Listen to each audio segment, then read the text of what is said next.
aircraft does land in Delhi or in any other Indian airbase, because there's only the aircraft would ultimately need to refuel as well, even if it's headed elsewhere. We're going to take a short break. There's a lot more coming up. NDTV continues to track and break every aspect of this story. The crisis in Bangladesh. Sheikh Hasina, the Prime Minister, has escaped Bangladesh, flying in an aircraft over India right now. We'll continue to look at this very, very closely. Come back with the very latest.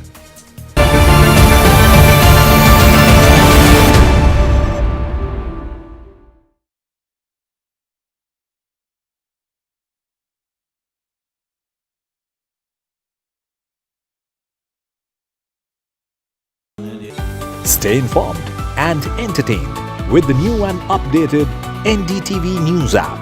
You can watch all our channels live, listen to podcasts, read breaking and exclusive news from around the world and more.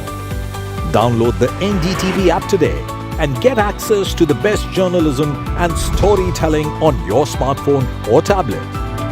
The NDTV app. News that matters to you.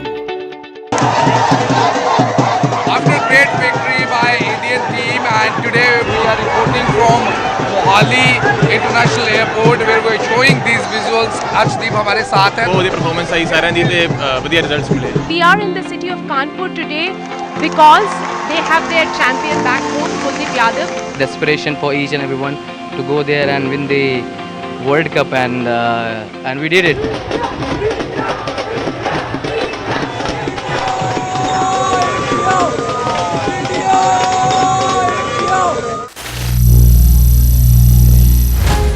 Some people say the metaverse will only be virtual. One day this lecture hall will be made of code, and driverless cars would be trapped in intersections. But even in this maze of the future, you can't wish away health. It's time to become more resilient.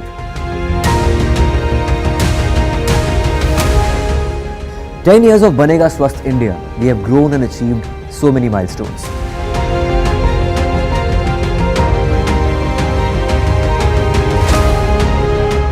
And now I have a plan to beat the urgency, to stop breathing with difficulty, to relieve getting choked with inactivity.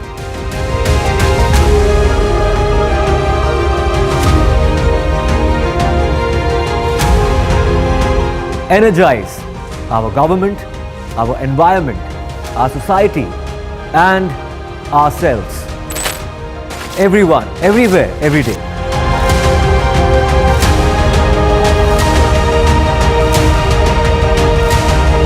Banega Swasth India. One world hygiene.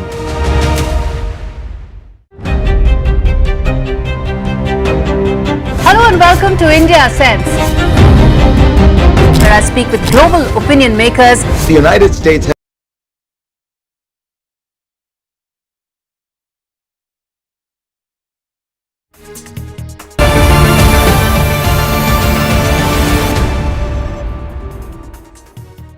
Welcome back. A quick summary now of the big story that we continue to track. There's a political crisis in Bangladesh. Prime Minister Sheikh Hasina has fled the country. She's at the moment on board a Bangladesh Air Force C-130J transport, which is winging across India at this stage. Will she land in New Delhi or not? We do not know. The aircraft appeared to be veering towards Kolkata at a particular stage, but didn't land over there. The image on the left-hand side of your screen is of a Mi-17 helicopter, which she used to initially flee her residence in Dhaka. The image on the right is perhaps the strongest image throughout the day. This is Sheikh Mujibur Rahman, her father, the man who was the Prime Minister of Bangladesh, later the President of Bangladesh, the father of Bangladesh, of an independent Bangladesh as it were. But the fact that there are people over there, protesters, trying to destroy that statue gives you an idea of the anger that people in Bangladesh, students in Bangladesh have. What are these protests all about? The protests have been about a quota which was given to descendants of freedom fighters, a 30% quota in government jobs. At a time when Bangladesh's employment rate or unemployment rate has been suffering greatly, students protested, said something like this was just unacceptable.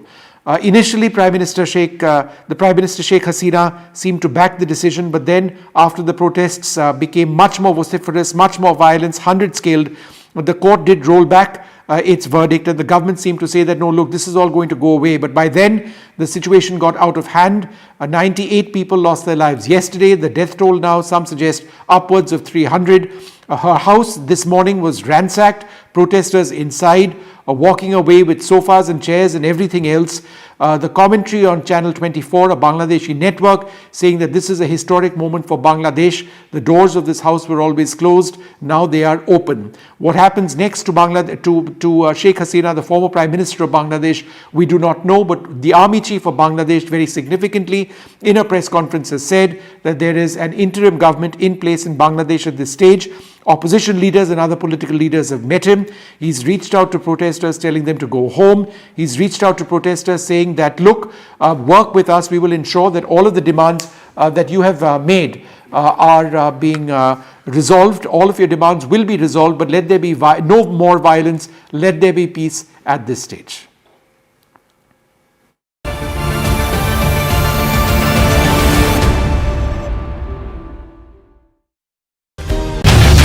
Get ready for the ride of your life. NDTV brings you the NDTV Auto Show with me, Mugdha Mishra.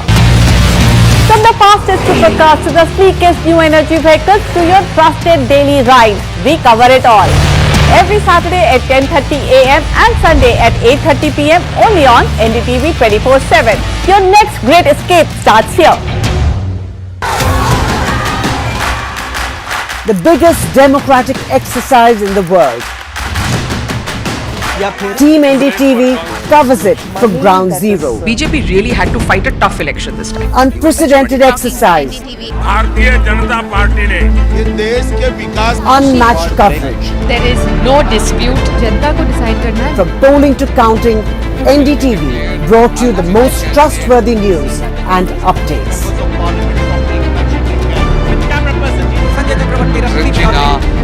Elections mean NDTV.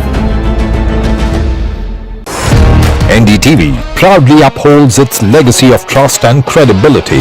According to the prestigious Reuters Institute's Digital News Report 2024, NDTV is the top-most news platform in the country.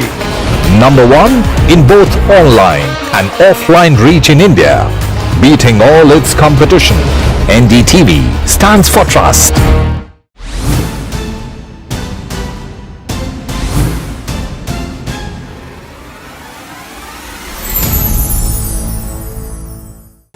Stay informed and entertained with the new and updated NDTV News app. You can watch all our channels live, listen to podcasts, read breaking and exclusive news from around the world and more. Download the NDTV app today and get access to the best journalism and storytelling on your smartphone or tablet. The NDTV app. News that matters to you.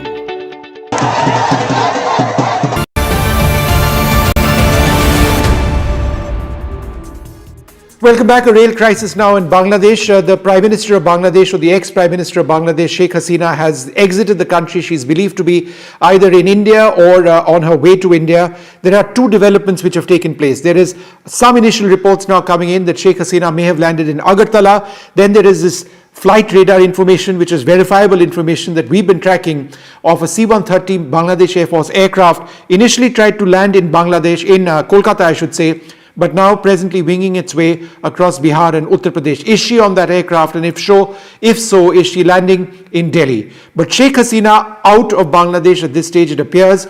The Bangladesh army is in charge. He's announced that there's going to be an interim government which is going to be formed. There are lakhs of student protesters out on the streets of Dhaka. Many of them stormed her residence, but the most the pictures which you see on the right hand side of your screen just a few moments back, with the statue of Sheikh Mujibur Rahman, the father of Bangladesh, of an independent Bangladesh, being destroyed and by those protests, an attempt to destroy it or disfigure it, that really does tell a story. Remember Sheikh Mujibur Rahman, the father of Sheikh Hasina, but Sheikh Hasina has led with an iron fist for several terms in power.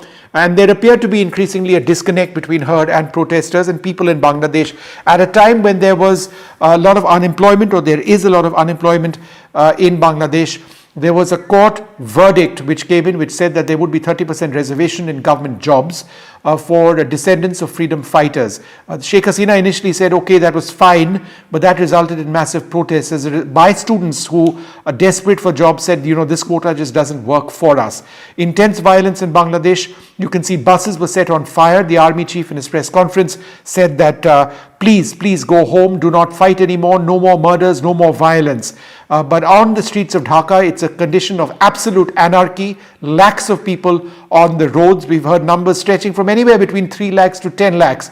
The Bangladesh army chief said that he has ordered his men not to open fire, but he needs these protesters to work. How will they get this situation resolved at this stage? We do not know. Political meetings have started between the army and political leaders. They're trying to work through a solution to deal with this crisis, as it were, right now. I'm back with Ayanjit Sen, who's been tracking all of these. Ayanjit, any sense that you have or any details that you have at this stage? All right, a massive fire on the right-hand side of your screen that you could see over there. We'll try and get more of that. People with injuries also being taken away in the protests which have been taking place. So 100 people, we were told yesterday, lost their lives, and some reports suggesting that 400 or 500 people in all may have lost their lives in the protests which began in July. Let's try and go back to Ayanjit. Ayanjit, go ahead. What are you hearing? Yeah, can you just repeat that, please? What are you hearing? Sorry? What is the latest that you're getting? Well, the latest that I'm getting is basically that there are some ministers who were there part of the cabinet of Sheikh Hasina, and they're apparently planning to flee to Southeast Asia. Now, I don't know which countries in Southeast Asia, but that's something which is definitely coming in as reports to me. But all depends on what's going to happen in the meeting between the army chief and the president, and of course as to what kind of an interim government they decide to form in Bangladesh vis-a-vis, because post that there will be elections which will be brought in a few months' time after forming the interim government in place. So Sheikh Hasina was flown by that helicopter to the Kurmitola base of the Bangladesh Air Force at 2:25 local time, and from there she's been on an aircraft flying her to a third country. Is that India or not? We don't know, because there is a Bangladesh Air Force Hercules aircraft over Indian airspace right now. Is it going to land in Delhi? We don't know quite yet. We're going to take a short break, return with this huge story of Bangladesh in political turmoil right now. The Prime Minister has fled the country. Protesters have entered her residence. The army in charge, an interim government will be formed.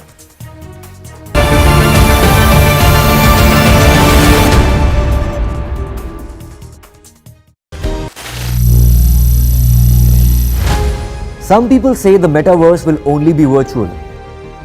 One day this lecture hall will be made of code, and driverless cars would be trapped in intersections. But even in this maze of the future, you can't wish away health. It's time to become more resilient.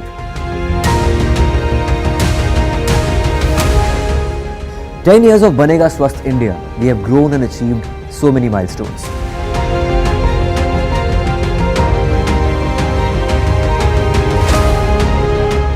And now I have a plan to beat the urgency, to stop breathing with difficulty, to relieve getting choked with inactivity.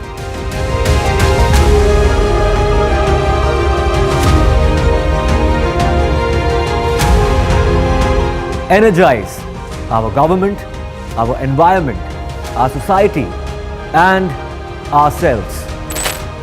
Everyone, everywhere, every day.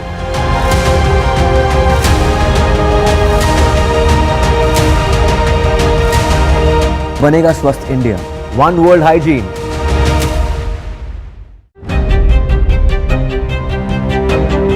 Hello and welcome to India Sense, where I speak with global opinion makers. The United States has made a strategic decision over the last 20 years to move closer to India.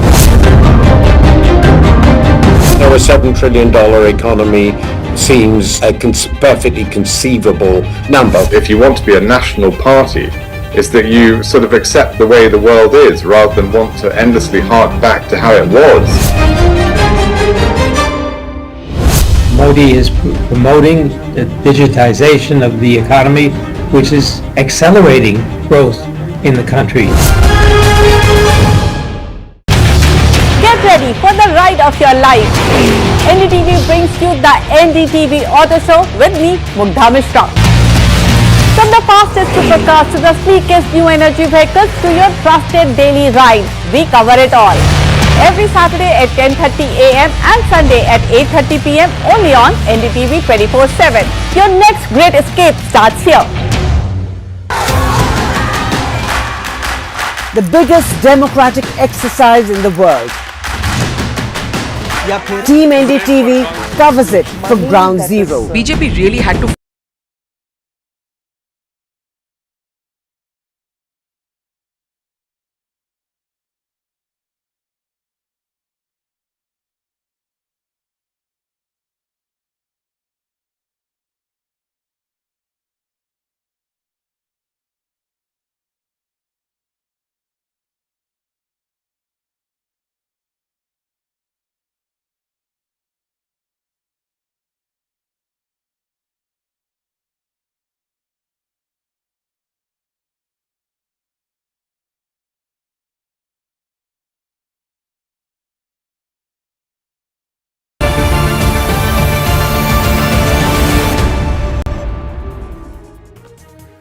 Welcome back. A real political crisis in Bangladesh. Sheikh Hasina has fled the country. Protesters have entered her residence.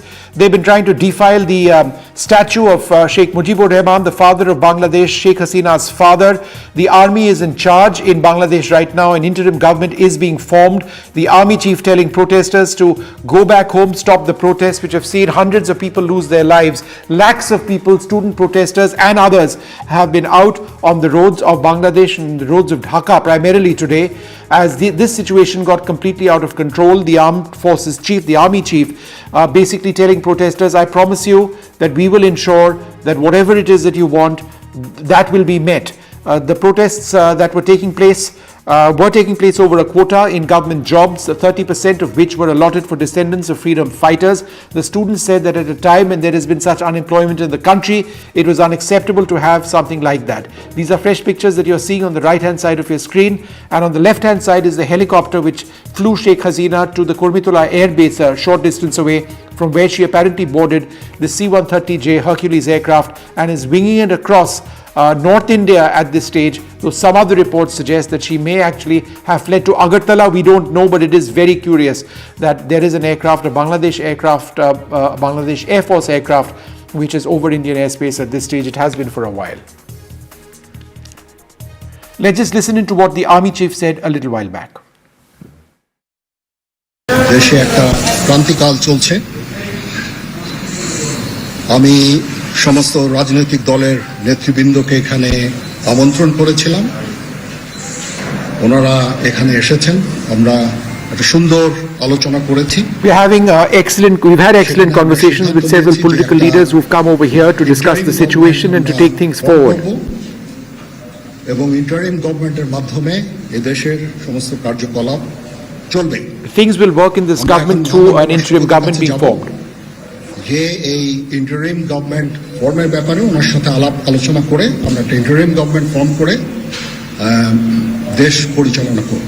The country will be run through the formation of an interim government and it will continue to run. সমস্ত হত্যা, সমস্ত অন্যায়ের বিচার আমরা করব। আপনারা সেনাবাহিনীর প্রতি আস্থা রাখেন, Please trust the armed forces. আস্থা রাখেন। আমি সমস্ত দায়িত্ব নিচ্ছি। I personally take all responsibility. আপনাদের জানমাল এবং আপনাদেরকে আমি কথা দিচ্ছি। I promise all of you. আপনারা আশাহত হবেন না। Do not be let down. যত দাবি আছে সেই দাবিগুলো আমরা পূরণ করব। Whatever promises we are making, we will ensure that these promises are kept. নিয়ে আসব। আপনারা আমার সাথে সহযোগিতা করেন। Please assist me. Help me. দয়া করে আর এই ভাঙচুর, end the destruction, মারামারি, end the fighting, সংঘর্ষ এগুলো থেকে end the সংঘর্ষ. আমি নিশ্চিত যে আপনারা যদি আমার কথা মতো চলেন, আমাদের I am certain that if you follow the path which I am laying out for you, নিঃসন্দেহে আমরা একটা সুন্দর পরিণতির দিকে আমরা we will move in a beautiful direction together. আপনারা দয়া করে আমাকে সাহায্য করেন। মারামারি করে এই সংঘাতের মাধ্যমে আমরা আর কিছু অ্যাচিভ করতে পারবো না। We will achieve nothing through violence. End the fighting.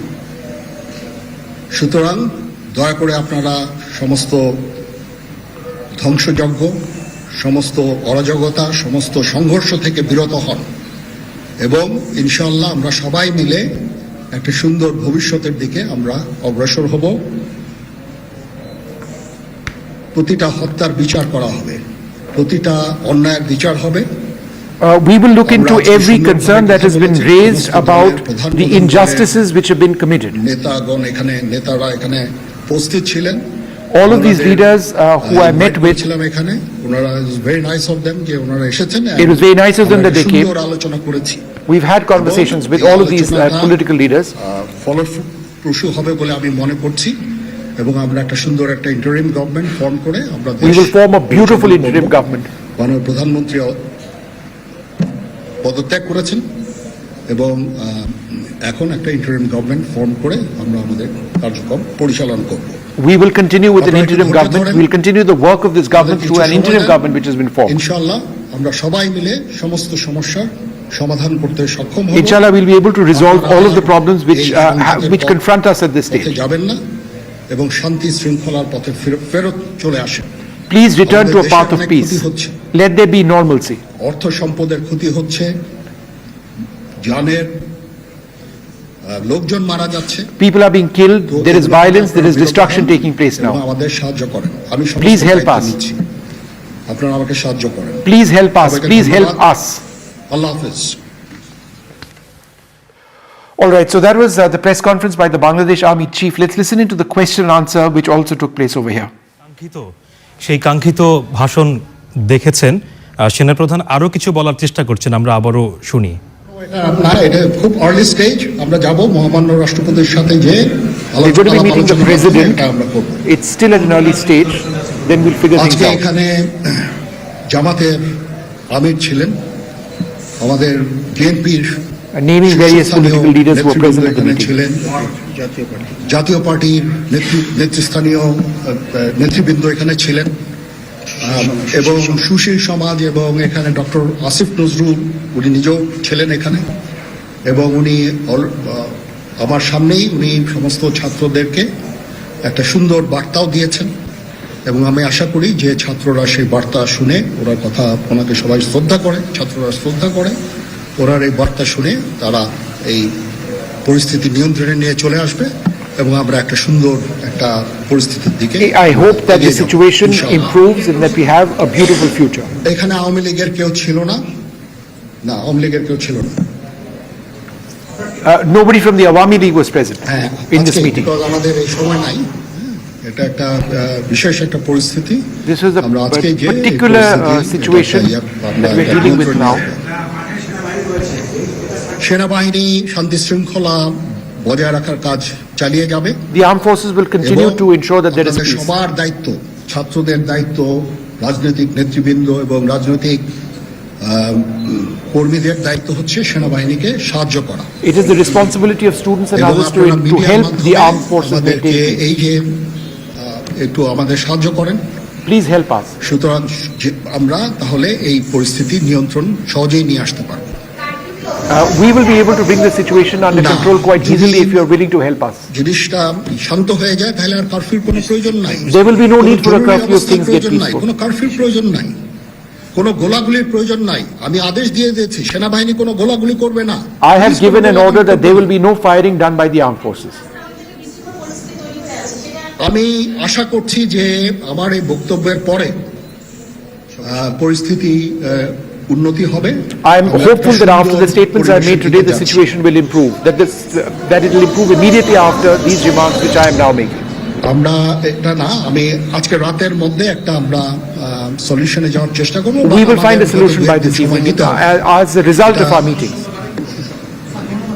আমরা এখনো এটা টু আর্লি, আমরা যাচ্ছি যে আমরা কথা বলবো মহামান্য রাষ্ট্রপতির সাথে, আমরা একটা সুন্দর সলিউশনে আমরা পৌঁছাবো।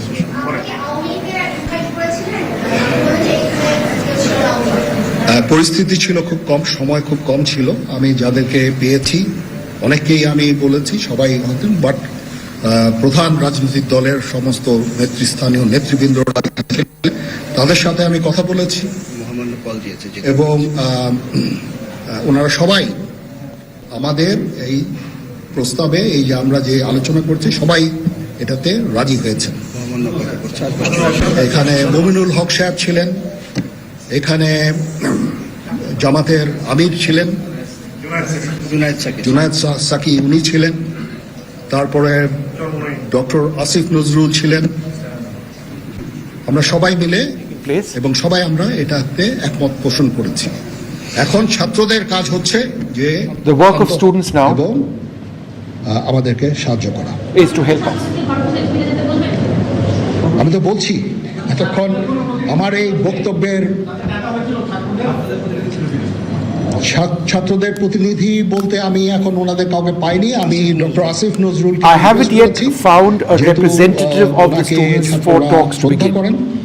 এবং উনিও একটা সুন্দর একটা ভিডিও মেসেজ উনি দিয়েছেন ছাত্রদের জন্য। আমি video message has been left for students. Video মেসেজটাও কাজে ইয়াদ হবে, কাজ দিবে। এইভাবে আমরা কাজ করে দেব। সবাই ভালো থাকেন, সবাই ভালো থাকেন, সবাইকে ধন্যবাদ। Everybody stay safe, stay well. করতে থাকবেন, আমাকে দেরি করাবেন। Thank you very much. Don't delay me. It's too early. It's too early. আমরা কাজ করছি, আমাদের একটু কাজ করতে দেন। We are working, let us work. আমরা একটা সলিউশনের মধ্যে আমরা যাব ইনশাআল্লাহ। We are going to find a solution as soon as possible. আন্দোলনরত যারা ছাত্ররা আছেন, আন্দোলনরত যত লোকজন আছেন, দয়া করে ঘরে ফিরে যান। Whoever is out, please go back home. আল্লাহ আমাদের মঙ্গল করুক। আল্লাহ হাফেজ। All right, so I've got my colleagues Vishal and Disha who joined me at this stage, also Saurabh Gupta, Vasudha Venugopal. In fact, Vasudha, let me come to you first. There are two versions over here. One is that Sheikh Hasina has landed in Agartala, and there is another one that she is on her way, that she's continuing to fly over India right now, possibly headed to Delhi, because we are tracking a Bangladesh Air Force C-130 Hercules aircraft right now. What are you getting, Vasudha? Well, Vishnu, I'm right outside the Bangladesh High Commission, and let me tell you that there is quite a bit of uneasy quiet here, and a lot of staff members actually have, black sort of flags and badges on their shirts, and we tried to speak to a few of them, and of course, they declined to talk. I also reached out to Mustafizur Rahman, who is the High Commissioner here, and his office has basically said that he is busy in a lot of meetings, so he'll not be available to talk. But clearly, the security has also been beefed up here by the security by Delhi police. And I was also in Parliament a short while ago, and we tried to get in touch with some of the MEA officials. There is a certain sense of uneasy calm because India will also have to rework a lot of its foreign policy calculations, because Sheikh Hasina has been a great friend of India, and also the situation that turned out in Bangladesh, considering from July 1st these protests have been going on, and this is all to do with quota protests, because a court there basically gave this judgment that 30% reservation will be brought in for family members of freedom fighters, and that really set the ball rolling for all these protests. And clearly there has been a sense of unease, and we have seen this situation play out in Sri Lanka, we have seen this situation play out in Afghanistan, Myanmar, and now Sri Lanka. So clearly there is a certain sense of worry amongst foreign officials, foreign ministry officials in India, but of course they're looking at it with a lot of caution. India has already sent out an advisory cautioning Indians against any sort of travel in Bangladesh. But other than that, the situation outside Bangladesh High Commission is of uneasy calm. Their security is getting beefed up. There is certain activity happening. There are many meetings happening here, but also many staff members having these flags and little badges of black showing their protest to the protests that have happened there. All right, let me go across to Disha as well. Disha, what can you share with us at this stage?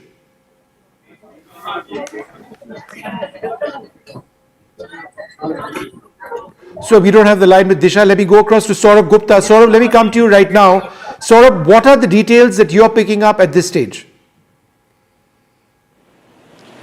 Well, Vishnu, I think the images speak for themselves, and the image of Sheikh Mujibur Rahman, the father of the nation, who fought for Bangladesh's independence and creation of Bangladesh, and from West Pakistan to East Pakistan becoming finally Bangladesh.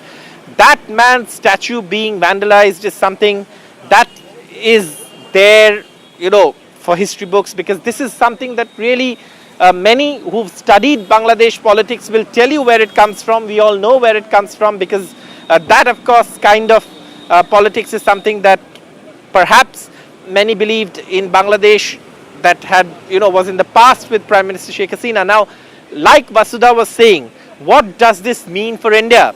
And more specifically, because I report from West Bengal also, there is also the fact that, what, for example, leader of opposition Shubhendu Adhikari said a few days ago, that the protests in Bangladesh have led to worries, because any impact that is felt in the region will be felt here as well. And this has been what history has taught us. So obviously, now of course, where is Sheikh Hasina? Well, there are two answers. One is, of course, probably very closely connected to that aeroplane that we're tracking, the Bangladesh Air Force C-130J, which of course is now flying over India somewhere in Uttar Pradesh at this point. And that flight path also, like you said, is very interesting. Flew very low over Kolkata, but of course continued its flight, into over rest of India. So where is that plane headed is the big question. Who are the passenger? The passenger manifest on that plane is huge, of huge significance. So that's one thing. And now, of course, what next for Bangladesh? Because like Vasudha was saying, there are multiple things that are going to happen. One is, of course, the interim government, the restoration of law and order, becoming, a functional sort of city and a functional country, because these protests have really dismantled a lot of stuff. Newly built metro stations, newly built, all kinds of government facilities have been attacked in these, protests. So another thing that we were noting in this conflict or these set of protests is that how the goalpost shifted from being anti-quota to anti-Sheikh Hasina. Now, like Vasudha was saying, Sheikh Hasina has been a great friend of India, and between Prime Minister Modi and between Prime Minister Sheikh Hasina, there have been a lot of good things that have been achieved in this bilateral relationship, recalibration of that. All of these things are, of course, in the picture, but currently the focus is on what next for Bangladesh in the immediate future. The army chief has given a timeline. This evening, perhaps, we will know about an interim government. But more importantly, like you said, all eyes are on that Bangladesh Air Force aircraft that is currently flying over Indian airspace. Absolutely. Let me go straight across to Disha, who also has been tracking various aspects of this. Disha, multiple leads, some leads suggesting that in fact she might be on her way to a European nation. Some suggest that she's in Agartala. Saurabh sharing detail with us of that Hercules aircraft, which is now winging its way across UP. So we don't know where Sheikh Hasina is, but other than that, what else are you picking up? So looking at the domestic situation in Bangladesh right now, we're still seeing a lot of violence and a lot of protesters out on the streets. We know that a lot of protesters actually entered the Prime Minister's residence in Bangladesh after Sheikh Hasina left the residence and was in a helicopter. We're seeing these visuals of protesters, on the streets, vandalizing things.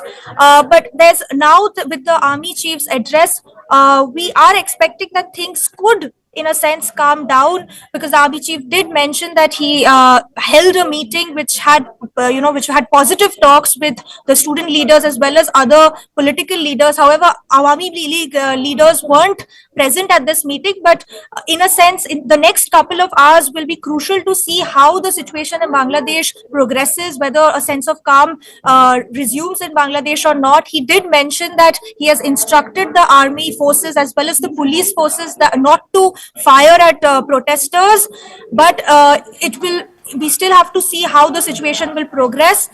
We do know that Bangladesh does in fact have a history of coups. In its history, there have been almost over 20 coups in Bangladesh history. So this is not the first time that this has happened in this country. But now it's crucial to see, because the army chief has said that he was going to form along with the army an interim government in the country, and their main aim is to bring peace in the country and look at the requests and the demands of the student protesters and in a sense try to fulfill these demands. But as my colleague Saurabh also mentioned, the dynamic of the student movement shifted quite quickly from an anti-quota movement to anti-Sheikh Hasina movement in the last couple of weeks. In July, when the movement first stemmed from a student protest movement, it was relatively peaceful, but as things progressed with Sheikh Hasina's also strong language a couple of days back saying that the current protests is actually not by students but actually by criminals or by terrorists who want to ruin the country. All right, Disha, hold on for half a second. I'm also joined by Ambassador Anil Thrigunayat, the former ambassador of India. Thanks so very much for being with us. Ambassador Thrigunayat, before I come back to you, I just want to take a look at this one image that I've got on my screen. This is of a Bangladesh Air Force C-130 Hercules. This is on flight radar 24. Let's zoom into this image, please, because this is an aircraft which took off presumably from Kurbitola Air Base, that's near Dhaka, and it is presently, after flying right over Kolkata, it is now flying south of Patna and flying between Patna and Lucknow. This is a transport aircraft, a C-130J. It bears the call sign Ajax 1431. And is it headed to New Delhi or is it headed anywhere else? It is curious that exactly in the middle of all of this taking place, you would have a Bangladesh Air Force Hercules aircraft which is actually flying over India. So a couple of different accounts which are taking place. I mean, is this the aircraft which is evacuating Sheikh Hasina is the question that we actually want to look at. But let me go straight across to Ambassador Thrigunayat.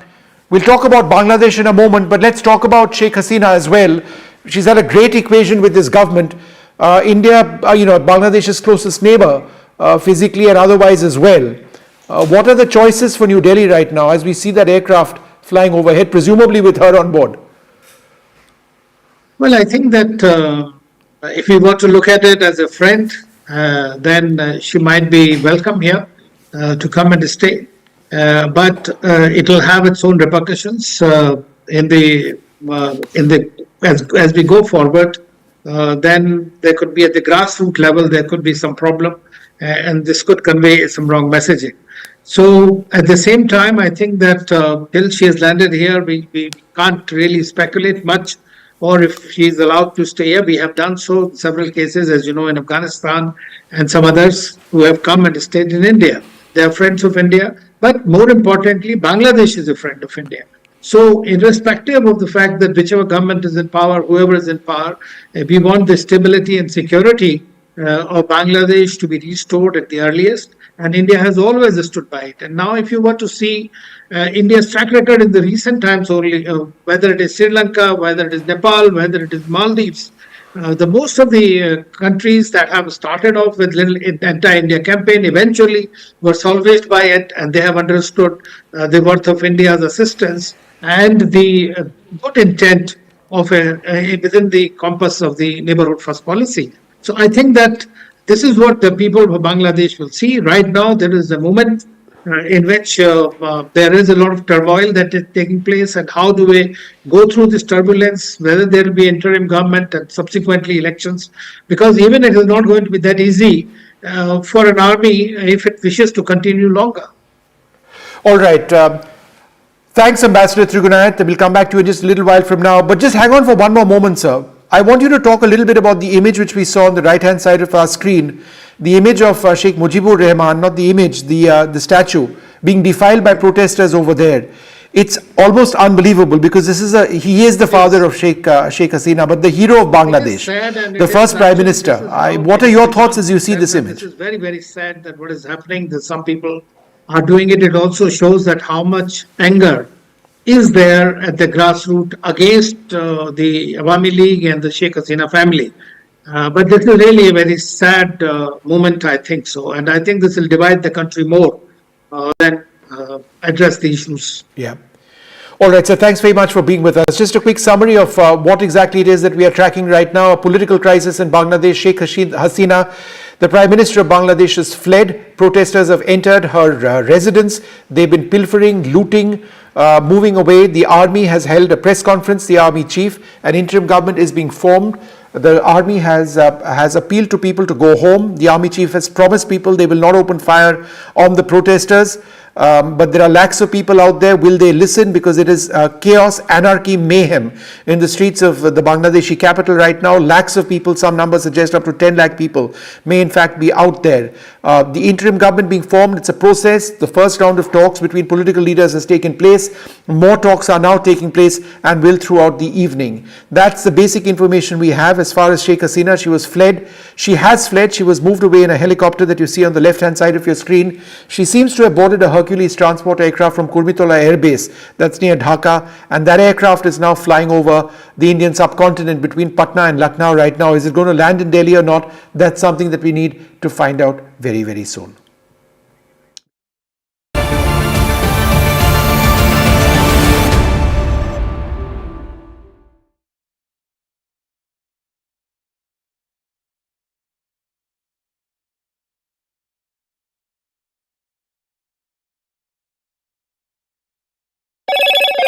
Hello, Moto.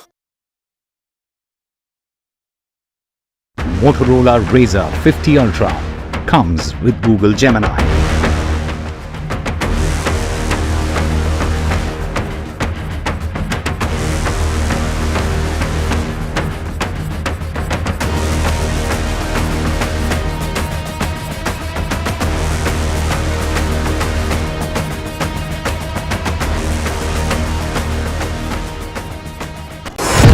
NDTV proudly upholds its legacy of trust and credibility. According to the prestigious Reuters Institute's Digital News Report 2024, NDTV is the top-most news platform in the country. Number one in both online and offline reach in India. Beating all its competition, NDTV stands for trust.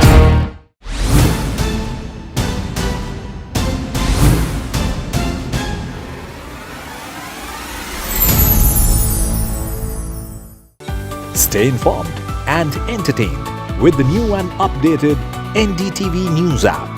You can watch all our channels live, listen to podcasts, read breaking and exclusive news from around the world and more. Download the NDTV app today and get access to the best journalism and storytelling on your smartphone or tablet. The NDTV app. News that matters to you. After a great victory by Indian team, and today we are reporting from Mohali International Airport where we are showing these visuals. Arshdeep हमारे साथ हैं. बहुत ही performance सही सारे दी थे बढ़िया results मिले. We are in the city of Kanpur today because they have their champion back home, Kuldeep Yadav. Desperation for each and everyone to go there and win the World Cup, and we did it.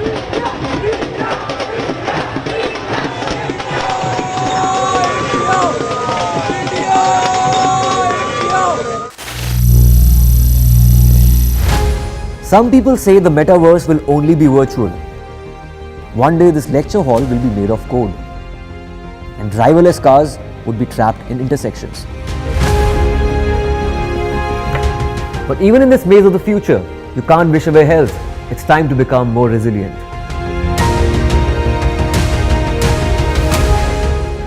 "10 years of Banega Swasth India, we have grown and achieved so many milestones.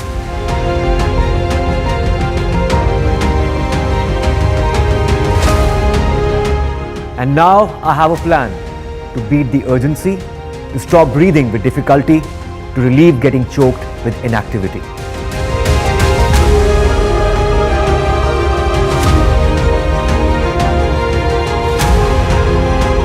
Energize our government, our environment, our society, and ourselves. Everyone, everywhere, every day.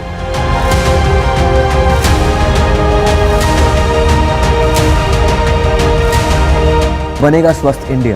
One world hygiene.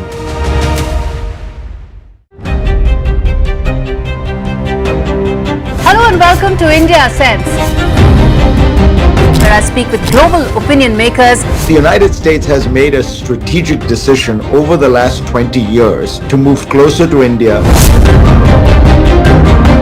So a $7 trillion economy seems a perfectly conceivable number. If you want to be a national party, is that you sort of accept the way the world is rather than want to endlessly hark back to how it was.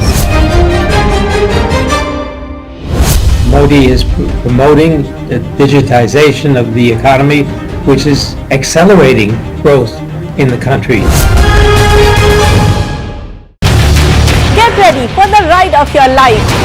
NDTV brings you the NDTV Auto Show with me, Mugdha Mishra. From the fastest supercars to the sleekest new energy vehicles to your trusted daily ride, we cover it all. Every Saturday at 10:30 a.m. and Sunday at 8:30 p.m. only on NDTV 24/7. Your next great escape starts here. The biggest democratic exercise in the world.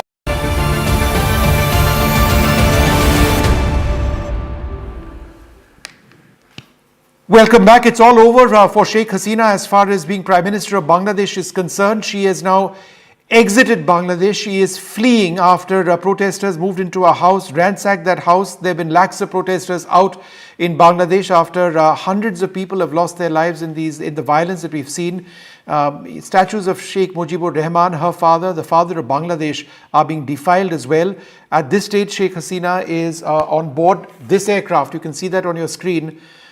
Which is a C-130J Hercules transport of the Bangladesh Air Force that is now flying between Patna and Lucknow. It flew right over Kolkata, didn't land over there. And as we understand it now, some preliminary reports suggest that it's going to be landing at Delhi airport at about 5 o'clock or so. Whether she stays on in Delhi or she moves out elsewhere. Remember, she has a niece in London, so that's one possibility which is being looked at. But let's just cut across to this image right now that you see on your screen. This is from Flight Radar 24, and that's the aircraft. It bears the call sign Ajax 1431. This is the aircraft that Sheikh Hasina, the former Prime Minister of Bangladesh, is on. So the question, therefore, is where does she land? It is quite clear now, some reports suggesting that she's going to be landing in Delhi. Whether she boards another aircraft or this aircraft continues to fly her out of the country after refueling is something that we will need to see. Whether she's going to be in India for a while, again, that's something we're going to need to see. The External Affairs Ministry at this juncture not really replying to these developments, but they will shortly, I'm sure. But what's the situation in Bangladesh? Because, as far as Sheikh Hasina is concerned, it's just a matter of interest at this juncture. Her house was ransacked. The army chief came on record. An interim government is being formed. The process of forming that interim government is continuing on the basis of talks which are taking place even now.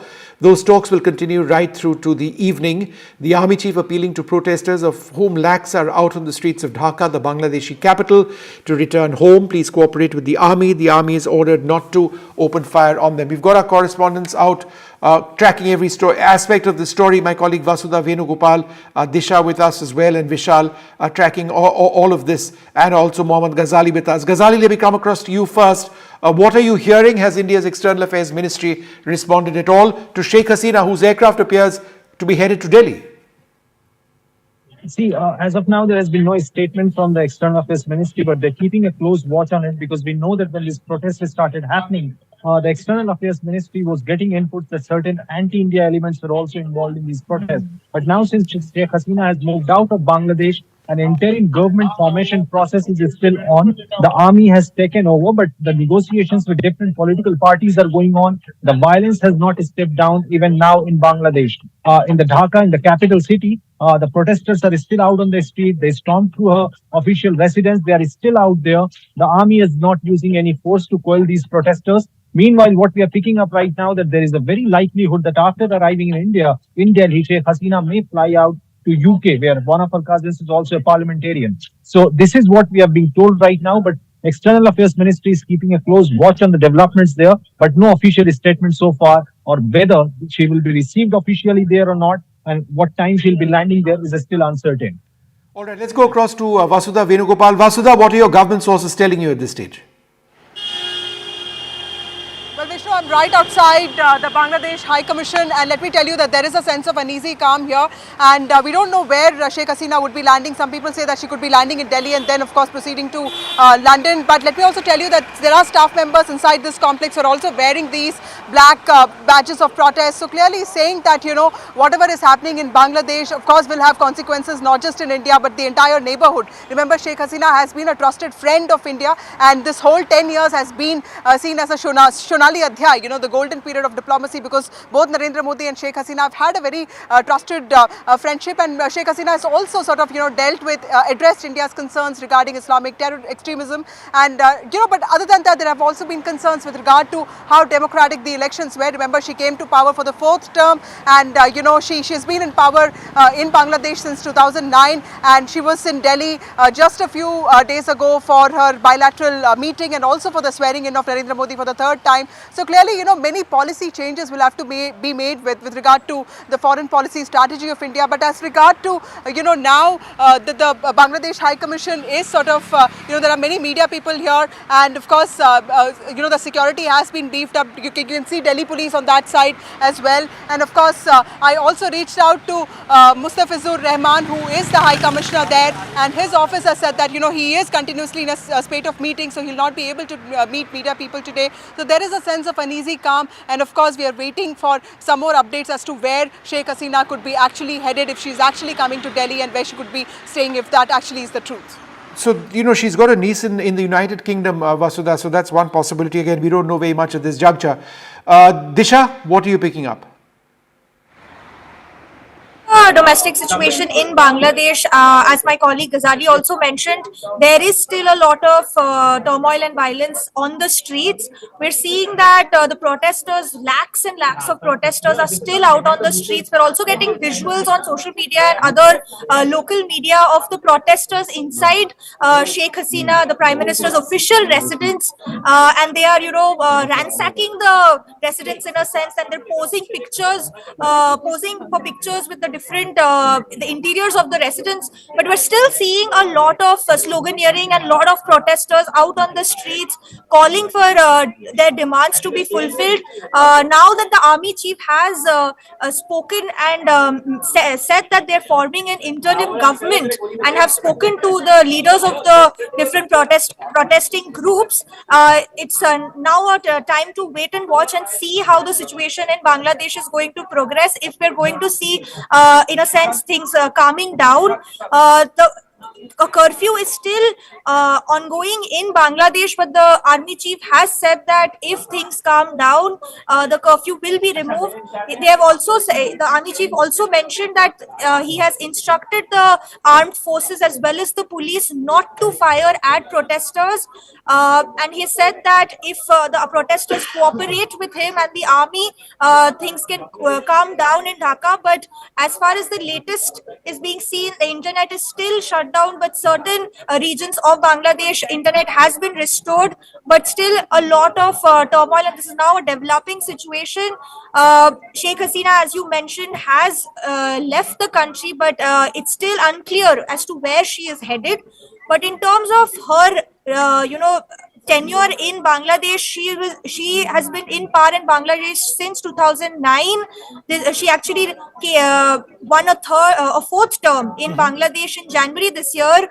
And again, that election was also deemed as unfair by many groups, because the opposition parties actually refused to participate in that election. So this is a historic day in the sense that her, over almost 15-year rule in Bangladesh is in a sense coming to an end now that she has resigned and left the country. It is still unclear as to where she's landing. Well, some reports suggest that she might be landing over here, Disha, in Delhi at about 5 o'clock. We're tracking that aircraft. It's the C-130 transport of the Bangladesh Air Force, now winging its way across North India over Uttar Pradesh at this juncture.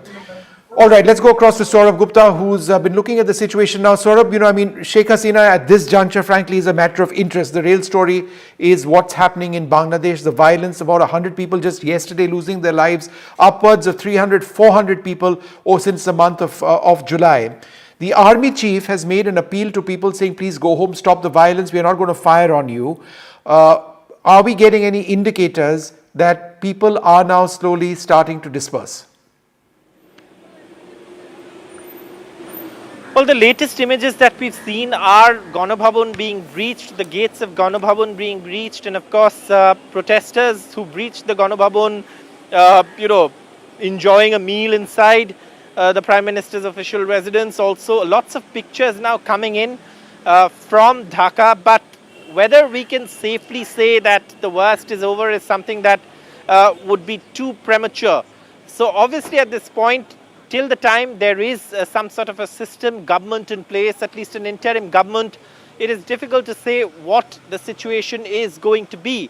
Now, the army chief's appeal, many believe, will have an impact. Now, one of the reasons why what we were being given to understand is earlier that the army had advised Sheikh Hasina to leave the Ganabhavan premises, anticipating this kind of a situation. And what we've also been given to understand is Prime Minister Sheikh Hasina resigned on, on the advice of the army. And therefore, the army, of course, is trying to now quell the situation, quell the protests by also ensuring that, there is some sort of rapprochement by issuing no firing orders.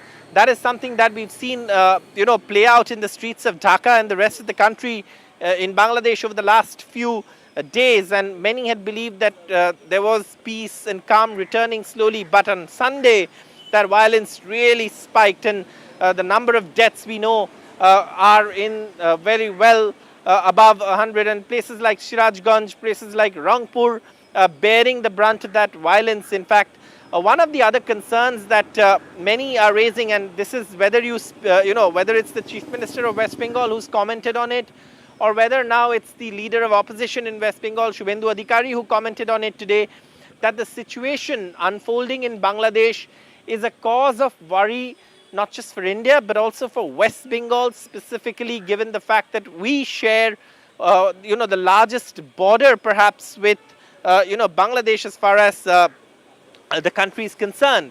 And the possibility of, people coming in from there in this situation also cannot be ruled out completely. That's what the leader of opposition in West Bengal, BJP leader Shubhendu Adhikari, said. Earlier, Mamata Banerjee had also talked about, shelter, quoting that UN, protocol. So obviously, these are conversations that have been had, although there is, of course, a lot of, political developments that are taking place quick and fast in Bangladesh. There is also the setting up of a, new interim government. In fact, the army chief at that press conference was hurriedly walking out, and when press reporters were asking him a few more questions, you heard him say that the more questions you ask, the more you delay me, clearly indicating that the pressing matter at hand for him was setting up an interim government in Bangladesh after Prime Minister Sheikh Hasina's resignation. Now, of course, the next question then is, where is Sheikh Hasina? Now, like we've been reporting, Vishnu, that Bangladesh Air Force C-130 Hercules, of course, is something, that plane that we've all been tracking is something that's of great interest now. What is a Bangladesh Air Force plane doing in Indian airspace? Who is it carrying? What are the names on the passenger manifest? Those are things that, of course, are of also great interest at this point for anyone who's watching the situation in Bangladesh. India has already issued, an advisory for Indian citizens in Bangladesh. But larger problem, of course, is, a lot of evacuations we know had taken place over the last few days since these protests broke out. India not only evacuated Indian citizens, but also students from Bhutan and Nepal were evacuated. The Maitri Express from Kolkata, the Mitali Express to Dhaka have all been, temporarily halted. So a lot of developments have been taking place, but currently the focus is on what next for Bangladesh, who's going to be leading that interim government, and second, of course, is what next for Sheikh Hasina, where is she, is the most important question. So Saurabh, where is she? I can tell you she's a few minutes flying time from Lucknow at this juncture, but I presume the aircraft would fly right over Lucknow and perhaps wing its way to New Delhi, because she seems to be headed to New Delhi at this juncture. Saurabh, is there anything else that we should focus on now? Because I think the biggest concern is the law and order situation in Bangladesh. It's all one thing for the army chief to say, please go back home. But, if there is a mob mentality which breaks in, we are seeing these incredible, these tragic pictures of Sheikh Mujibur Rahman's bust, statue being destroyed. The larger question, therefore, is that, has enough been done to restore law and order? Absolutely mind-boggling images. Sheikh Mujibur Rahman, Bangabandhu as we refer to him, in fact, someone who is credited with fighting against Pakistan and creating the independent country of Bangladesh, is now, of course, his statue is being vandalized in the country. Those shocking images of Ganobhavan's gates being breached, and then, of course, people, vandalizing Ganobhavan, the official residence of the Prime Minister. These are very, very shocking images from Bangladesh. And yes, the army chief has said no firing orders have been issued. But the images on the streets of Bangladesh are still that of a mob on the streets. Calm and peace and tranquility are not words that you would describe, you would use to describe the situation in Bangladesh currently. But that's the hope that the interim government will have also by the time it's set up this evening, is what we're being told. And also, remember, there is, whatever happens in Bangladesh, the fact is that also West Bengal being very close to Bangladesh geographically, always is, there is a concern. And that is, of course, something that we've seen the leader of opposition in West Bengal, Shubhendu Adhikari, also voice, given what we've seen on the streets of Bangladesh. For example, yesterday in Rangpur, a man was killed. He was, of course, from the Awami League, but his Hindu identity is something that has been widely reported. So all of these questions are on the minds of those who are watching Bangladesh, and of course, at this point, it's a very, very tricky situation, very, very volatile situation. Like I said, peace, calm are not words that one would use to describe the situation or anything close to what is going on in Bangladesh at this point, but closely watching that Bangladesh Air Force aircraft, and of course, presuming that, perhaps very important persons could be on that aircraft. And where is Sheikh Hasina is the primary question. All right, Saurabh, we'll keep coming back to you. And then perhaps the larger question is what next for India? Absolutely, and we'll track that. Some reports suggesting that it would be about 5 o'clock by the time she lands in Delhi. If indeed she's headed here, she appears to be headed here, at least that Bangladesh Air Force aircraft headed right to Delhi. So we'll have to wait and see, maybe a little bit more than that. Well, we're going to take a short break at this stage, come back with the very latest.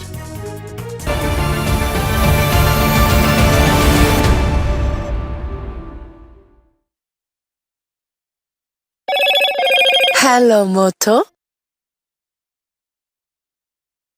No, but it's not a Motorola coup. Razr Who said it's a 50 coup? Ultra comes with Google Gemini.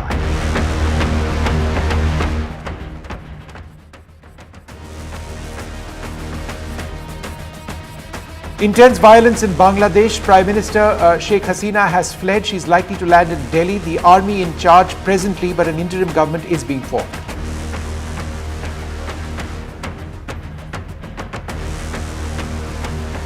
The army chief has addressed the nation as an appeal for peace. He says that murderers will be probed. The army chief assures the nation. An angry mob storms into the residence of the Bangladesh Prime Minister. Protesters vandalize Mujibur Rahman's statue. Bangabandhu was the first Prime Minister of Bangladesh. Where is Sheikh Hasina headed in all of this? There is an aircraft which is a Bangladesh Air Force transport expected to land in Delhi, possibly having her on board. But will she be headed to London? That's what one suggestion says.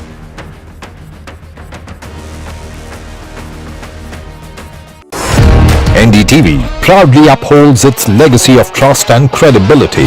According to the prestigious Reuters Institute's Digital News Report 2024, NDTV is the top-most news platform in the country.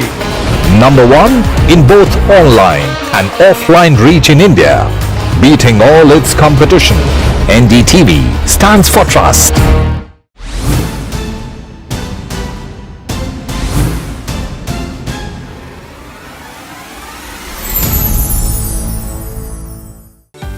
Stay informed and entertained with the new and updated NDTV News app.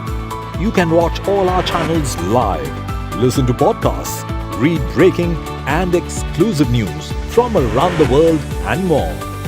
Download the NDTV app today and get access to the best journalism and storytelling on your smartphone or tablet. The NDTV app. News that matters to you. After great victory by Indian team, and today we are reporting from Mohali International Airport where we are showing these visuals. Arshdeep हमारे साथ हैं. ਉਹਦੀ performance ਸਹੀ ਸਾਰਿਆਂ ਦੀ ਤੇ ਵਧੀਆ results ਮਿਲੇ. We are in the city of Kanpur today because they have their champion back home, Kuldeep Yadav. Desperation for each and everyone to go there and win the World Cup, and we did it.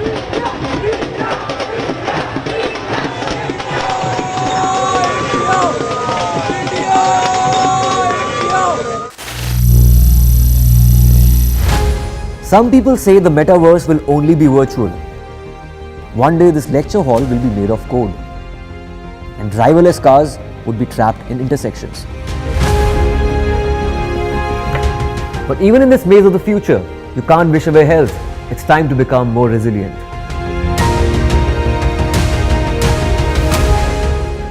10 years of Banega Swasth India, we have grown and achieved so many milestones.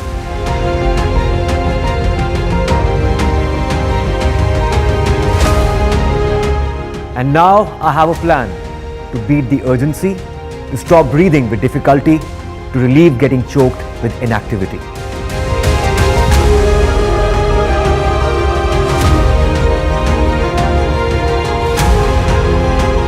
Energize our government, our environment, our society, and ourselves. Everyone, everywhere, every day.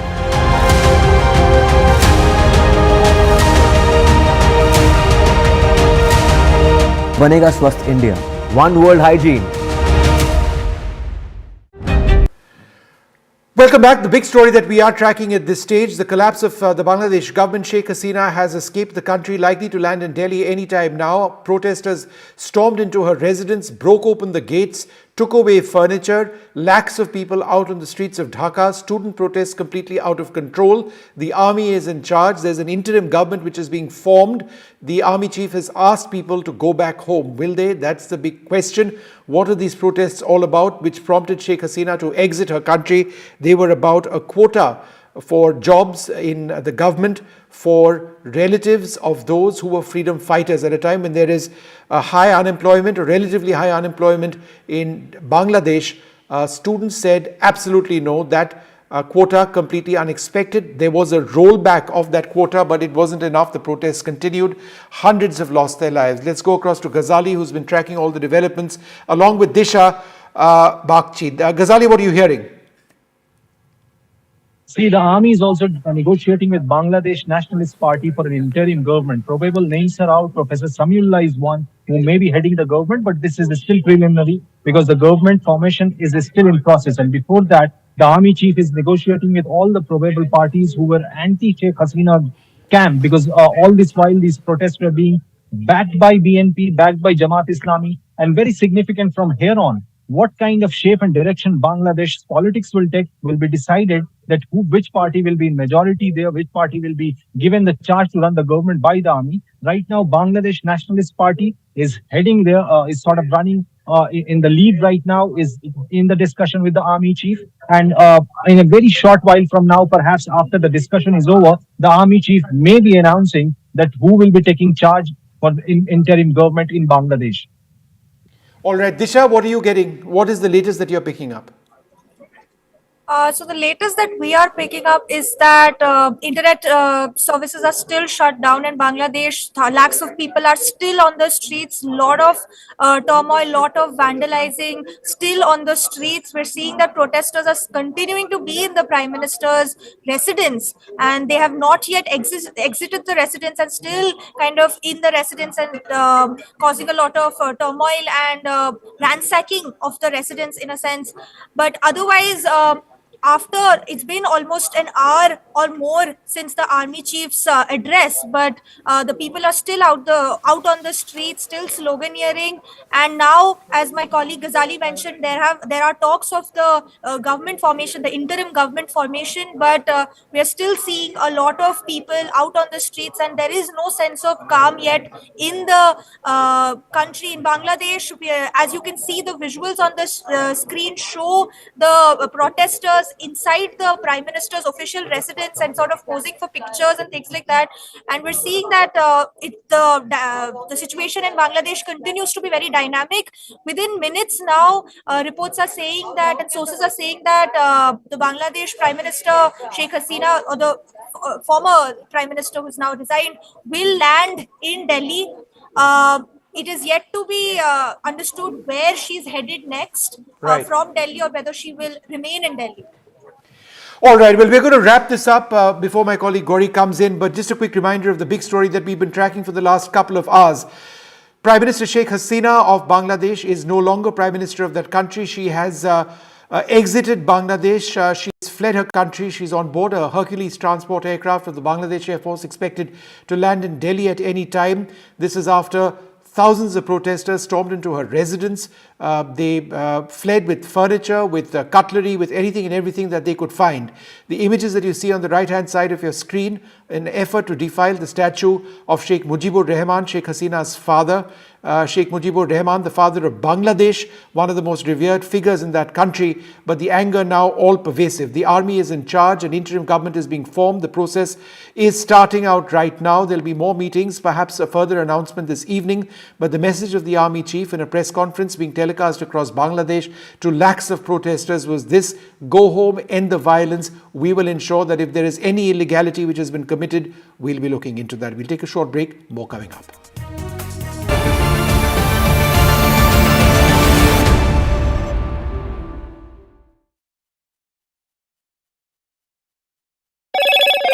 Hello, Moto. Motorola Razr 50 Ultra comes with Google Gemini.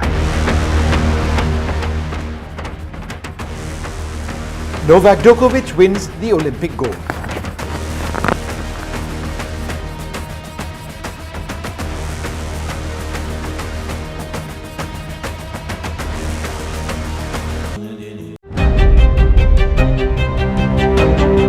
Hello and welcome to India Sense, where I speak with global opinion makers. The United States has made a strategic decision over the last 20 years to move closer to India.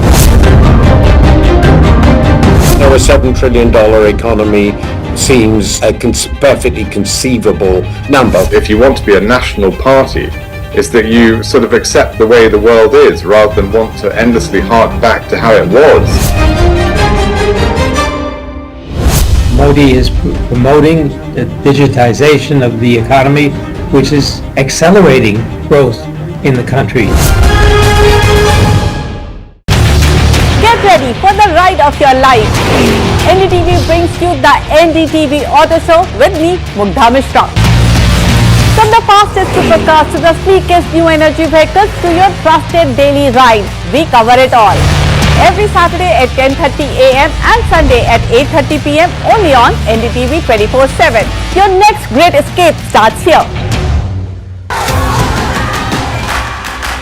The biggest democratic exercise in the world. Team NDTV covers it from ground zero. BJP really had to fight a tough election this time. Unprecedented exercise. Unmatched coverage. There is no dispute. जनता को decide करना है. From polling to counting, NDTV brought you the most trustworthy news and updates.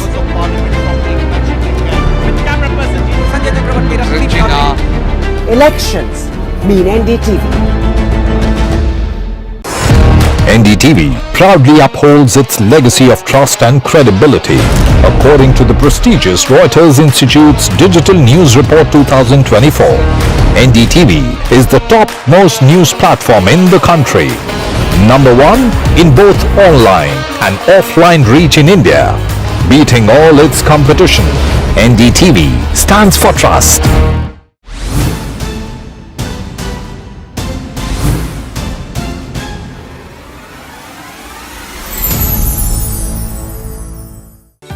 Stay informed and entertained with the new and updated NDTV News app. You can watch all our channels live, listen to podcasts, read breaking and exclusive news from around the world and more. Download the NDTV app today and get access to the best journalism and storytelling on your smartphone or tablet.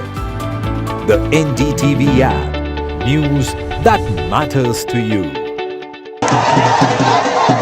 After great victory by Indian team, and today we are reporting from Mohali International Airport where we are showing these visuals. Arshdeep हमारे साथ है. बहुत ही performance आई सारे दी ते बढ़िया results मिले. We are in the city of Kanpur today because they have their champion back home, Kuldeep Yadav. Desperation for each and everyone to go there and win the World Cup, and we did it.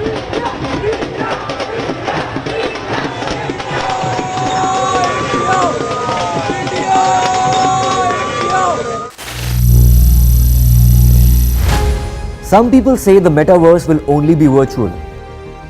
One day this lecture hall will be made of code, and driverless cars would be trapped in intersections. But even in this maze of the future, you can't wish away health. It's time to become more resilient.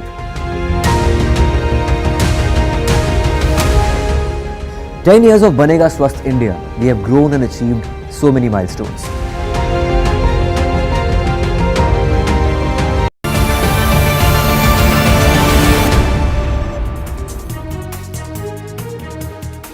Welcome, you're watching our rolling coverage of the latest that's happening in Bangladesh. I'm Gauri Dwivedi, and those of our viewers tuning in right now.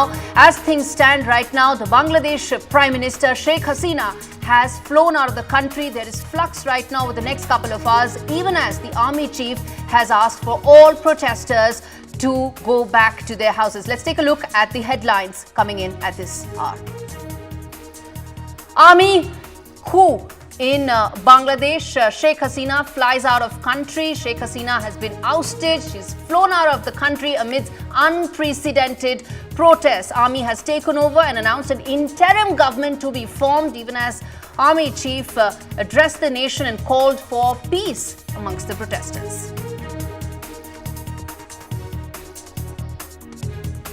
Army mob storms into Bangladesh Prime Minister's residence.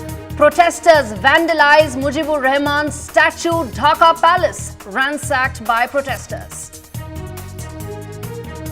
Where is Sheikh Hasina headed? The flight radar suggests that the Bangladesh C-130J was spotted over Kolkata as the Sheikh Hasina is expected to land in Delhi anytime soon now. Aircraft carrying Sheikh Hasina has been in Indian airspace for 40 minutes.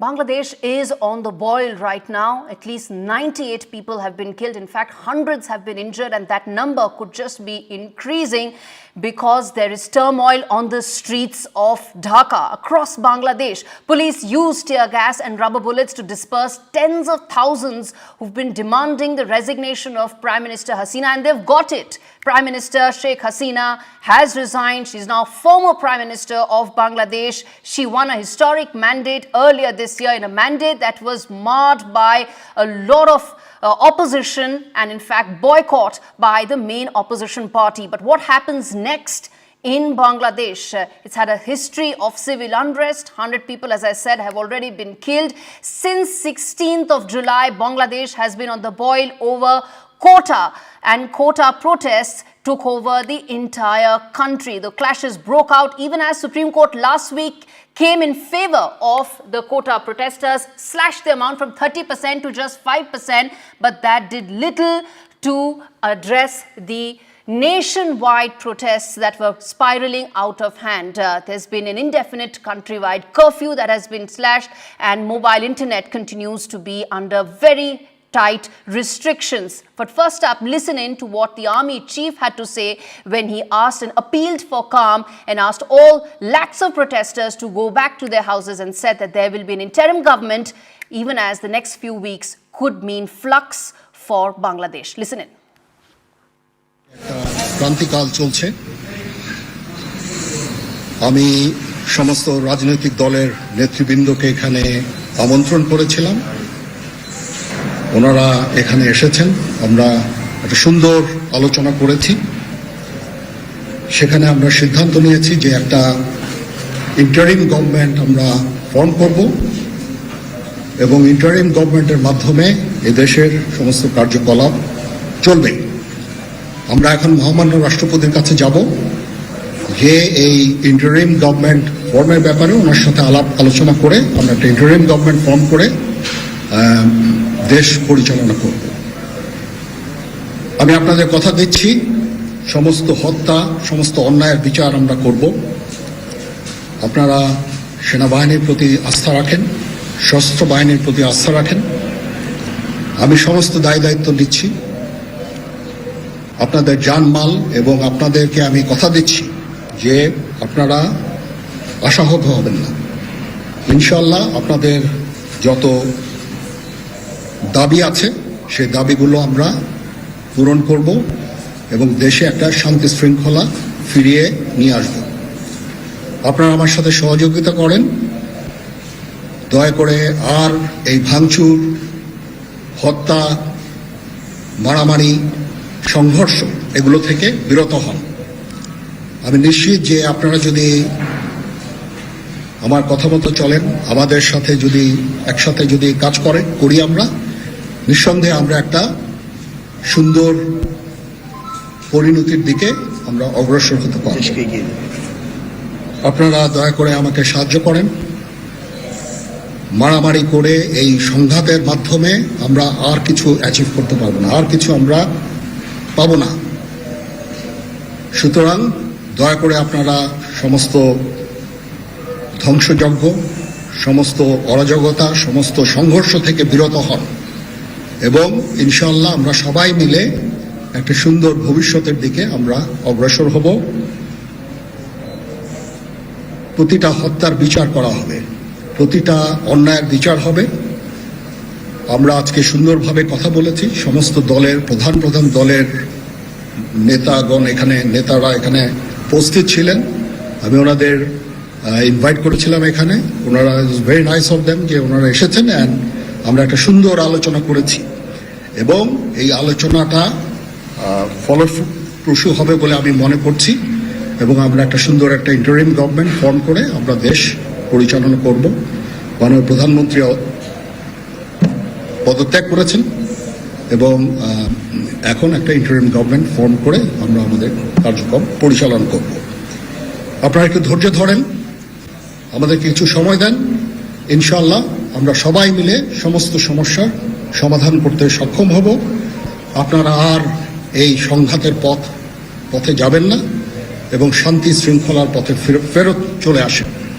আমাদের দেশের অনেক ক্ষতি হচ্ছে, অর্থ সম্পদের ক্ষতি হচ্ছে, জানের লোকজন মারা যাচ্ছে।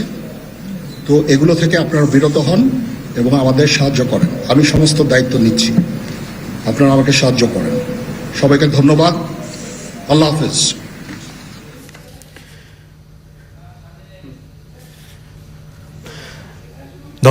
দর্শক আপনারা নিশ্চয়ই সেই কাঙ্ক্ষিত ভাষণ দেখেছেন। সেনাপ্রধান আরো কিছু বলার চেষ্টা করছেন, আমরা আবারও শুনি। এটা খুব আর্লি স্টেজ। আমরা যাব মহামান্য রাষ্ট্রপতির সাথে যে আলাপ আলোচনার মাধ্যমে এটা আমরা করব। আজকে এখানে জামাতের আমির ছিলেন, আমাদের বিএনপির শীর্ষস্থানীয় নেতৃবৃন্দ এখানে ছিলেন, জাতীয় পার্টির নেতৃস্থানীয় নেতৃবৃন্দ এখানে ছিলেন এবং সুশীল সমাজ এবং এখানে ডক্টর আসিফ নজরুল উনি নিজেও ছিলেন এখানে এবং উনি আমার সামনেই উনি সমস্ত ছাত্রদেরকে একটা সুন্দর বার্তাও দিয়েছেন এবং আমি আশা করি যে ছাত্ররা সেই বার্তা শুনে ওনাকে সবাই শ্রদ্ধা করে, ছাত্ররা শ্রদ্ধা করে, ওনার এই বার্তা শুনে তারা এই পরিস্থিতি নিয়ন্ত্রণে নিয়ে চলে আসবে এবং আমরা একটা সুন্দর একটা পরিস্থিতির দিকে আমরা এগিয়ে যাব ইনশাআল্লাহ। এখানে আওয়ামী লীগের কেউ ছিল না, আওয়ামী লীগের কেউ ছিল না। হ্যাঁ আজকে বিকজ আমাদের এই সময় নাই, এটা একটা বিশেষ একটা পরিস্থিতি, আমরা আজকে যে এই পরিস্থিতি এটা একটা আমরা একটা নিয়ন্ত্রণ নিয়ে আসবো। সেনাবাহিনী শান্তি শৃঙ্খলা বজায় রাখার কাজ চালিয়ে যাবে এবং আপনাদের সবার দায়িত্ব, ছাত্রদের দায়িত্ব, রাজনৈতিক নেতৃবৃন্দ এবং রাজনৈতিক কর্মীদের দায়িত্ব হচ্ছে সেনাবাহিনীকে সাহায্য করা এবং আপনারা মিডিয়ার মাধ্যমে আমাদেরকে এই যে একটু আমাদের সাহায্য করেন, সুতরাং আমরা তাহলে এই পরিস্থিতি নিয়ন্ত্রণ সহজেই নিয়ে আসতে পারব। না, যদি জিনিসটা শান্ত হয়ে যায় তাহলে আর কারফিউর কোনো প্রয়োজন নাই, কোনো জরুরি অবস্থার প্রয়োজন নাই, কোনো কারফিউর প্রয়োজন নাই, কোনো গোলাগুলির প্রয়োজন নাই। আমি আদেশ দিয়ে দিয়েছি সেনাবাহিনী কোনো গোলাগুলি করবে না, পুলিশ কোনো গোলাগুলি করবে না। আমি আশা করছি যে আমার এই বক্তব্যের পরে পরিস্থিতি উন্নতি হবে, আমরা একটা সুন্দর পরিবেশের দিকে যাচ্ছি।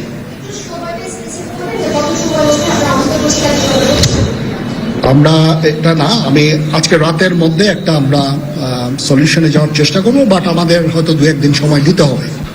এটা আমরা এখনো এটা টু আর্লি, আমরা যাচ্ছি যে আমরা কথা বলবো মহামান্য রাষ্ট্রপতির সাথে, আমরা একটা সুন্দর সলিউশনে আমরা পৌঁছাবো।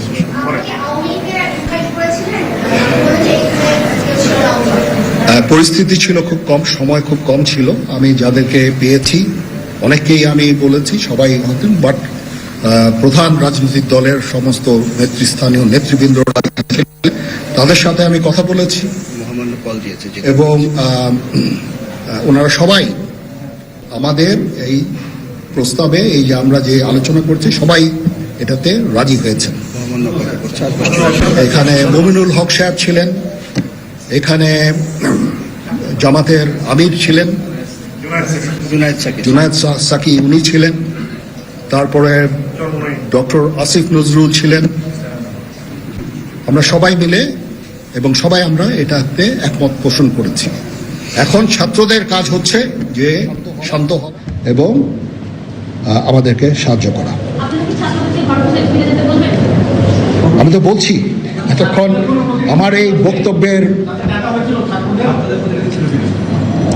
ছাত্রদের প্রতিনিধি বলতে আমি এখন ওনাদের কাউকে পাইনি। আমি ডক্টর আসিফ নজরুলকে রিকোয়েস্ট করেছি, যেহেতু ওনাকে ছাত্ররা শ্রদ্ধা করেন এবং উনিও একটা সুন্দর একটা ভিডিও মেসেজ উনি দিয়েছেন ছাত্রদের জন্য। আমি আশা করব যে এই ভিডিও মেসেজটাও কাজে ইয়াদ হবে, কাজ দিবে, এইভাবে আমরা কাজ করে দেব। সবাই ভালো থাকেন, সবাই ভালো থাকেন, সবাইকে ধন্যবাদ। এখানে আপনারা যত প্রশ্ন করতে থাকবেন আমাকে দেরি করাবেন, it is too early, it is too early.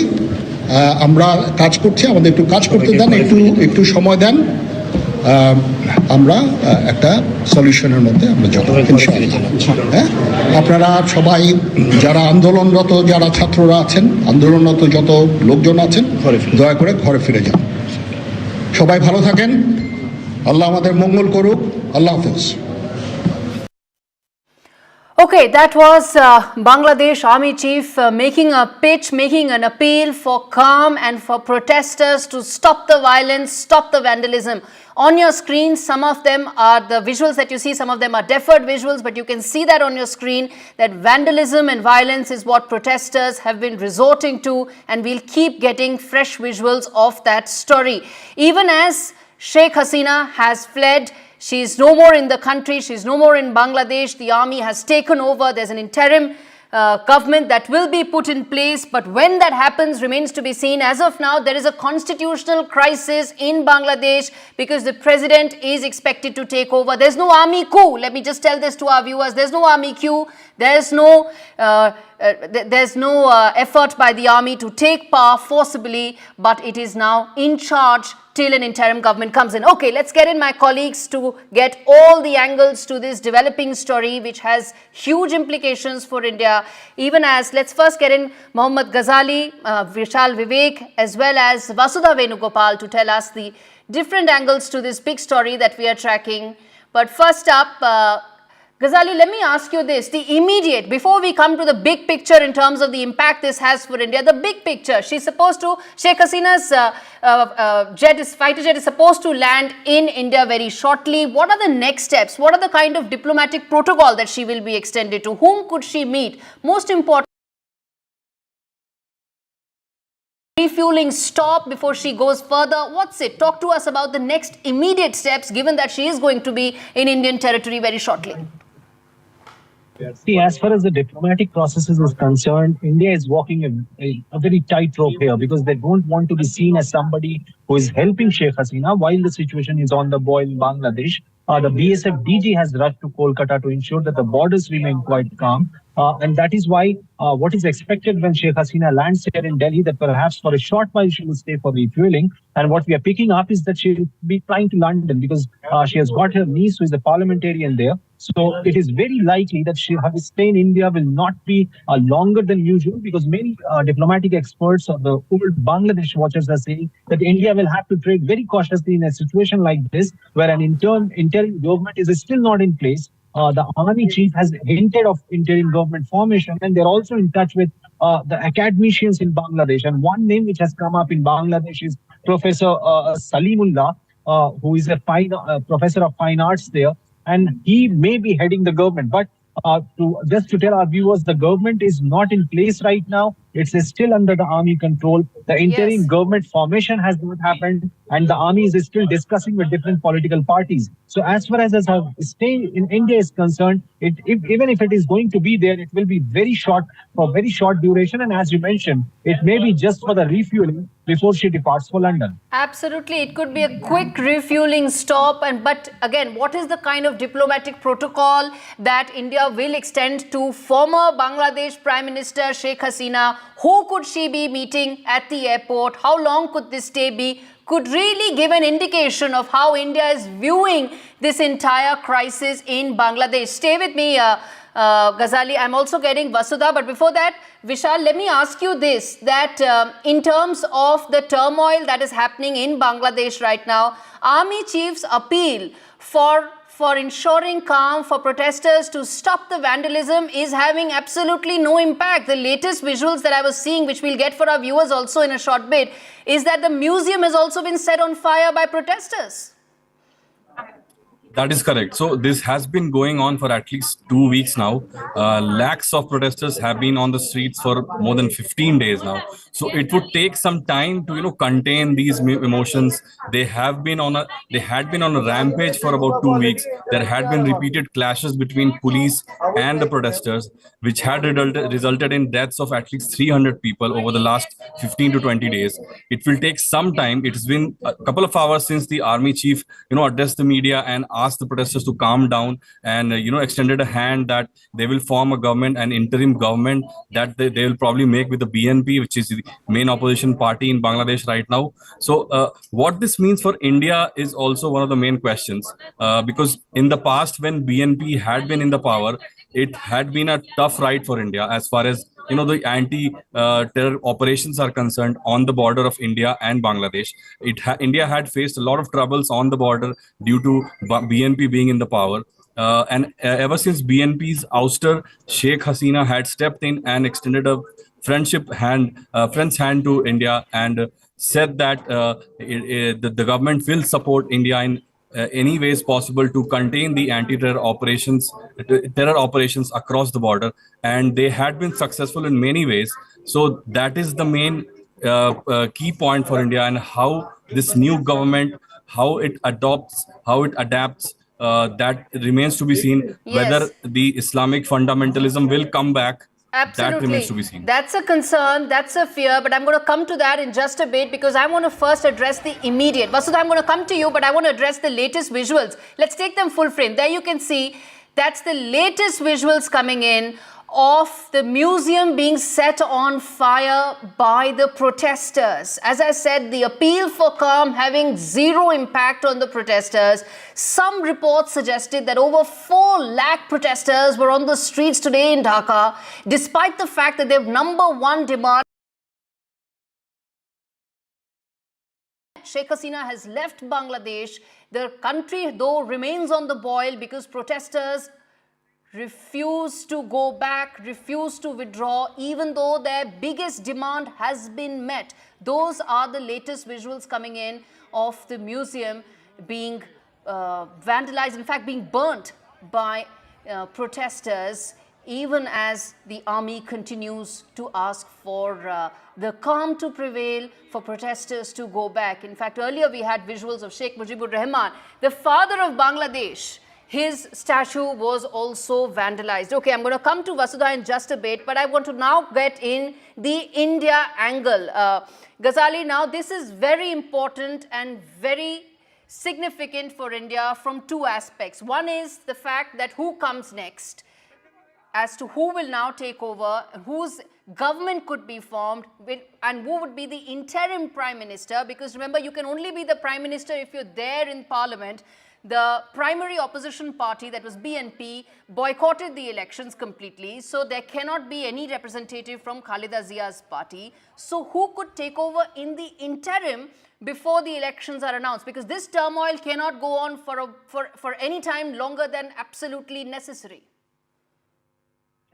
See, first that India has lost its trusted aid in Bangladesh. We know that how Sheikh Hasina was here in the swearing ceremony, and she was one of the first international leaders to visit India or meet Prime Minister Modi after he took over for his third term here. So one, that we have lost a trusted partner. Second, the bigger concern for India is that right now the region, our neighborhood, immediate neighborhood is in turmoil. There is instability, and all depends upon the army chief, because he made those announcements. He facilitated a departure of Sheikh Hasina from Bangladesh while the entire country was on the boil. He ensured that she's safely leaving the country, departing the country with her sister. So all depends upon who he appoints as somebody to take charge for the new government. The third thing is that India will also be concerned that not any party which has even a remotest hint of being and having a history of anti-India sentiments or harnessing Ghazali, I'm going to come back to that aspect, because that requires greater discussion in terms of what happens if Khalida Zia or some of the other elements come to power. But I want to get in Vasudha first. She's standing outside Bangladesh High Commission. Vasudha, how India now deals with the present and immediate is very significant. How long Sheikh Hasina stays in Delhi, what is the kind of diplomatic protocol that is extended to her, will be very significant and important. Talk to us, what are your sources telling you about this? Well, Gauri, I'm coming to you from the Bangladesh High Commission, and the action here has really intensified in the last few hours. When I came here in the afternoon, there were hardly like a few policemen, but now if you look at the security here, it's been beefed up. There are barricades everywhere, and there are staff members inside this complex who are also wearing those black badges of protest, signaling that they also support what really happened in Bangladesh. And remember, what happened in Bangladesh was something that was sort of a deja vu, because we've seen something like this happening in Sri Lanka and of course in Afghanistan and Myanmar. So India's neighborhood has been in a state of unrest, and clearly, these protests in Sri Lanka started on July 1st, and we've seen that intensify over the last few days, with the army in some ways also supporting it, and India has been very concerned about it, considering Jamaat-e-Islami's youth wing has also been supporting the protests. So MEA has officially reacted to this in the past few days, saying that it is monitoring the situation. In fact, just yesterday, India released a very important stern advisory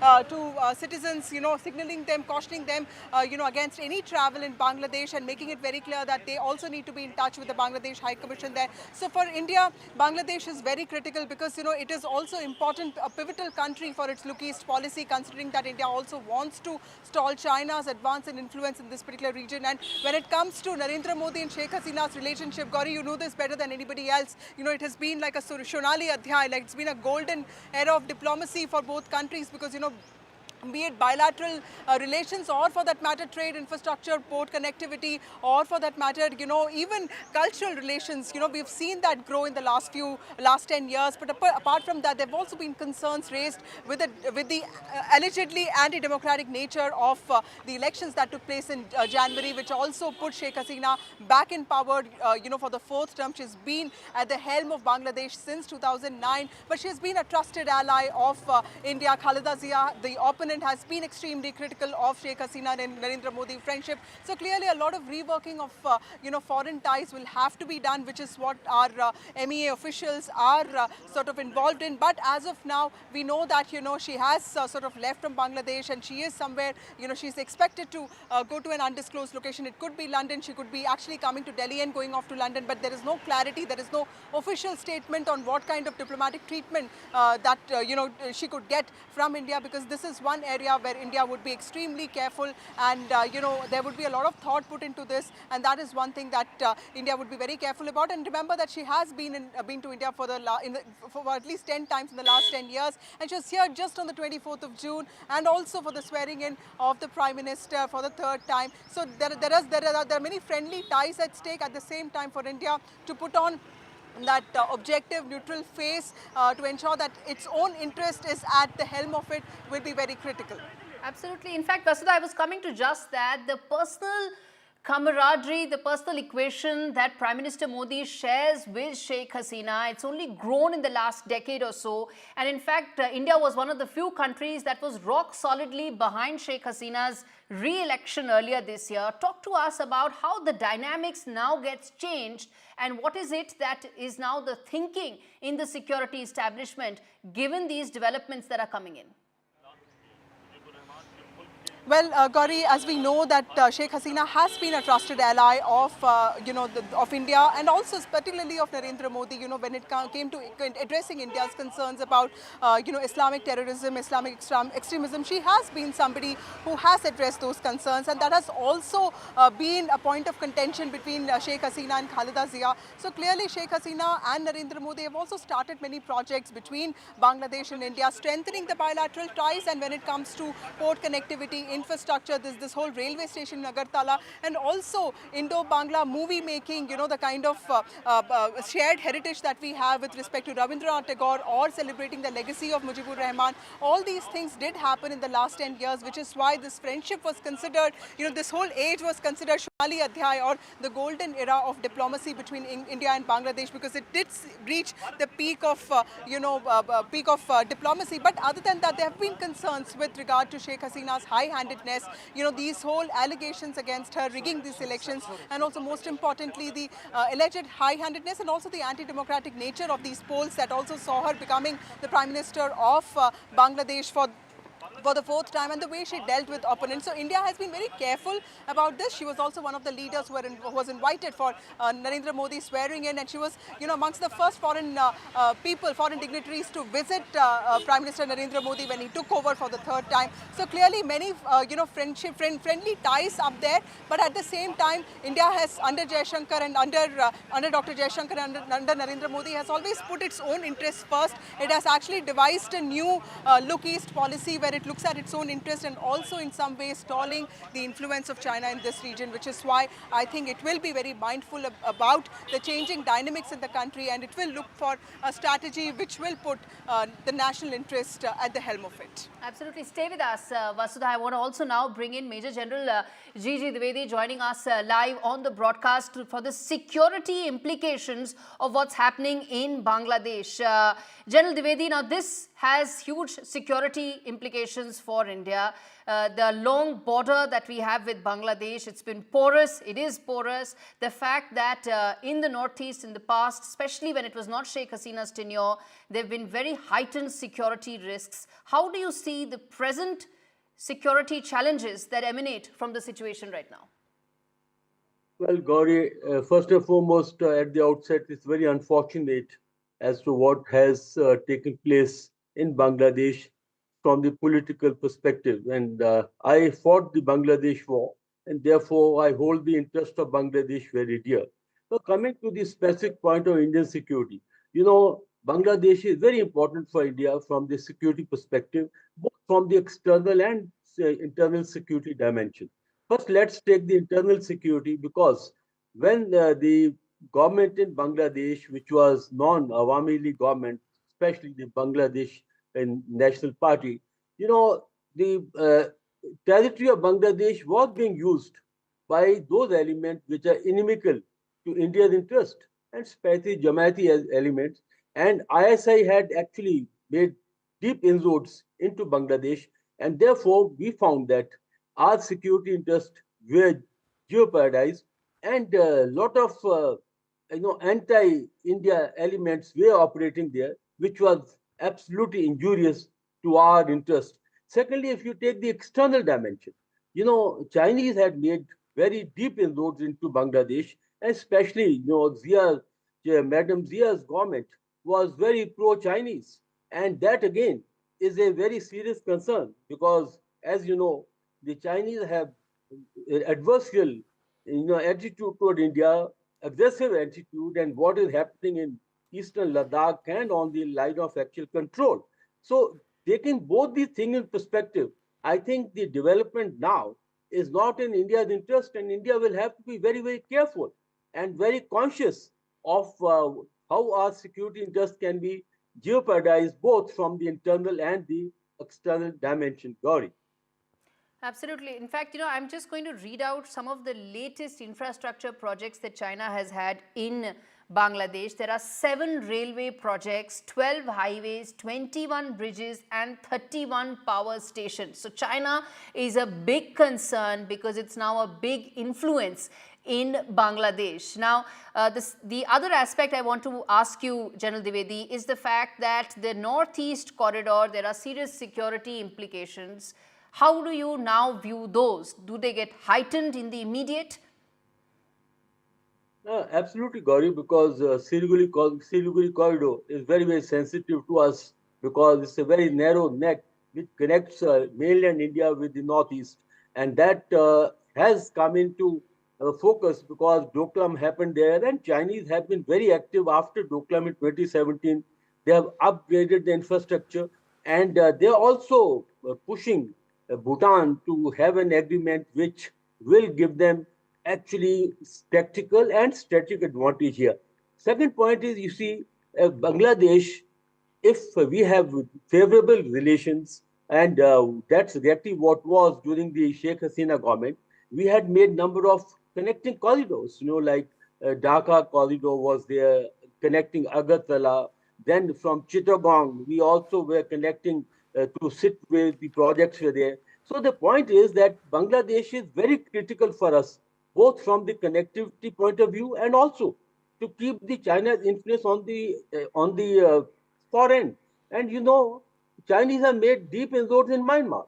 They have got the China-Myanmar economic corridor, and that is coming right into the Bay of Bengal. So I think that overall, the situation is not to India's interest, and it's going to set back progress we have made, especially with the connectivity, also with the anti-India elements that are operating there. Sheikh Hasina government has gone an extra mile to ensure that India's security interests are well taken care of, and more so, especially from the strategic perspective, tactical perspective, and also from the economic perspective. General Dwivedi, I'm going to come to some of those aspects. I need to take a very short break. What happens going forward? Bangladesh-China cooperation, Pakistan-Bangladesh cooperation, will that increase? The security implications for India. We come back with also the immediate focus. What happens in the next 24 to 48 hours? I request all my colleagues to stay with us. Rolling coverage of the Bangladesh turmoil continues. We come back after this very short break.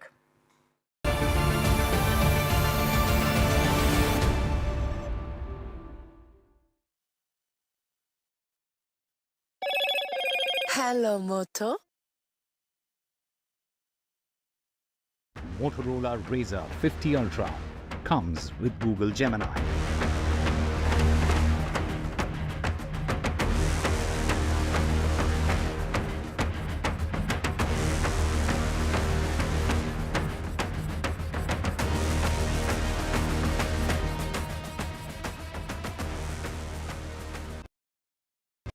Stay informed and entertained with the new and updated NDTV News app.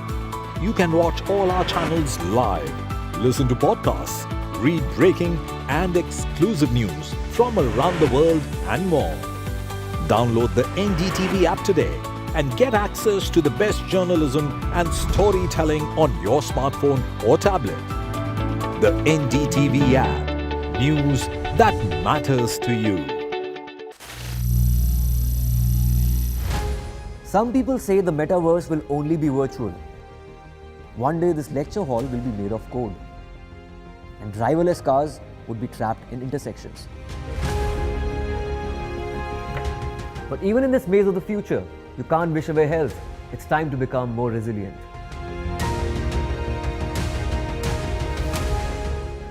"10 years of Banega Swasth India, we have grown and achieved so many milestones.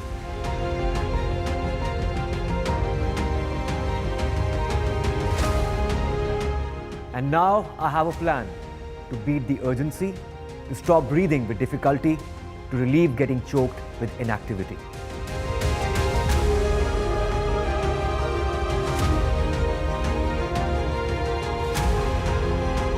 Energize our government, our environment, our society, and ourselves. Everyone, everywhere, every day.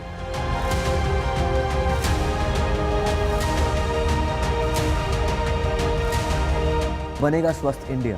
One world hygiene.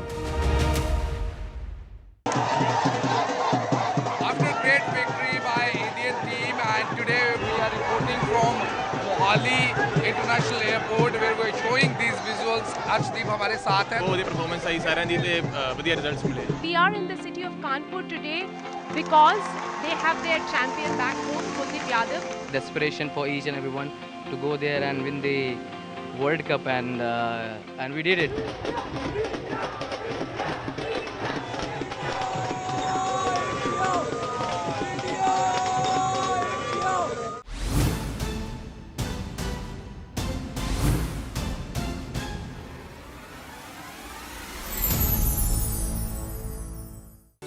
Stay informed and entertained with the new and updated NDTV News app.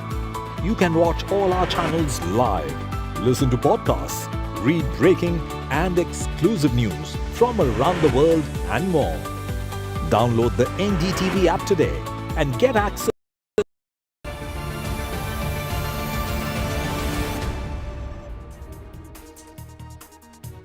Welcome back. You're watching our rolling coverage of the turmoil that has gripped Bangladesh. I'm Gauri Dwivedi and I'm joined by General Gigi Dwivedi, who's a defense analyst, to decode the very latest that's happening in Bangladesh and the security implications that arise from it. On your screens, viewers, are those images of vandalism and violence that protesters in Bangladesh have resorted to, even though their number one demand, that Sheikh Hasina should resign as Prime Minister, has been met. The violence and vandalism continues even as the army chief has appealed for calm. He's appealed for protesters to end their violence and go back. The army chief has also promised that there will be an interim government soon, but the security implications of this and the very latest that is happening in Bangladesh is what the focus will be over the next 30 minutes. Let me also get in my colleague Mohammad Ghazali to give us the very latest on what's happening. Ghazali, she is expected, Sheikh Hasina's plane is expected to land in Delhi anytime soon. Talk to us what is happening right now behind the scenes. What is it that your sources within the government are telling you? How are they going to approach this situation right now? See, the governments, especially the Ministry of External Affairs sources, are tight-lipped about how she will be received, whether there will be any government representative at the airport to see her or not, or what could be the duration of her stay. Because India is also maintaining a close eye on what is happening in Bangladesh. They don't want to be seen as somebody who has facilitated her escape from Bangladesh. And I'll just give you one update which you're getting from the Students Against Discrimination, that one group which was spearheading this anti-quota stuff in Bangladesh. They have issued a statement after the army said that there will be an interim government. They have said that the power transfer in Bangladesh should be done after prior consultation with the protesters, because they say that they have lost more than 100 people since yesterday. More than 100 people have died or been killed in this protest, so they should be consulted before somebody is appointed as in charge of the interim government in Bangladesh. But as far as Sheikh Hasina's arrival in Delhi is concerned, what we're picking up is that MEA is very tight-lipped about the situation. No one knows that who is going to be at the airport, but certainly there will be back-channel talks which are going on because she's arriving in Delhi. Tell us, what is her final destination? Where is she headed from India? Where is she headed from Delhi? Tell us that. Her niece is a parliamentarian in UK, so what we are being told is that she will be departing with her sister. She will be going to London after refueling here at Delhi airport. So her final destination will be London. She is not going to stay here in Delhi for a very long time. It will be ensured that she leaves for London as soon as the refueling is done at the Delhi airport. Do we know who will be meeting her from the Indian side? Any idea the protocol that could be extended? She's now former Prime Minister of Bangladesh. Yes, now she's the former Prime Minister, but there is no word as of now that who will be at the airport to see her, whether any Indian government official will go and receive her there. But all the assistance will be provided to her once she lands here in Delhi. Okay, so along with Sheikh Hasina, her sister Sheikh Rahana is also traveling with her, and as reports seem to suggest right now, and as what Ghazali, my colleague, is telling, that they are headed to London right now, and there's no word on how Indian government is viewing this unprecedented situation in Bangladesh, given that Sheikh Hasina will be in Delhi for some time. Stay with us. I want to quickly get in a word from Vishal, and then I get in General Dwivedi as well. Vishal, now talk to us about the latest that is happening in terms of the protests that are happening. Visuals are coming in as we speak. We are taking them also for our viewers to see that the vandalism is going unabated. It's as if the army chief's appeal is having absolutely no impact on the protesters. What do they really want?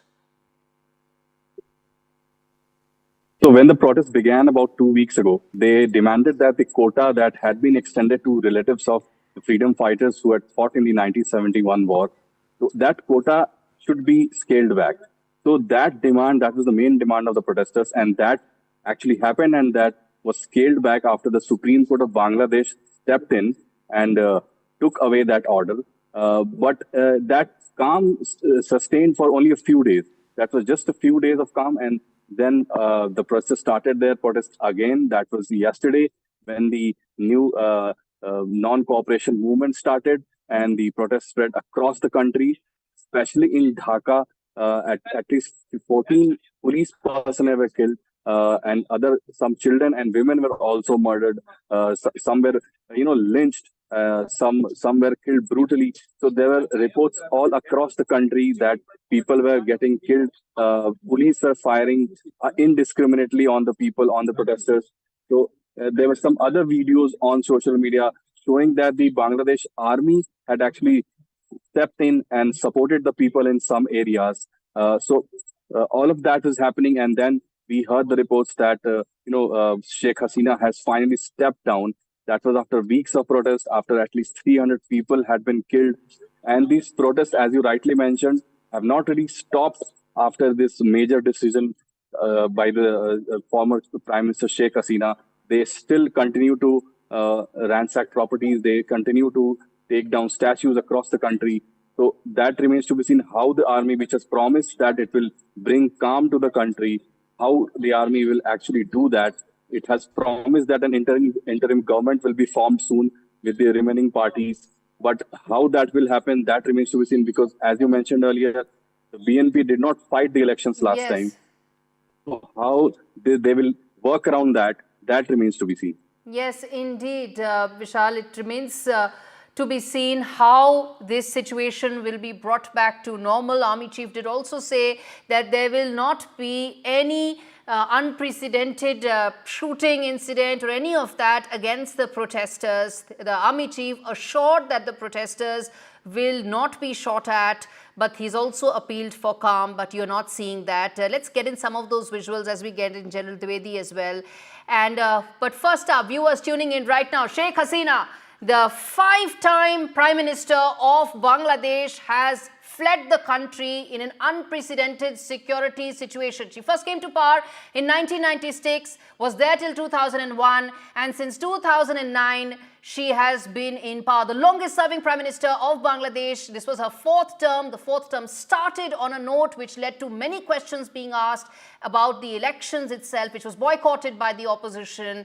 And since then, there has been there has been a clamor that this election was not conducted in a free and fair manner, and democracy and democratic traditions in Bangladesh were being compromised by Sheikh Hasina. All of that finally led to her ouster, with her now being on way to London with a quick stopover in Delhi. General Dwivedi, I want to first now ask you is that what about the Indo-Bangla border? We'll come to the other aspects related to Pakistan and China, but first the border. That's the immediate security threat, isn't it? It's a porous border. No, absolutely, because India-Bangladesh border is about 4,050 kilometers, and it's a porous border and a very sensitive border because as it is, a lot of infiltration and trans-border, breaches take place, and this border is very, very sensitive. I see two very important developments that are taking place. Firstly, Hindu minority population in Bangladesh is very vulnerable. In fact, when we fought the war, that time Hindu population was about 23%, today it's only 8%, and they'll be the first targets. And you can expect a lot of refugees coming in, point number one. And secondly, this is the time when the anti-India forces will gain ground. And therefore, in both the perspective, I think the border is very sensitive. And rightly so, our security forces, especially guarding the border, must be on full alert because the sensitivity, the porousness of border, and the length of the border, which is about 4,050 odd kilometers. Gauri. Okay, let's stay with us, General Dwivedi, because I want to also get in my colleague Shreya as well as Vasudha Venugopal to give us the very latest that's happening. Shreya, you are at the airport. Tell us what's the latest that's coming in. It seems there are some reports suggesting that it could be senior IAF officials, that is the Indian Air Force officials, who could be receiving Sheikh Hasina, but no word is yet, no final confirmation is yet. Over to you. Give us the very latest. That's right, there is no final confirmation here. We do not see the arrival of Sheikh Hasina, although there are these unconfirmed reports that she will sort of stop over here in New Delhi, and she's on her way to London, and she's of course, as per sources, she has stopped in northeast city Agartala, the capital of Tripura, which is also the closest to Dhaka, but there are no signs here in the Indira Gandhi National Airport. We do not see any inkling of her arrival anytime soon. But of course, we are aware that India has sort of decided to offer her a safe passage through the Indian airspace, following her request from Dhaka. And as for now, in New Delhi, we do not see any inkling of her arrival.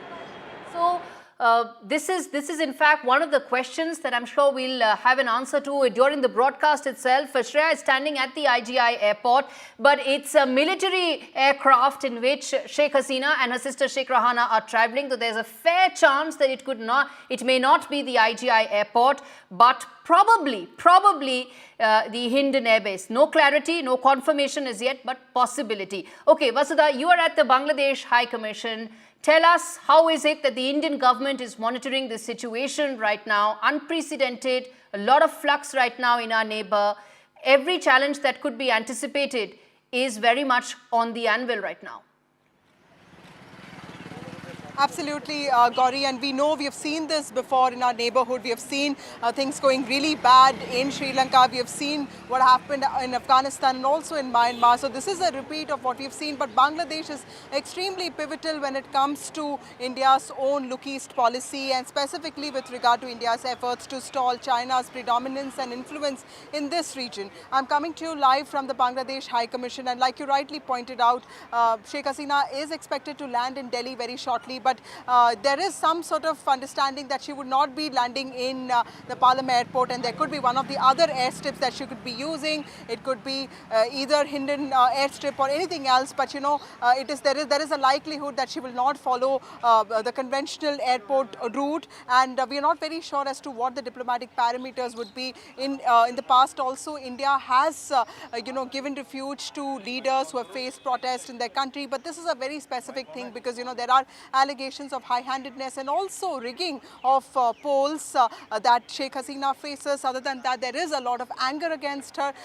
These protests in Bangladesh started on the 1st of July, and these are mainly student-led, and this is because there was a court in Bangladesh which basically ruled in favor of reinstating 30% quota in jobs for family members of freedom fighters, which in some ways was seen as favoring members of Awami League. And today, if you see the visuals of what is happening in Bangladesh, offices of Awami League are being burnt down. So clearly there is anger against the party for basically, using undemocratic, conventions to, in some ways allegedly steal the mandate. Remember that Sheikh Hasina has been in power since 2009, and it's in January that she came back as the the Prime Minister of the country for the 4th consecutive term. So clearly she has a lot of power in her hands, and there are many questions that are being asked, which is why India will be very careful, considering that it will have a lot of answering to do. Khaleda Zia, the main opponent of Sheikh Hasina, has been critical of Sheikh Hasina and Narendra Modi's friendship in the last 10 years. And like we were talking about how the last 10 years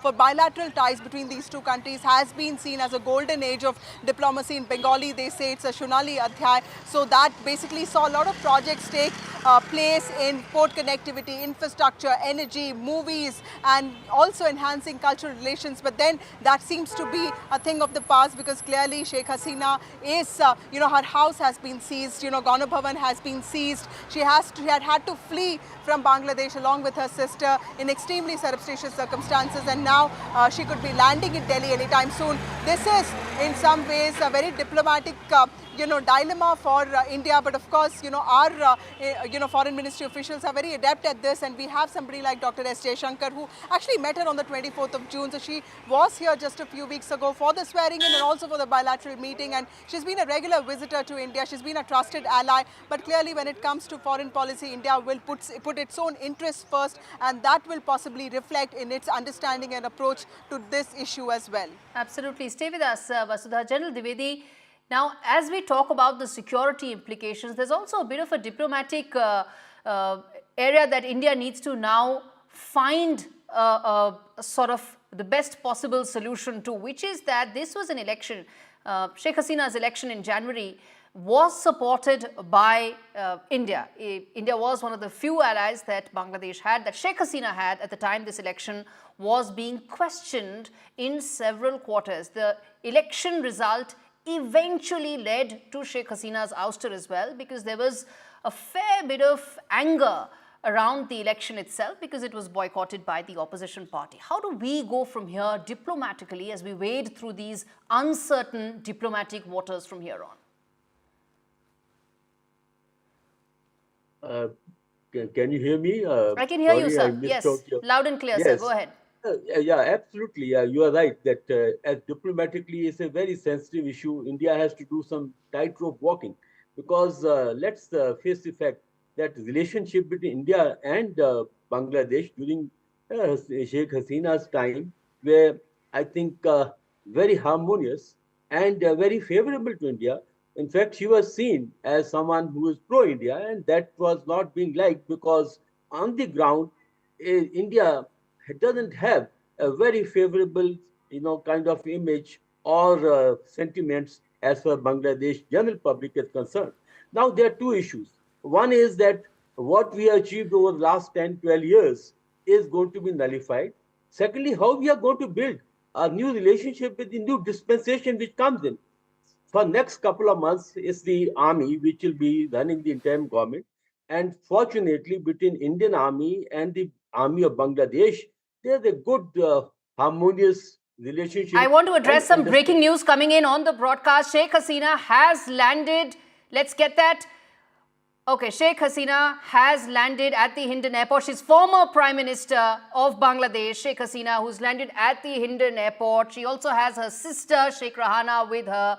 And they will be here for a short period of time and then are likely to move ahead to their final destination, which is expected to be the UK. Now, how long will she be here? What is the kind of diplomatic protocol that will be extended to her? Will she reach out to anybody in the security establishment in New Delhi? Are all questions. Let's change that. She's former Prime Minister of Bangladesh, Sheikh Hasina, who's landed in Delhi. right now at the Hindon Airport. Let's get in Mohammad Ghazali to give us the very latest on this. Ghazali, as we've been talking, Sheikh Hasina has landed at the Hindon Airport. Tell us what could be the next few steps for as long as she is on Indian soil.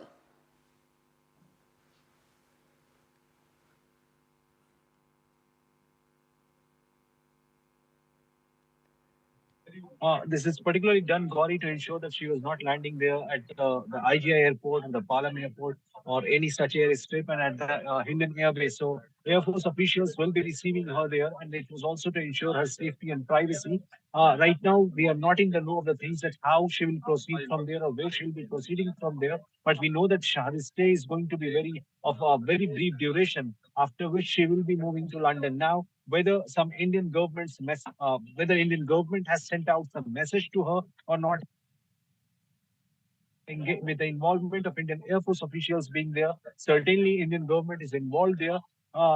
As of now, we just know that she has landed there at the Hindon Air Base, and after which she will be flying out to London. But the duration of when, after how long she'll be flying to London is not known yet. But we only know that with her sister, she has finally landed here at Hindon Air Base. So all these reports that she was going to some other country has been proven wrong. She has rightly come to her neighborhood in India, and certainly Indian government has been coordinating when it comes to her departure, arrest, or say escape from Bangladesh at a time when people are on the ground there.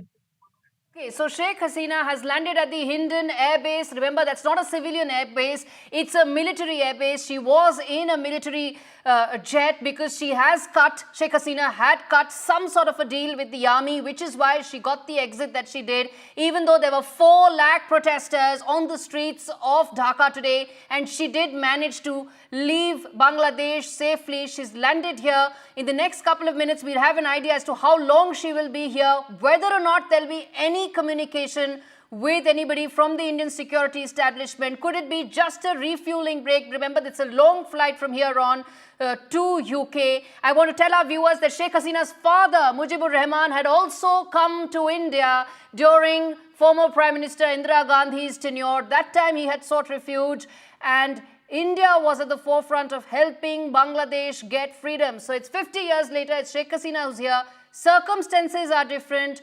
Her stay would also be different, but this is important to tell our viewers tuning in right now that Sheikh Hasina is in India. She's in Delhi, just like her father was before 1971, along with the entire family. I believe my memory serves me right, 5 sons as well. But the big story, Sheikh Hasina, former Prime Minister of Bangladesh, has landed at the Hindon Air Base. She was traveling in a military jet. She'd cut a deal with the Bangladesh army, and which is why she got an exit. Whether it was honorable, whether it was dishonorable is the big question that we'll come back and talk more on. But the action in Bangladesh continues, even as the diplomatic huddle that is likely to follow for India is also expected to continue next couple of hours. How India will approach Bangladesh, how India will approach Sheikh Hasina's departure, and how India will approach the security implications of this is all that I'm going to come back and talk more on. But on that note, we slip into a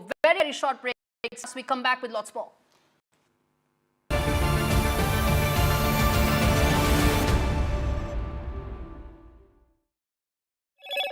Hello, Moto. Motorola Razr 50 Ultra comes with Google Gemini.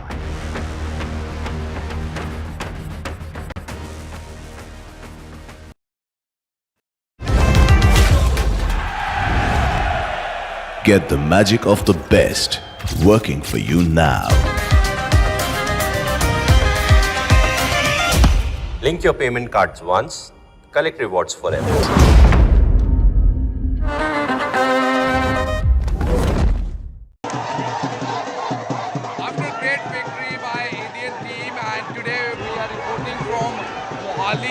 International Airport, where we're showing these visuals. Arshdeep हमारे साथ हैं. बहुत performance आई सारे दी थे बढ़िया results मिले. We are in the city of Kanpur today because they have their champion back home, Kuldeep Yadav. Desperation for each and everyone to go there and win the World Cup, and we did it.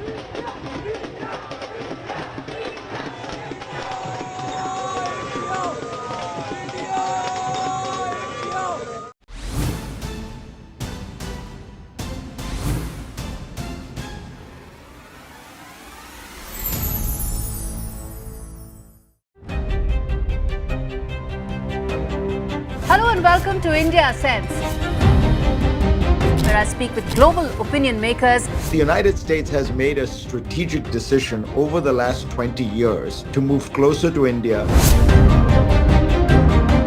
So a $7 trillion economy seems a perfectly conceivable number. If you want to be a national party, it's that you sort of accept the way the world is rather than want to endlessly hark back to how it was.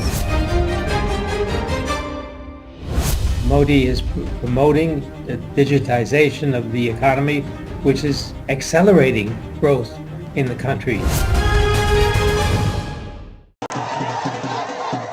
After great victory by Indian team, and today we are reporting from Mohali International Airport where we are showing these visuals. Arshdeep हमारे साथ हैं. वो performance आई सारे दी थे बढ़िया results मिले. We are in the city of Kanpur today because they have their champion back home, Kuldeep Yadav. Desperation for each and everyone to go there and win the World Cup, and we did it.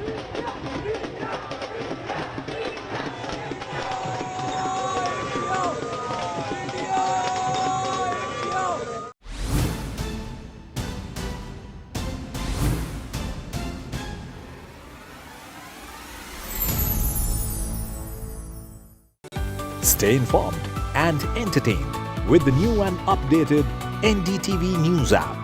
You can watch all our channels live, listen to podcasts, read breaking and exclusive news from around the world and more.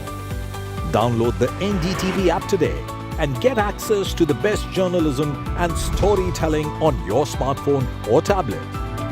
The NDTV app. News that matters to you. Some people say the metaverse will only be virtual. One day this lecture hall will be made of code, and driverless cars would be trapped in intersections. But even in this maze of the future, you can't wish away health. It's time to become more.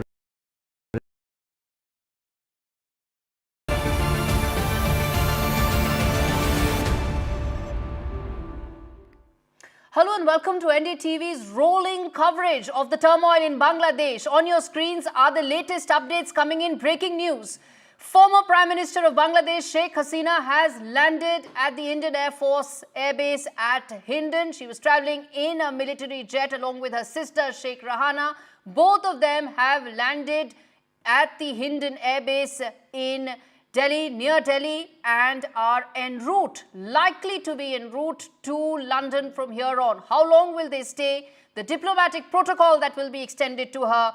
Who are the likely people, if at all, somebody will meet her? Other questions that we will ask. But first up, the headlines coming in this evening at 6 p.m. Bangladesh army takes over. Sheikh Hasina has landed in India. Former Prime Minister has been ousted and fled the nation amidst unprecedented protests. Army announces that an interim government will be formed, even as Army Chief appealed for peace and asked protesters to stop the vandalism. An angry mob stormed into Bangladesh Prime Minister Sheikh Hasina's residence. Protesters vandalized Mujibur Rahman's statue. Dhaka Palace was also ransacked by angry protesters.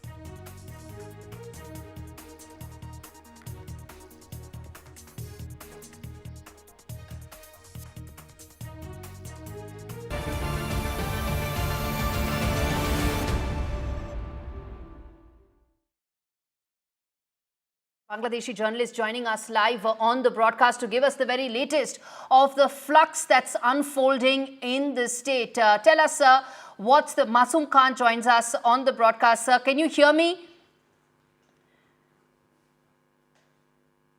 Sir, my first question, tell us what's the latest that's happening on ground? What's the situation? Is there any possibility of a calm now coming in, given that the number one demand of protesters has been met? Sheikh Hasina has fled the country.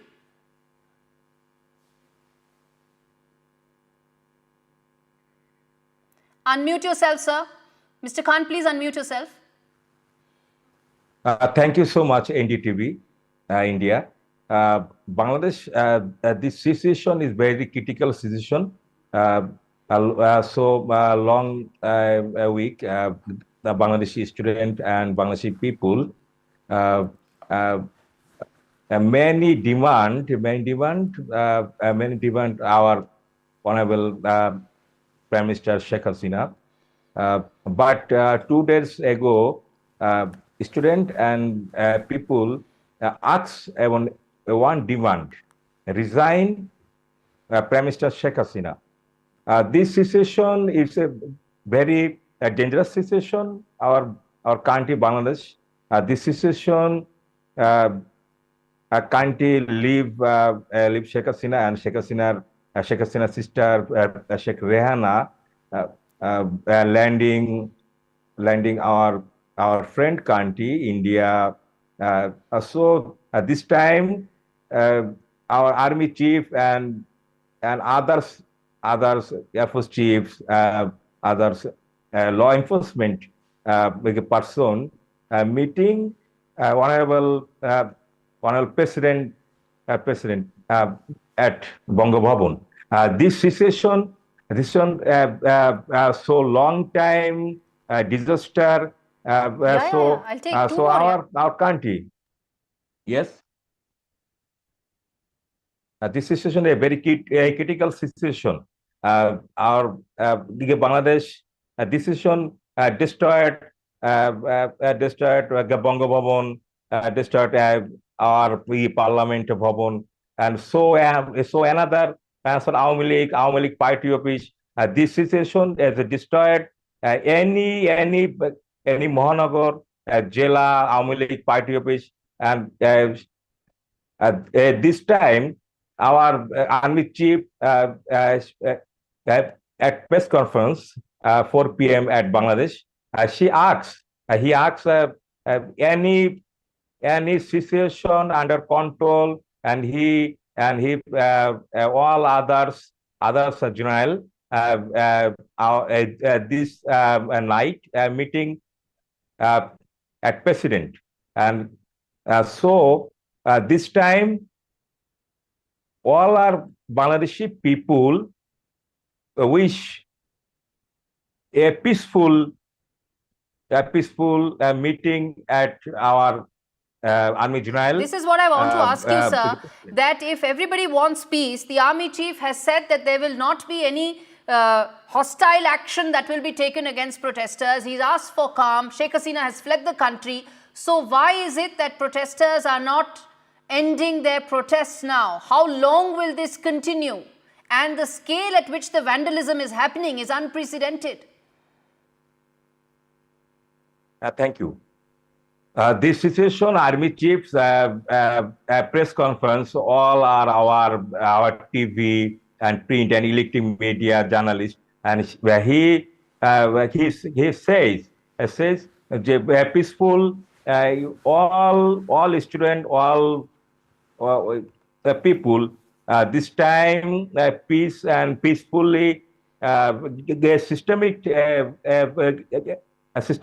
this long time we recognize at this time Bangladesh is very a dangerous situation run. Okay, all right, Mr. Khan, thanks so much for joining us. Yes, it's a dangerous situation because of the scale of political uncertainty that's engulfed Bangladesh right now and the serious security challenges it's throwing up to the entire region. Thanks so much for giving us that update, and I'm going to get my colleagues to fill us in with the very latest.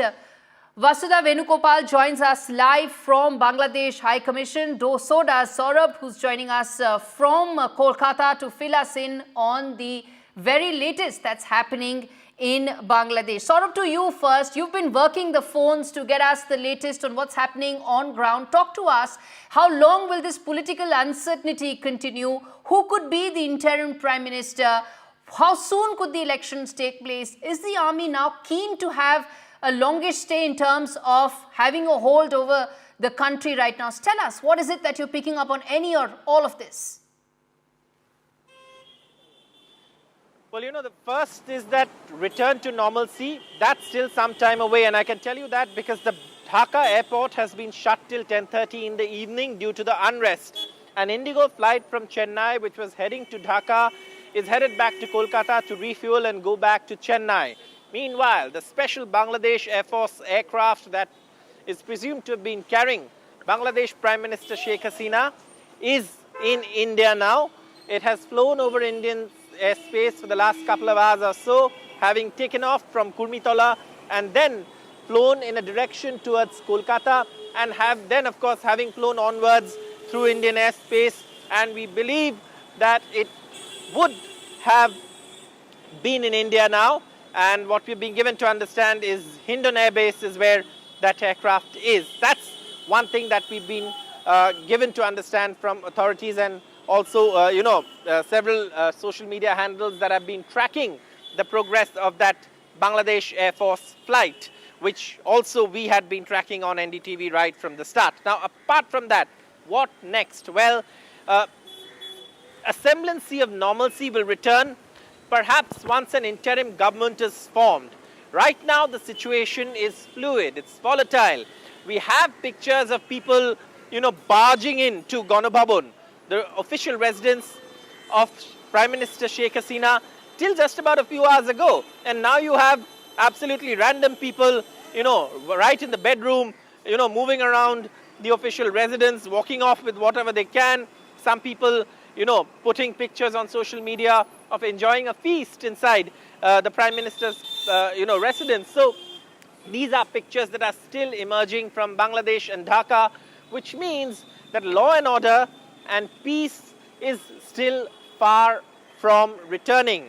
Which means how do we get that peace? That's the immediate focus. How do we get that peace, Saurabh? How do we ensure, or how will the army chief ensure that peace comes in? That's the first priority, isn't it? How do you ensure that calm prevails after what has been an unprecedented security situation?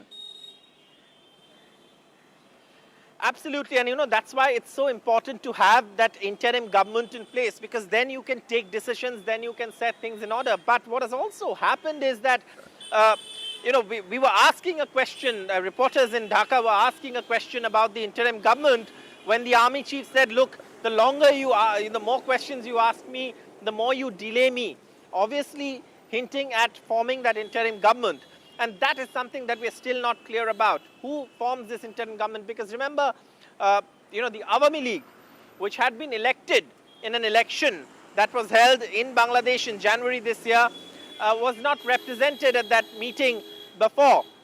Now, Sheikh Hasina, of course, we are being told, quit on an ultimatum from the army. But now, of course, the focus is on forming that interim government in Dhaka. And Dhaka right now is volatile. Dhaka is not peaceful. Dhaka has protesters around on the streets who are doing as they wish.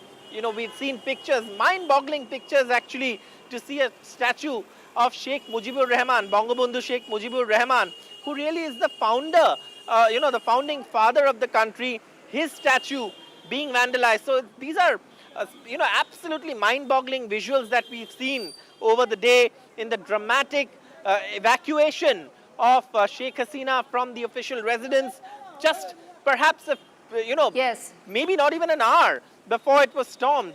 And then, of course, that, that aircraft flying out of Kurmitola and heading to India. But obviously, the focus is now on that interim government. There are meetings on, high-level meetings on in Dhaka.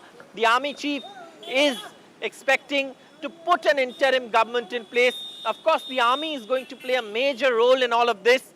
But that interim government is something that's the need of the hour. Every minute without a government in Dhaka is actually prolonging the chaos that prevails on the streets of Dhaka and Bangladesh. Absolutely, Saurabh. There is chaos and chaos everywhere. But this interim government, how soon it's formed, is really going to be the key focus area for India as well. Vasudha, let me bring you in on that. That's exactly what India would also be now keeping a very close watch on. Who will lead this interim government? How long will it stay? When will the elections happen in Bangladesh? This political uncertainty, how long will it go on, is going to be now India's top focus as well. Absolutely, Gauri, and let me tell you, when I came to this Bangladesh High Commission just a few hours ago. I was talking to some staff members there, and all of them had these black badges of protest. And while most of them did not want to talk about it, at least one or two did say that their sympathies are with the student protesters. So clearly the protests that started on the 1st of July in Bangladesh that have rocked the country to an extent that its Prime Minister, a Prime Minister who has been at the helm of this country since 2009, had to resign and flee from the country. You know, so many of them are actually in support of that. That actually reflects the situation in the country, and it also shows that you know, there could be far-reaching circumstances of what has happened in Bangladesh, not just in India but also in the entire neighborhood. What we hear now is that Sheikh Hasina has already landed in the Hindon Air Base, which is in Loni district of Ghaziabad, and this is also, I remember, one of those airstrips where a lot of people who were fleeing from Afghanistan used to sort of land in. This is, I'm told that no diplomatic protocol was awarded to her because she no longer is the head of the state, or for that matter, you know, so for instance, there are diplomatic protocols that the MEA sort of you know, puts in place, and because she's not a head of a state, that she was not accorded one. But clearly there is a possibility that she could be recording a video statement. She could be releasing that soon. Local media has reported that, you know, Bangladeshi local media has reported that she was not even allowed to record that media because people had barged into the Gana Bhavan, which is the official residence of the Prime Minister, and she had to flee from there, from Dhaka, along with her sister. So clearly, you know, this is a difficult time for Bangladesh. India is keeping a close watch on this. Yes. Narendra Modi, the Prime Minister of the country, and Sheikh Hasina have been trusted allies, but Bangladesh is a pivotal country for India when it comes to checking the influence of China, and India is sure that it will put its own interest ahead of everything else. So that is why, you know, when it comes to border issues, this is also the time that India will sort of, you know, put in measures, proactive measures to ensure that India will not have to face the brunt of the tragedy that is unraveling in Bangladesh. Stay with us, Vasudha. That's a very important update that you've given, that no diplomatic protocol was extended to Sheikh Hasina because she's no longer the Prime Minister of Bangladesh. Former Ambassador Baswati Mukherjee joins us on the broadcast, and along with Brahmacharani, Strategic Affairs expert. Thanks much for speaking to me on this developing, unprecedented story that's unfolding in our neighborhood. Ma'am, to you first, Ambassador Mukherjee, the fact is that as things stand right now, there is a great security risk that India is staring at, a political flux and a vacuum that Bangladesh is itself now engulfed in. What should be the immediate focus areas that India should now prioritize towards ensuring or bringing in some semblance of normalcy? Well, first of all, I think the most important thing is to secure our citizens who are in Bangladesh, our High Commission, our diplomats, and also to think about the fate of the minorities in Bangladesh, the Hindus who are there, Bangladeshi citizens. I hope and pray that the mob will not turn on them. They were 26% when Bangladesh became independent. Today they are less than 5%. These are matters which would inflame public opinion in India. We would need to secure our borders to ensure that there is no refugee exodus in an uncontrolled manner. We would need to wait and watch and see what kind of interim government is being formed, what are the sympathies of that government, whether the army is going to be actually forming a civilian government or is going to first take charge. But in my perspective, watching what you're showing on the screen and earlier on social media, it would appear to me that the first thing that the army needs to do in Bangladesh is to establish rule of law and to make the mob go back home. Unless that is done, Bangladesh is in turmoil and is unraveling. So the first need of the hour, which is an internal matter of Bangladesh, it's not for India to comment on it, is to establish rule of law and law and order in Bangladesh. Once that is done, as far as India is concerned, we are the closest, one of the closest neighbors. We have actually helped to liberate Bangladesh. Mujibur Rahman is the founding father of Bangladesh. Very painful to see his statue being desecrated. But this is foreign policy. Situations change in neighboring countries. We need to wait and watch and see what kind of government is formed and that government should be formed as soon as possible so that law and order can be brought back. It seems to me to be very strange that so much of turmoil and chaos could happen within 24 hours, particularly because the Supreme Court of Bangladesh had already rolled back the original issue which had caused conflict, which was the reservation issue, which had been accepted by the government. And at that point of time, it had seemed as if the protests would die down. Therefore, it would appear to me that these protests actually are very political in nature, and we would need to see whether they would also take an anti-India direction. Yes. In that case, it would be of great concern to India. It would be of great concern for the safety of our citizens who are there, of the students who remain, and of course, of the minorities, the Bengali Hindus who had stayed back in Bangladesh when it became independent. I come, by the way, from Bangladesh myself, from Dhaka. My parents come from Dhaka, and the security of the Hindus holding Bangladeshi passports would be on our mind definitely as we watch the chaos unraveling on the streets of Dhaka. Okay. Mr. Chilani, to you, I want to ask that, some of the questions and some of the very important aspects that Ambassador Mukherjee also raised, which is that how political are these protests in nature? Are they being instigated throughout this year? In fact, the whole of 2024, ever since elections results came out, Sheikh Hasina cried hoarse that there was foreign hand in instigating these protests, and also talking about the election results in a certain manner, colored the verdict that came in. How do you see these protests, and whether or not there's actually a foreign element in terms of instigating these protests and its India impact? That's an important question.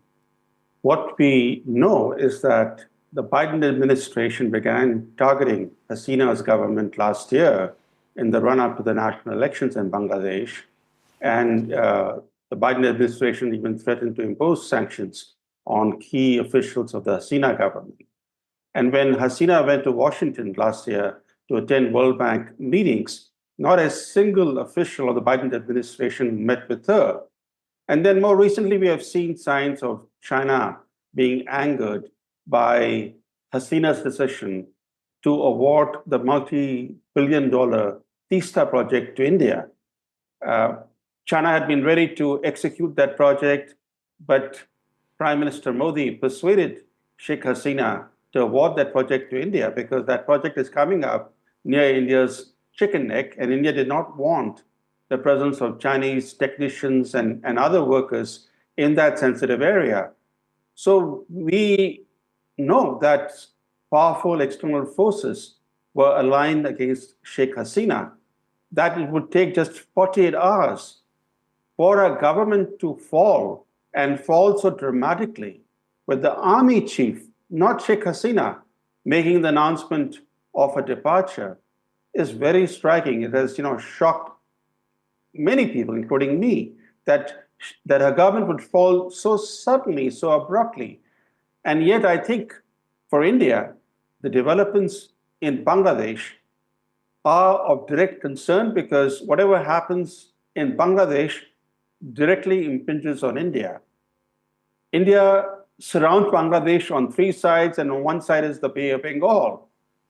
Bangladesh has a very narrow corridor with Myanmar. So developments in Bangladesh do hold direct implications for India. And also, as Ambassador Mukherjee pointed out, that the forces that were behind these protests are not exactly forces that are friendly to India. These forces that were either spearheading the protests or backing the protests, these elements included the Jamaat Islami, the BNP, which traditionally have been very anti-India, and we do not know what kind of new government will take office in Dhaka, whether the Awami League will have any role to play in the new government, whether these anti-India elements will gain some sway in the new government. All this has a bearing on India's security. Indeed, indeed. And let me get that to Ambassador Mukherjee before I slip into a break, ma'am, which is that forces that may be or are inimical to India could play a very important political role going forward in Bangladesh. What should be our priorities in securing our strategic calculus? The first and most important thing as a large neighbor and as a Bengali, I can tell you, is there's one thing that is similar in both parts of Bengal, West Bengal and Bangladesh, which is that Bengalis are hypersensitive about what they perceive as interference in their internal affairs. So it would be wise and prudent to do what we are doing, which is maintaining a diplomatic silence and allowing events to run their course while we watch them with horror on your TV screen, on our TV screens. We would have to act, as I said, if they go actively after Hindus, if they try to start killing Indian citizens, if they try to kill our students, and worst of all, if they attack the Indian High Commission in Dhaka and our consulates spread out over Bangladesh, that would be of immediate concern, and we would have to deal with it as any large nation would need to deal with it. I don't have to discuss it on national television. The other issue, which is of immediate concern, is the securing of our large border with Bangladesh to ensure that forces inimical to India and inimical to our national interests don't force their way in through that long border. Therefore, I see on the screen that the BSF is on high alert. We may be moving in our army to secure the border further. Please don't forget also that this has huge implications on what we call the chicken's neck, on the northeast, on the security of the entire northeast, on the security of my home state, West Bengal, and moreover, the impact it must be having right now as we speak on public opinion all over India, but particularly in West Bengal, which is directly impacted, and where many are descendants like me of families who were originally for centuries settled in Dhaka, Bikrampur, in what we call East Bengal before partition. And they would be particularly sensitive to the fate of Bengali Hindus who opted to stay on in Bangladesh because they thought that that is the country of their identity and culture, etc. Moreover, it is very ironical that Bangladesh broke free from the yoke of Pakistan military rule because they said that language and culture is more important. Bengali language and culture is more important than religion. But today, it would appear to me that the situation is so volatile that it could turn in the opposite direction. Yes. They could try to argue that ultimately the religious identity is more important than the Bengali language culture. So then definitely it would take an anti-India, anti-Hindu turn, and then definitely we would have to, not on national television, but quietly sit and look at our strategic options. Because we cannot sit by and watch Hindus or Indians being killed on the streets of Bangladesh. Right. Okay. So I'm going to slip into a very short break, but we come back with this and lots more on the very latest that's happening in Bangladesh and its many implications for India, from strategic to military to the humanitarian angle that it may unleash for us as well. But it's time for a quick break. Rolling coverage continues. Stay with us.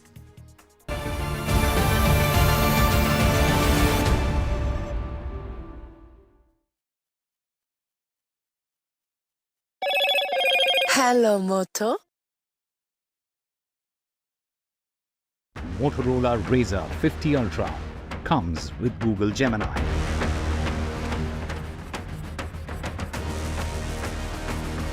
Army coup in Bangladesh. Hasina flies out of country. Sheikh Hasina ousted, flees nation amidst unprecedented protests. Angry mob storms into Bangladesh Prime Minister's residence. Protesters vandalize Mujibur Rahman's statue. Dhaka Palace ransacked.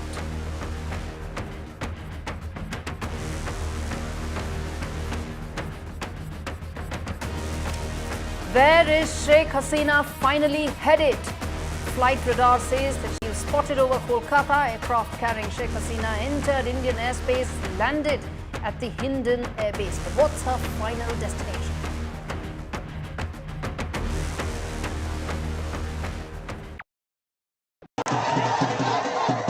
After great victory by Indian team, and today we are reporting from Mohali International Airport where we are showing these visuals. Arshdeep हमारे साथ हैं. वो दी performance आई सारे दी ते बढ़िया results मिले. We are in the city of Kanpur today because they have their champion back home, Kuldeep Yadav. Desperation for each and everyone to go there and win the World Cup, and we did it.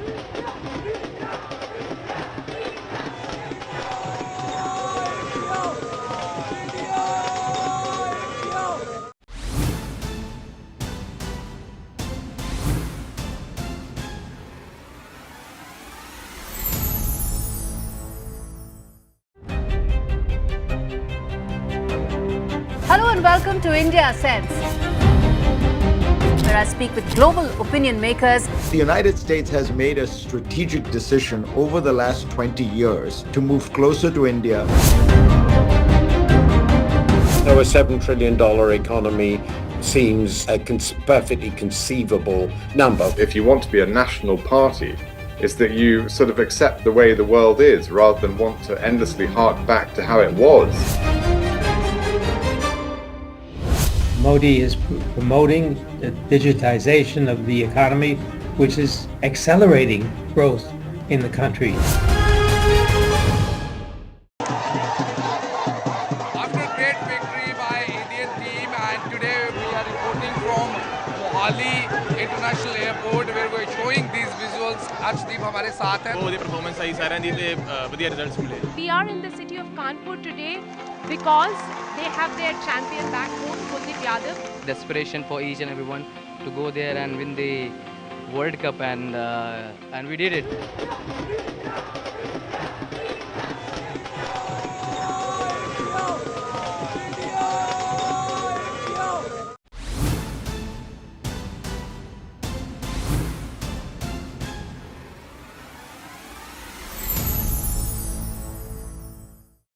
Stay informed and entertained with the new and updated NDTV News app.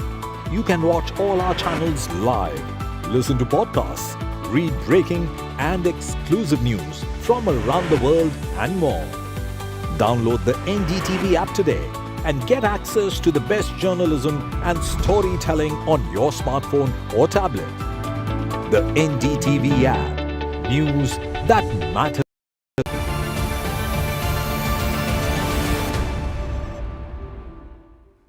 Welcome back. You're watching our rolling coverage of the very latest that's happening in Bangladesh. It's in turmoil.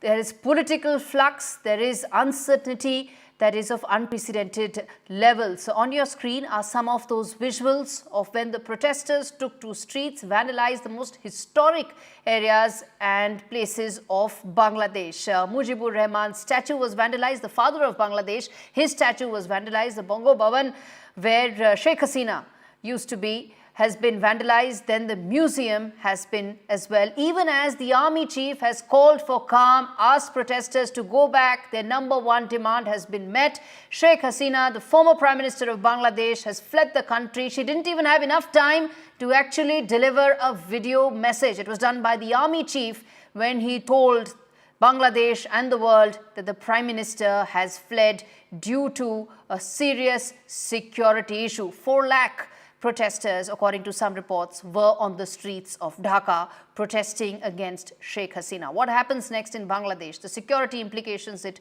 has for India. The humanitarian aspect of this entire crisis. Could it lead to more Bangladeshis wanting to enter India? Those are questions that the Indian diplomatic, strategic and security establishment is now grappling with. But first up, let's listen in to what Mamata Banerjee had to say, Bengal Chief Minister, on what is happening in Bangladesh. কেউ কোনো সাম্প্রদায়িকতার মূলক আচরণ করবেন না এবং আইন হাতে নেবেন না। যারা বিপদে পড়বে আমাদের ভাই বোনেরা, কারণ এখন অনেকে আছে আমরা government of India government of Bangladesh সেটা দেখে রাখছে। গভর্নমেন্ট অফ ইন্ডিয়া যেভাবে বলবে আমরা সেভাবেই করবো। আর আমি সমস্ত পলিটিক্যাল পার্টি লিডারদের অনুরোধ করছি এবং বিশেষ করে সমস্ত জগতের সবাইকে দয়া করে এমন কিছু পোস্ট করবেন না যাতে কোনো সাম্প্রদায়িক সম্প্রীতি এখানে নষ্ট হয়। Okay, that was Mamata Banerjee saying that Bengal, like India, is standing in Bangladesh's need of our, my colleagues Saurabh Gupta and Mohammad Ghazali joining us on this broadcast. Saurabh, to you first, joining us live from Kolkata. Give us the very latest that's happening there. A very close vigil is what West Bengal is also now keeping on how things are unfolding in Bangladesh. Well, let me tell you, the parliament in Bangladesh's Dhaka has been stormed. Protesters are occupying parliament. Prime Minister Sheikh Hasina's residence has been stormed. The gates have been breached. Protesters have enjoyed a meal, looted the residence, including saris, including utensils, including whatever they could lay their hands on. They've taken it and walked out. Chaos prevails on the streets of Dhaka. Television stations have been attacked. And of course, there is absolute chaos on the streets of Dhaka. The Dhaka airport has been shut till 10:30, given the prevailing situation on the streets of Dhaka. So obviously, absolute chaos and anarchy in Dhaka, which is the capital of Bangladesh. And this, of course, follows the resignation of Sheikh Hasina, who then, of course, had to evacuate from her residence just minutes before it was stormed. And she, of course, had to take a helicopter. And then, of course, she has been flown out of Bangladesh. We have been given to understand that a special Bangladesh Air Force plane has landed at the Hindon Air Base along with Sheikh Hasina. Now, perhaps the indications of Sheikh Hasina going to resign were there from yesterday. Yesterday onwards, the situation started getting bad. Yesterday, almost about, many were killed in the protests. But it was difficult to fathom that it would all happen so soon. But in the morning also, there were indications that perhaps Sheikh Hasina would step down, but not in this fashion that we've seen that has played out through the day, where she's had to flee, she's had to leave the country. Protesters have stormed Ganobhavan, the residence of the Prime Minister, stolen saris, stolen paintings, and, basically anything that they could lay their hands on, they've walked off with. Also, they've, stormed parliament. They're sitting in parliament right now. And, you can see protesters in the parliament in Bangladesh. It's called the Jatiyo Sangshad. So that is the situation that prevails. The Dhaka airport has been shut given the prevailing situation. An Indigo flight that was headed to Dhaka made a from U-turn, Dhaka, from diverted Ground to Zero. Kolkata. Salman Saeed joins us live on the broadcast. Salman, thanks much for speaking to NDTV. My first question to you, explain to us, talk to us, what is happening on ground right now? How is the situation anywhere close to being under control, or is it as bad as some of the visuals seem to indicate? Currently, I'm right now standing in front of the Parliament building. It's just behind, few meters ahead. It's the intersection here. Thousands of people are in the streets celebrating the victory. Everyone is showing the peace signs. If you can see behind me, people are all waiting. They're very happy that the military has taken over. I've spoken to a lot of students who are happy now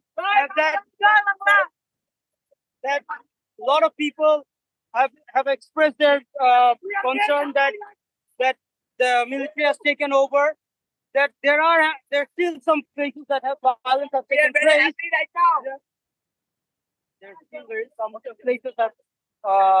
some places have some violence has taken place, but that's very common. It'll take time to take the whole city under control. But the there are people who are very happy. Students have expressed their. Students have fought for the last few weeks. A lot of students dead. People have died. I was just outside 24 hours back.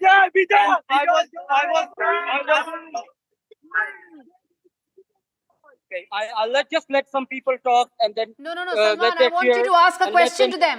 Ask a question. What is it that they want now? Sure. What do they want? Okay. Sheikh Hasina has already left the country. Why are they not going back to their houses? God. So English se kotha bolte hobe. English. Okay. So what do you want now when Sheikh Hasina is gone? What do you want? Actually,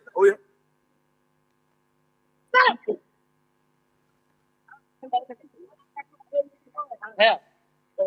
it's a fully shameful. Okay. And we hope in next generation got the democracy. Okay, Actually, okay. we are Salman, Salman, I want to come back to waiting you. for the democracy. Salman, Salman, Okay. I want to come back Thank to you. you because Thank you. in a situation like this, first of all, I want you to be safe. Secondly, I want to ask you this because what is it that these students want? You tell me.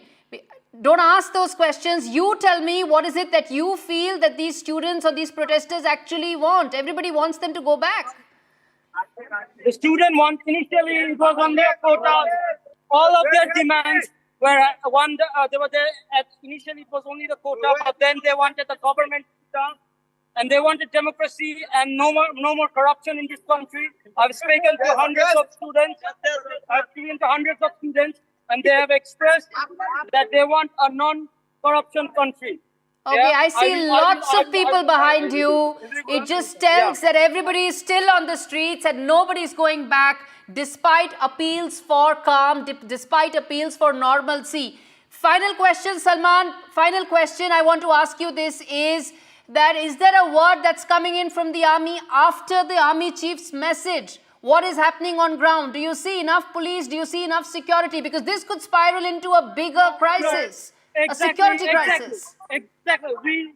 What I've seen is there are militaries, but there's no police. There's been some violence across. So we will like to just move out. If the crowd is getting too heavy here, so we will move away from here, right? Thank you. Thank you.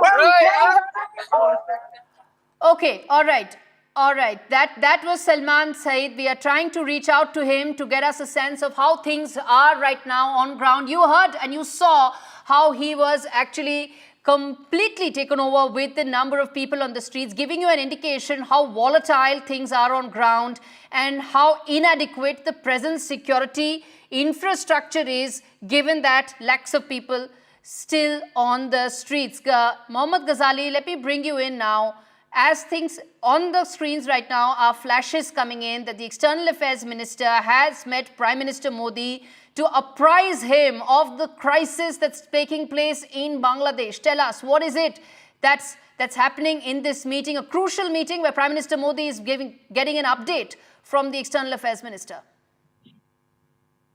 See, Gauri, Sheikh Hasina has landed in India and she has landed at the Hindan Air Base. So certainly, this was all done by the clearance from the government of India, the Indian Air Force, the Indian Defence Services were also involved in it. And perhaps Bangladesh Army Chief was in constant touch with his counterparts here in India. And that is what the latest development is, to which Mr. External Affairs Minister, Mr. Jaishankar, has gone to apprise the Prime Minister about. And we are also hearing the reports that perhaps Sheikh Hasina is also seeking asylum in UK, though her sister, who is with her, she is already a UK citizen. So to ensure that she leaves India or she gets an asylum in London, in UK, she'll have to leave India in some time, and to apprise the Prime Minister about all these latest developments or what kind of support India can provide in ensuring that they are not seen as Sheikh Hasina back there in Bangladesh when people are out on the street very jubilant that Sheikh Hasina has left the country. So India has to create a very, you can say, India will have to be very cautious about the way it is perceived back in Bangladesh at a time when the country is not stable. People are out on the street. The borders of Bangladesh with the states in India is very porous, as we know about, and that is exactly, these are some of the developments which the External Affairs Minister is apprising the Prime Minister about, the details about Sheikh Hasina's arrival and her future plans from now onwards, that where she will be heading. Also, what is the ongoing situation back in Bangladesh? Who will be in charge of the interim government? Because the army chief said that the interim government will be installed there, will be elected there. But what will be the procedure? Because you heard the Bangladeshi reporter there, the people want democracy or a government, but after after solid consultation with all those who were protesting there. So all the protesters who were out there, they're also demanding that if the new government is elected, anybody who is given the charge for the interim government, it should be done after the consultation with the protesters or the student bodies, which led this entire movement for the last 2-3 Shifting months. goalpost is what it's looking like. It started with the quota stir. Supreme Court brought it down from 30% to 5%. Now the protesters are still unhappy. And Saurabh, you saw, in fact, the visuals of how Salman Saeed was completely swamped with so many people around him, indicating that this is a security challenge that could quickly snowball into a major humanitarian crisis for India, especially in Bengal, where you are standing. Absolutely, and this is a concern that, at the end of the day, we are just about, not even, I think, less than 500 kilometers from Dhaka. So that is, of course, the kind of geography this region has. But let me give you an understanding of what seems to have transpired. Now, when these protests started, they were anti-quota protests. And then, of course, there was a comment by Sheikh Hasina referring to Razakars. Who are the Razakars? The Razakars are perhaps the descendants of the Pakistani army's paramilitary that was deployed in East Pakistan to quell the freedom struggle of what was then known as East Pakistan, now Bangladesh. Who was the founder? Who led that freedom struggle? Sheikh Mujibur Rahman. Now, the Indian Army also played a huge role in that crisis, but Sheikh Mujibur Rahman's statue today has been vandalized, and that will give you an idea of the kind of shifting of goalposts, because remember, when it began, it was quota protests. We were talking about shifting of goalposts. Then it became Sheikh Hasina's resignation. Now Sheikh Hasina has resigned. So what do the protesters want? Why are they still out on the streets? That's a question that everyone is asking. Because remember, Sheikh Hasina is gone. She's left the country. So this is, of course, a crisis that is continuing. There's absolute chaos. Parliament has been stormed. Gano Bhavan has been stormed. Gano Bhavan was the official residence of Sheikh Hasina. People have walked off with saris, with utensils, with, even fish. And there were videos circulating online of people eating inside Gano Bhavan. Parliament has been stormed. Parliament has been occupied by protesters. There is no government. Interim government has not yet been formed. The army has issued no firing orders. So it's an absolute free-for-all, anarchy, chaos on the streets of Dhaka. The Dhaka airport has been shut given the prevailing situation on the streets of Dhaka. And this is a crisis that has gone from bad to worse. Remember, it's not only about Sheikh Hasina. It's not only about clearly quotas, because that debate was settled, that answer was settled long time ago. The High Court's order was, in the higher appellate court brought it down. So this is clearly something which the Awami League, the ruling Awami League has described, or was the ruling rather, I should say, in the past tense now, has described that this was always an illegal attempt at a power grab, is what the Awami League said. Right. That the quota was just an excuse, the quota protests. But that, having said that, much water has flown under the bridge, and right now the situation remains chaotic. An interim government is what everyone is waiting for. Yes. Return to peace, calm is what everyone is waiting for in Dhaka. Indeed, the situation is volatile and possibly could snowball into something bigger for India, and that's what we need to keep a very close vigil on. But what has Sheikh Hasina been like, and her tenure been like for India in the last 10 years? India was the country, one of the few countries that stood rock solidly behind Sheikh Hasina when there were questions asked about her democratic credentials earlier in the year. In the last 10 years, she's had a very good rapport and bond with the Prime Minister Modi, and that has resulted in some very landmark key decisions being taken on both sides. Let's get in Disha Bakshi to tell us on what has Sheikh Hasina's tenure been like for India, what has been the India-Bangla relationship in the last 10 years between these two leaders. So right, Gauri, in terms of the rapport between PM Modi and Sheikh Hasina and India and Bangladesh in general, as you mentioned, under former Prime Minister Sheikh Hasina.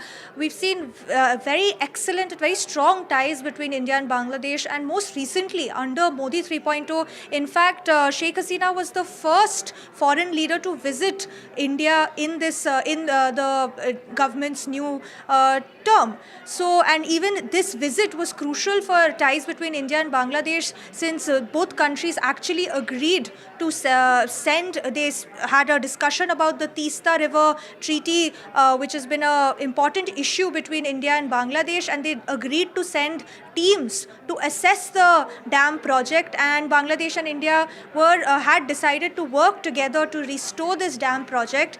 Apart from that, India and Bangladesh have also worked very closely in anti-terrorism measures and to counter terrorism on the India-Bangladesh border. So in these issues, India and Bangladesh worked very closely together. And as you also mentioned, rightly so, that earlier in the year when Sheikh Hasina secured her fourth term in power in Bangladesh in the elections, there were many countries which criticized the elections, calling it unfair, calling it undemocratic, because the opposition parties did not participate in this election in Bangladesh. But India stood firmly and said that this is Bangladesh's domestic affairs, and that they stood by Bangladesh's elections, calling it fair. So, close ties between India and Bangladesh. So now it's going to be we have to wait and watch to see how ties between India and this new interim government in Bangladesh will look like, because as history has showed, this is not the first time there's been a military takeover or army takeover in Bangladesh. They have a history of army takeovers in their country.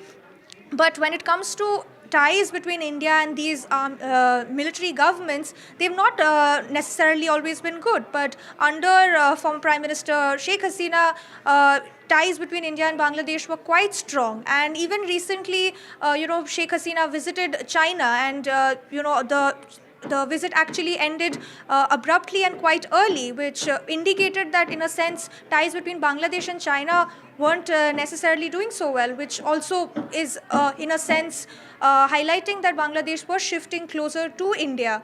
And especially the fact that the two countries were willing to work together and discuss the Teesta Dam project and the Teesta Dam restoration. So all of these things were crucial in terms of the ties between India and Bangladesh. So now it's really time to wait and watch and see how the situation develops in Bangladesh. And as per resources and reports, Hasina is in Delhi, so it's wait and watch to see what happens next. All right, we take a very, very short break. We come back with lots more. Rolling coverage of the turmoil in Bangladesh continues. Stay with us. We come back with a very short break.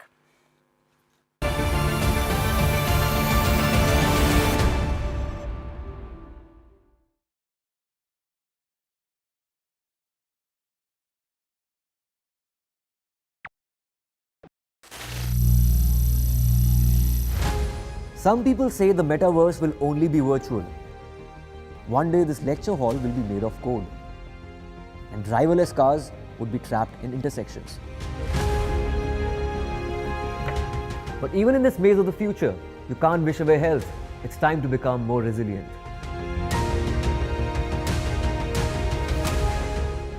"10 years of Banega Swasth India, we have grown and achieved so many milestones.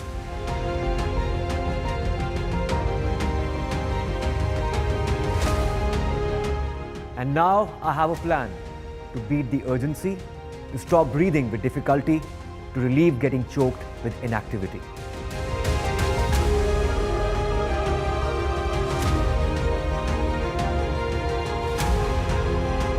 Energize our government, our environment, our society, and ourselves. Everyone, everywhere, every day.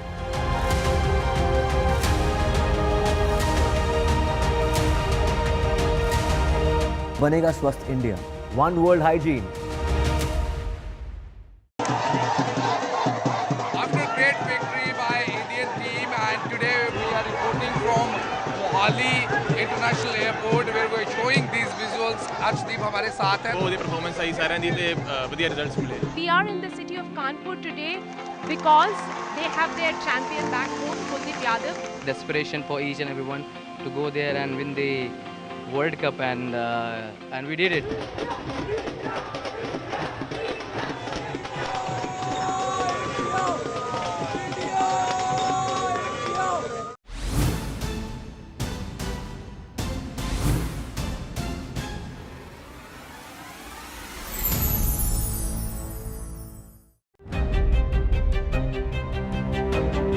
Hello and welcome to India Sense, where I speak with global opinion makers. The United States has made a strategic decision over the last 20 years to move closer to India.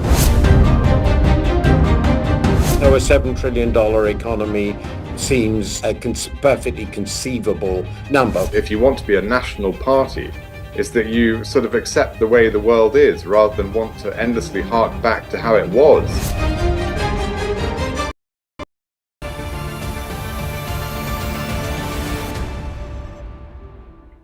Welcome back. You're watching NDTV's rolling coverage of the turmoil that has engulfed Bangladesh. The latest reports coming in is that Sheikh Hasina, along with her sister Sheikh Rahana, have landed at the Hindon Air Base in Delhi. How long will they stay? Is their final destination set to be London? Could there be changes in it? What happens then in Bangladesh in the next couple of days, weeks, is our big focus. Saurabh Gupta continues to be with us, joining us live from Kolkata. Saurabh, give us the very latest as things stand right now. Sheikh Hasina she landed at the Hindon Air Base. She was greeted by and there were IAF officials who were there to receive her, given that no diplomatic protocol is to be extended to her. That's what it looks like right now. Talk to us about what is it that you're picking up from your sources. Well, it's been a day of very dramatic developments. It started early in the morning. There were indications that perhaps Sheikh Hasina was going to resign, and those indications were reported, but no one would have imagined it would have unfolded in this dramatic fashion. Now, Sheikh Hasina was given an ultimatum by the army to resign. She was also given safe passage because there were protesters that were marching towards Ganobhavan at that point. Ganobhavan is the official residence of the Prime Minister, Sheikh Hasina's residence till a few hours ago. Now, after that, Sheikh Hasina resigned and she, of course, evacuated in a helicopter to a safer area and then, of course, flown out of the country in a Bangladesh Air Force plane. And, of course, she's landed in Hindon, like you just mentioned, and she's currently in India, but like you said again, she's no longer the Prime Minister. So the question of diplomatic protocol is, of course, something that perhaps, is best, left to the judgment of those dealing with issues like these, which are diplomats and officials. But once she left and once that resignation was announced, absolute chaos has unfolded in the streets of Dhaka. And what has happened? Parliament has been occupied by protesters. Ganobhavan, the residence has been stormed. People have looted, ransacked and vandalized the residence, walked off with whatever they could lay their hands on, saris, utensils, food, cutlery, paintings, whatever they could lay their hands on, flower vases, everything, whatever they could carry off, they've taken. Then also the airport at Dhaka has been shut because of the prevailing chaotic situations in the streets of Dhaka. Also, what we know is that several TV stations have been set on fire. There is no government. An interim government is yet to be formed. Absolute anarchy prevails in Dhaka and Bangladesh till the formation of an interim government. But as we speak, the army also has issued no firing orders, which means the protesters have a field day right now. And what has the Awami League said on this?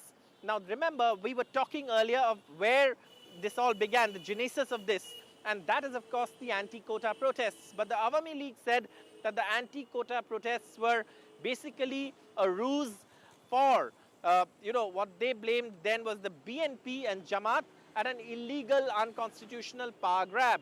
But, of course, now an interim government will be set up.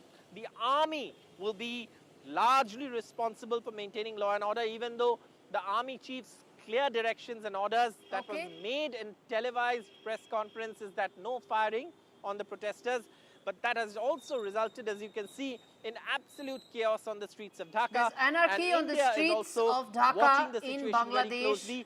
West And Bengal as of is also now, watching the with situation no very firing closely. orders, it seems that the unprecedented security issues that are being thrown up due to this turmoil would take a lot more to get them under control. Implications for India on several fronts, from diplomatic to strategic to humanitarian, all that needs to be addressed, even as it remains to be seen how long will Sheikh Hasina be in India. Will it be a quick refueling stopover, or could it be longer? Stay with us. We slip into a very short break. We come back with lots more. Our rolling coverage of the turmoil in Bangladesh continues. Stay with us.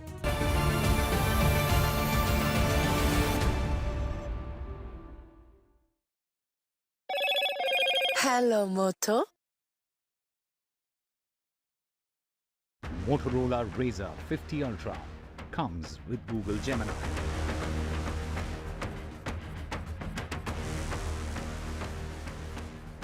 And finally, Novak Djokovic wins Olympic gold.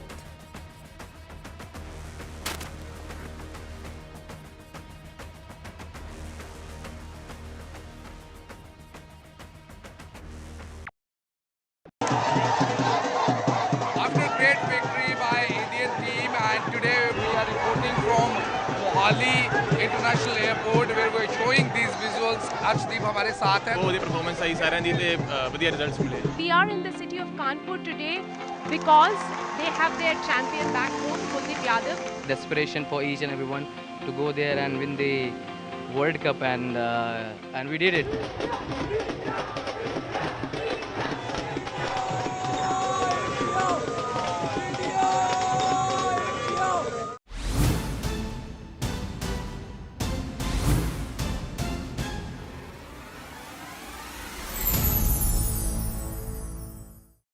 Stay informed and entertained with the new and updated NDTV News app. You can watch all our channels live, listen to podcasts, read breaking and exclusive news from around the world and more. Download the NDTV app today and get access to the best journalism and storytelling on your smartphone or tablet. The NDTV app. News that matters to you. Some people say the metaverse will only be virtual. One day this lecture hall will be made of code, and driverless cars would be trapped in intersections. But even in this maze of the future, you can't wish away health. It's time to become more resilient.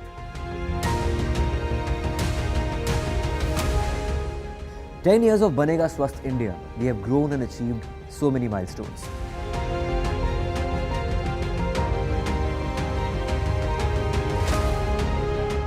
And now I have a plan to beat the urgency, to stop breathing with difficulty, to relieve getting choked with inactivity.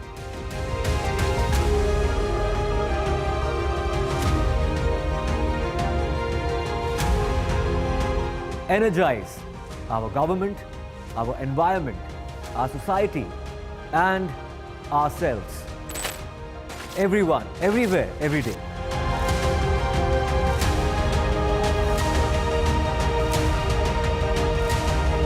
Banega Swasth India. One world hygiene.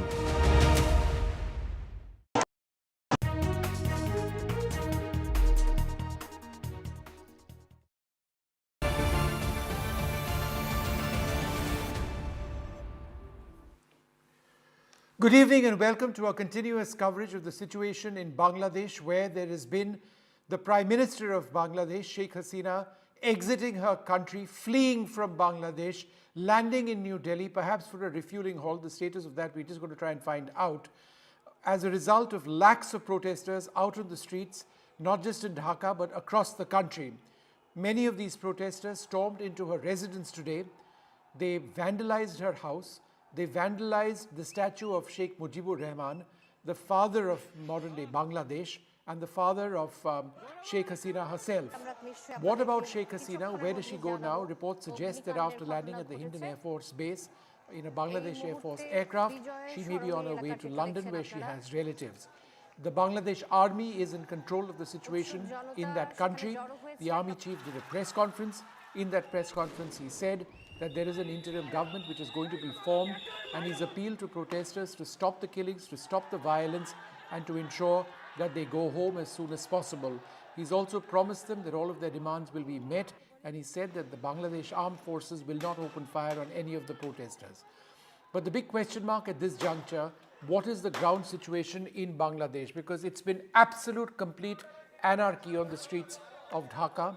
The numbers are wildly fluctuating. Lakhs of protesters is what we know. But has that number actually gone up earlier on today to 10 lakh protesters out on the streets of the Bangladeshi capital, as some reports seem to suggest? We don't have that detail just yet. For India, this is a very critical situation. Sheikh Hasina was a close friend of India, and what happens now in that country in a period which might result in a great deal of instability is what India would certainly be worried about. This interim government which comes into place, will they have a firm grip on law and order? What are the contours of any new government which come into place? What is that going to be? But perhaps India's biggest concern right now, and indeed that is the big international concern, is, as I mentioned earlier, peace, a return to law and order, because it is mob justice, vigilante justice in Dhaka, which nobody seems to know where it's headed. In terms of what the government or the army chief now has said in Bangladesh, let's listen in.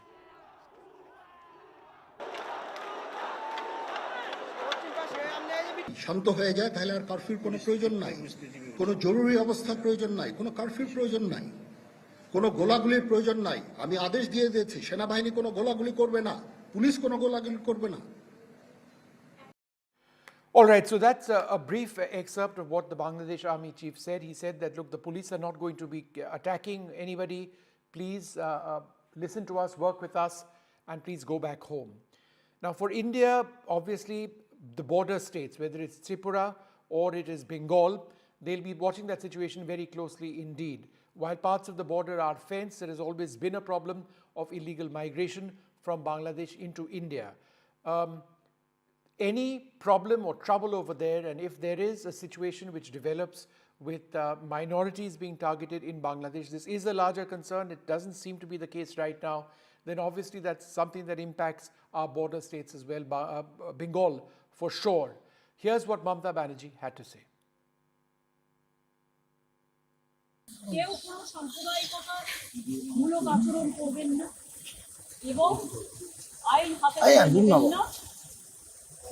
যারা বিপদে পড়বে আমাদের ভাই বোনেরা, কারণ এখন অনেকে আছে আমরা গভর্নমেন্ট অফ ইন্ডিয়া এবং গভর্নমেন্ট অফ বাংলাদেশকে দেখে রাখছি। গভর্নমেন্ট অফ ইন্ডিয়া যেভাবে বলবে আমরা সেভাবেই করব। আর আমি সমস্ত পলিটিক্যাল পার্টি লিডারদের অনুরোধ করছি এবং বিশেষ করে সমস্ত জগতের সবাইকে, দয়া করে এমন কিছু পোস্ট করবেন না যাতে কোনো সাম্প্রদায়িক সম্প্রীতি এখানে নষ্ট হয়। I think the biggest surprise in terms of what's happened in Bangladesh is the speed at which we've had protests escalate into a prime minister having to flee from her own country, a prime minister who's been in power for several terms, and scenes like what you see on your screen, where a bust, a statue of Sheikh Mujibur Rahman, who's been idolized around the world, certainly in Bangladesh, the father of Sheikh Hasina herself, is being defiled over there. This was the father of Bangladesh. That is the scene what happened today. There are also lots of videos of people, of protesters entering the Prime Minister's house, of them lying down on her bed, walking off with couches, walking off with furniture, utensils, all of it, as you can see there on your screen. So it was a free-for-all at the residence, or the former residence of Sheikh Hasina. Nobody knows whether she'll be able to come back to Bangladesh, at least anytime soon. And so it's just complete chaos. I mean, scenes which reminded many of the situation in, let us say, Baghdad, when Saddam Hussein's regime fell. Ambassador Prabhu Dayal joins us now on the line, and Brigadier B.K. Khanna. Ambassador Dayal, are you surprised at the pace of the developments in Bangladesh despite the intensity of the protests? Vishnu, I am here in the United States since mid-July, but I've been following the developments in Bangladesh, and I've been very concerned about what has been happening there. what has taken place could not have happened without some external interference. I suspect that there are foreign powers which have been involved in instigating the violence. Of course, there have been street protests, there have been a degree of public anger against the quota system which Sheikh Hasina's government had introduced. But there is no doubt that external powers have played a role in promoting the instability and leading to the overthrow of Sheikh Hasina's government. Now, I would also like to say that I'm concerned because of the fact that Bangladesh is our immediate neighbor. We have been wanting stability in that country. We have been helping to promote economic well being in Bangladesh. And we have fostered a close relationship with Sheikh Hasina's government. Now, the instability which has now arisen in Bangladesh is of great concern to me because of the fact that we do not want an unstable neighborhood. And I am watching the events in Bangladesh with great concern and anxiety, and I hope that things can settle down there as quickly All right, as Ambassador, possible. I'm just interrupting you now because we've got Salman who joins us from Dhaka. He's a reporter near the residence or the former residence of Sheikh Hasina. Salman, thanks very much for being with us. What is the situation on the ground right now? Are these large crowds going back home?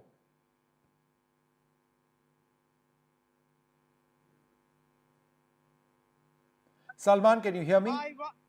I'm right now in go near ahead, Salman. Bhavan. As you can see, I'm just 100 meters from the Prime Minister's residence, where people have been looting. Some of them are taking plants from the house. Yeah, I've seen on the road people were taking some fans and other loot. But kids, families have come down in the streets to celebrate the victory. You can see the students, the fighters.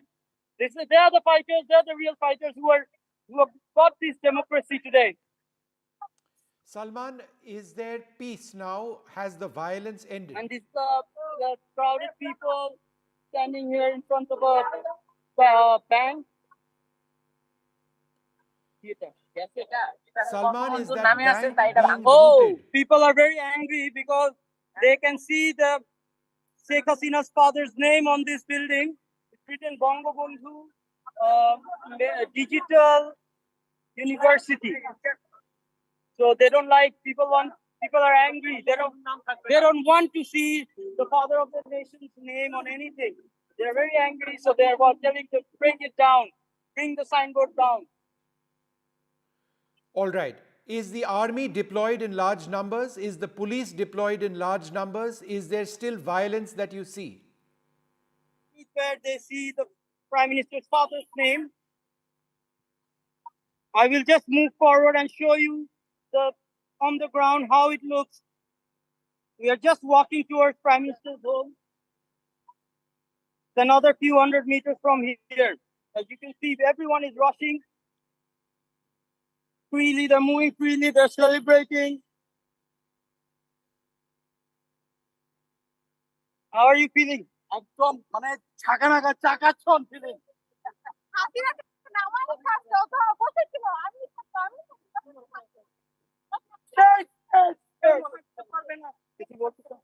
How do you feel that the democracy has come? Outstanding. Actually, it's our freedom. We get freedom after 15 years. And we proud our students about our students. But now we have missed Mugdho, Tide, and a lot of students actually. What is your name? My name is Sanjita Parvi. What do you do? I'm a teacher. Okay. And how do you feel that the students were the big part of this movement? How do you feel?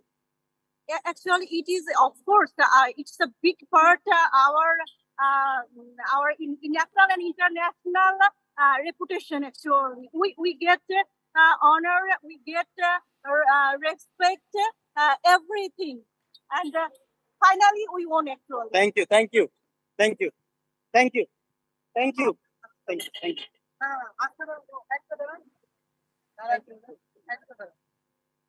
So we are moving ahead. Okay, please, can you tell me how do you feel? Why are you in the street? Very good. হচ্ছে feeling হচ্ছে অনেক ভালো। আমাদের বাচ্চারা আমাদের নাতি নাতনিরা অনেক কিছু দেখছে যে বাংলাদেশ আপডেট হয়েছে। আর একজন মানুষ তো এত টাইম থাকা উচিত না, ওনার তো চেঞ্জ হওয়া উচিত ছিল যে আমরা আসছি আরেকজন। উনি আমার ভাষণ দেয় যে আমি চাই না এটাকে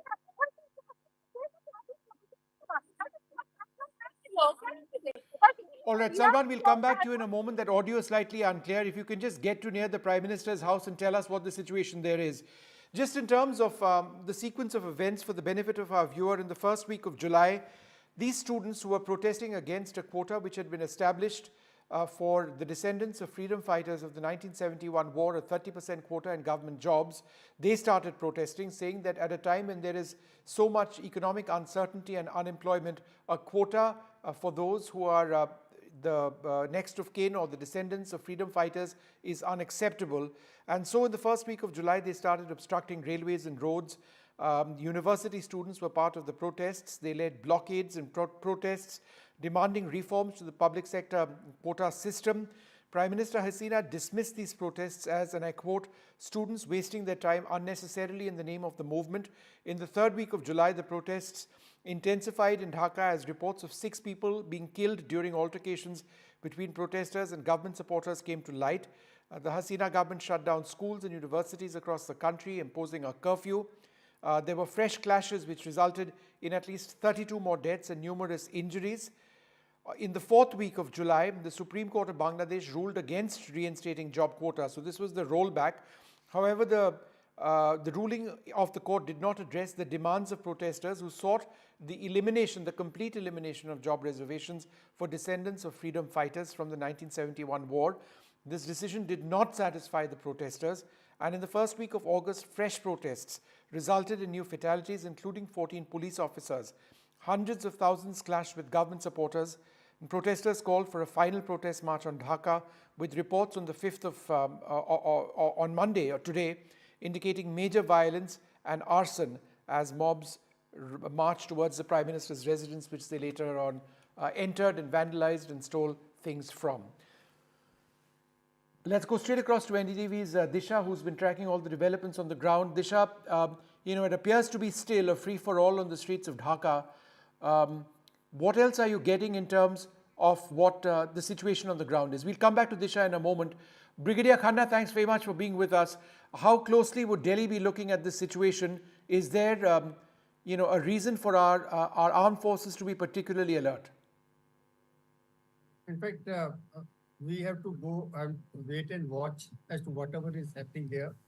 But I must tell you, in fact, I've taken part in 1971 war, and thereafter, of course, we were invited by the Bangladesh government in 2015, and we met all these Mukti Yodhas who were fought with us in 1971 war also, and during 2019 also.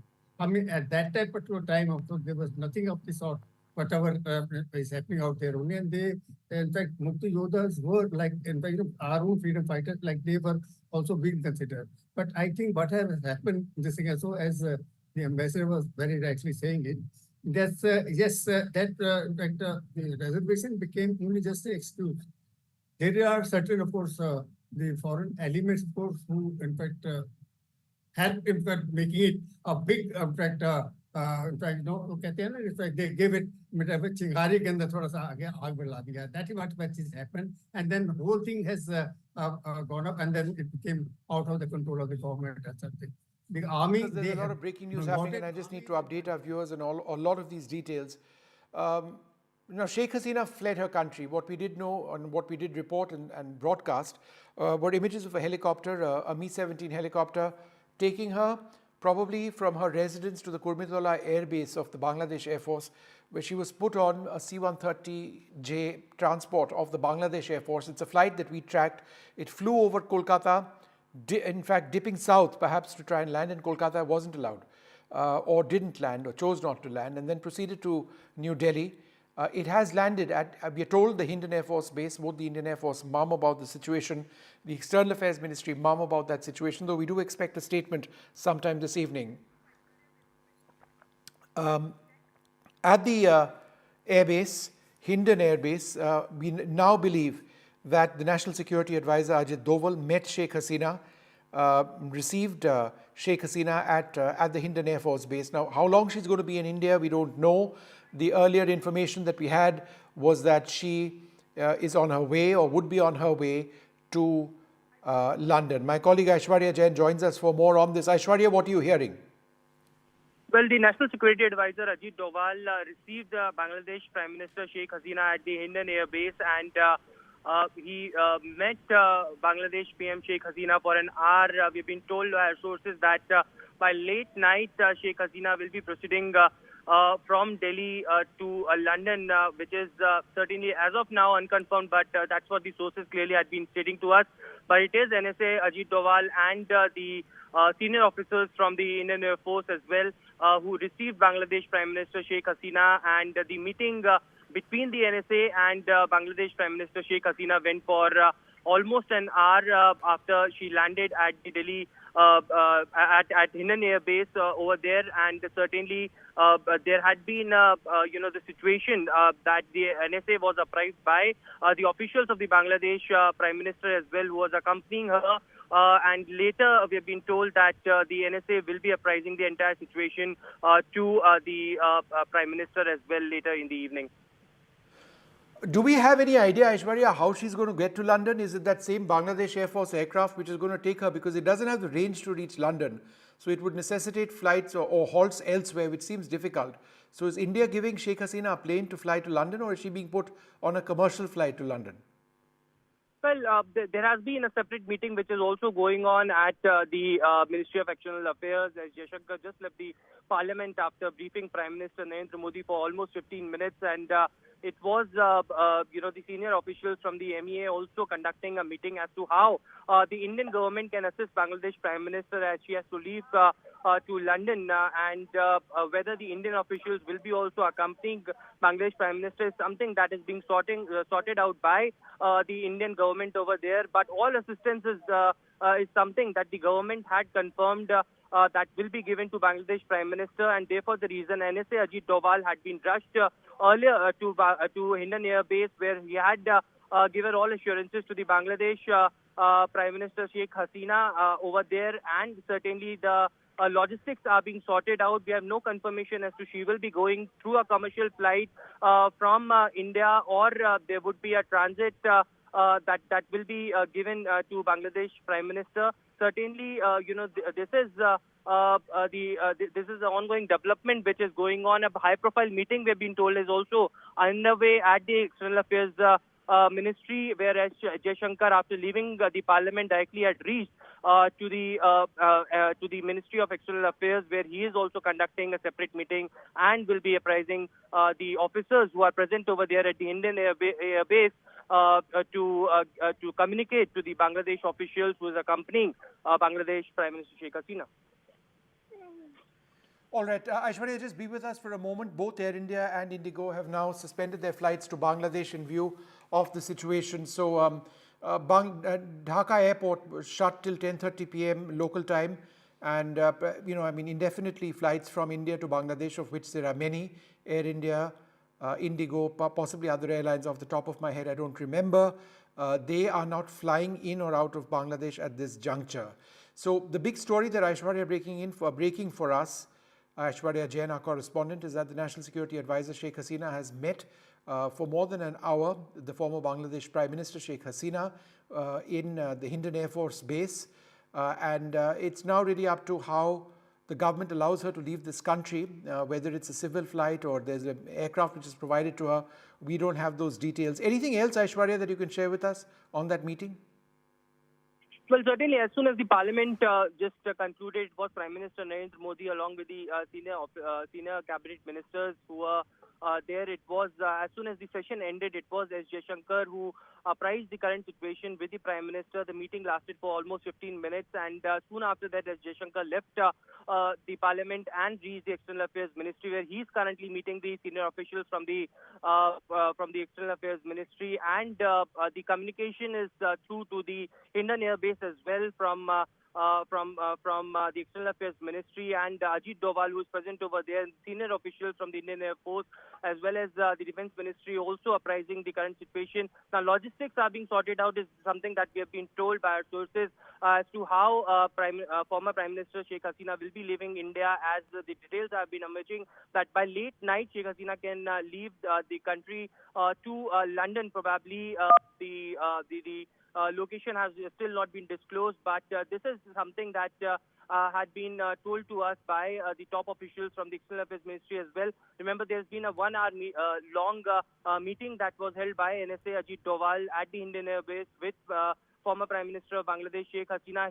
She was received by NSA Ajit Doval himself, and the senior officials from the Indian government also accompanied Mr. Ajit Doval, and the communication line is through from the Foreign Ministry to the Indian Air Base. As far as the logistics are concerned, that is being sorted out, but still, after the all-important meeting which is currently underway, we'll get to know that whether there would be a commercial flight that Sheikh Hasina will be boarding to leave the country, or whether the assistance will be provided to Sheikh Hasina and the other officials who are accompanying former Bangladesh Prime Minister.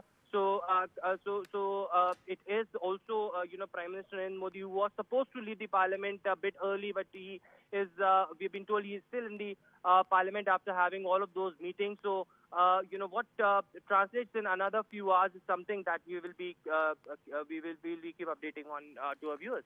All right, thanks very much, Aishwarya, for bringing us that breaking news. The National Security Advisor Ajit Doval met the former Bangladesh Prime Minister Sheikh Hasina at the Indian Air Force Base. She will be moving to London later on today. Meanwhile, this is important because it affects, air travelers in India. Flights to and from Bangladesh have been indefinitely suspended as a result of the situation on the ground. We've been bringing you images of a free-for-all even now as we speak on the roads of Dhaka.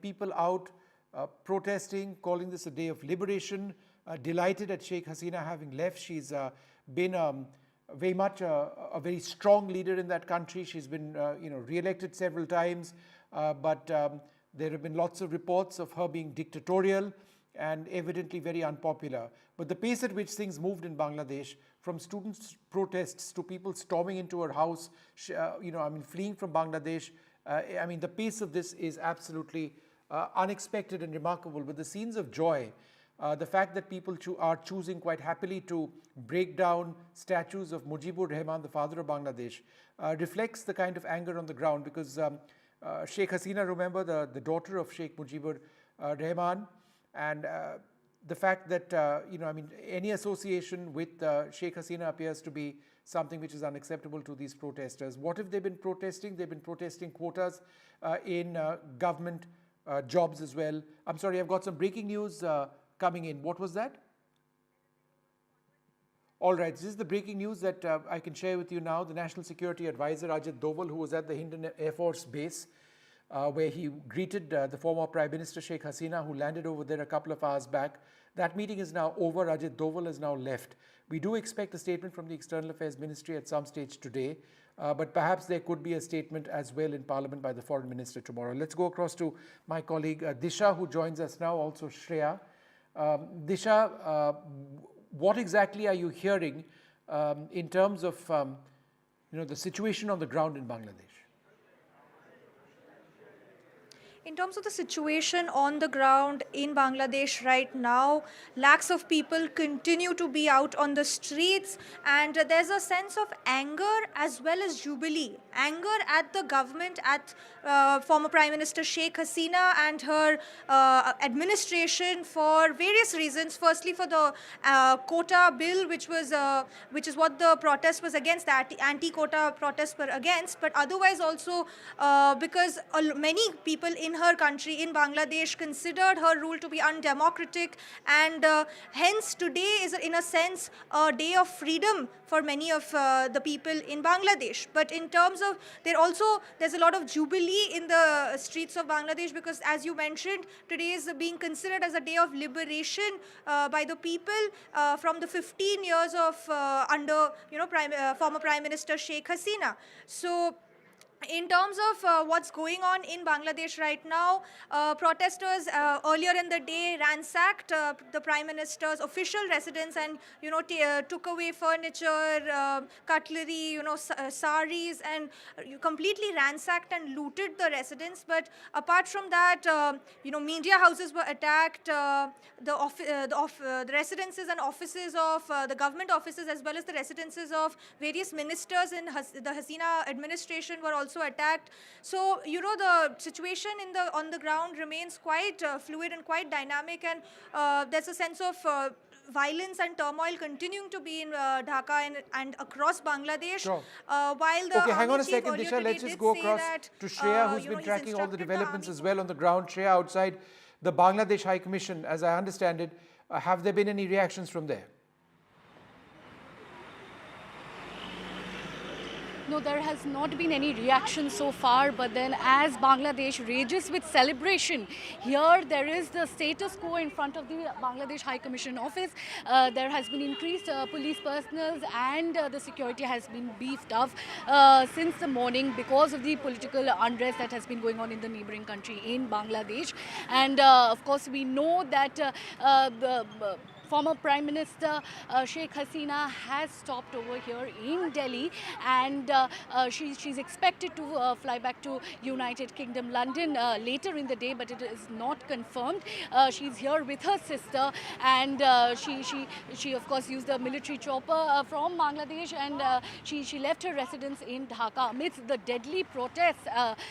We know that almost 300 students died because of this, because of the protest that has been raging in Bangladesh, and they have been demanding the resignation of the Sheikh Hasina, and that's why they're celebrating in Bangladesh. But here in Delhi, we know that there's complete presence of this eerie feeling of calm before the storm, because there's no action right now, but the security is it has been tightened, and of course we know that the last time she was in trouble in front of the Bangladesh High Commission. I can also share that there is a huge concern about the safety of Indian diplomats and of the Indian High Commission in Dhaka and consulates in other parts of the country as well. We're going to take a short break at this stage, come back with the very latest. Stay tuned.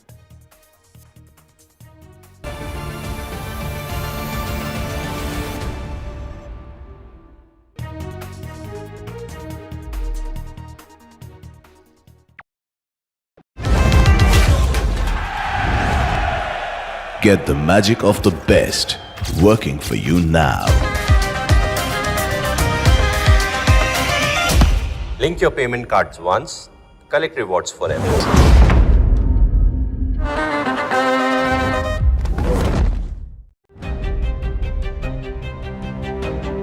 Hello and welcome to India Sense, where I speak with global opinion makers. The United States has made a strategic decision over the last 20 years to move closer to India. So a $7 trillion economy seems a perfectly conceivable number. If you want to be a national party, it's that you sort of accept the way the world is rather than want to endlessly hark back to how it was. Modi is promoting the digitization of the economy, which is accelerating growth in the country.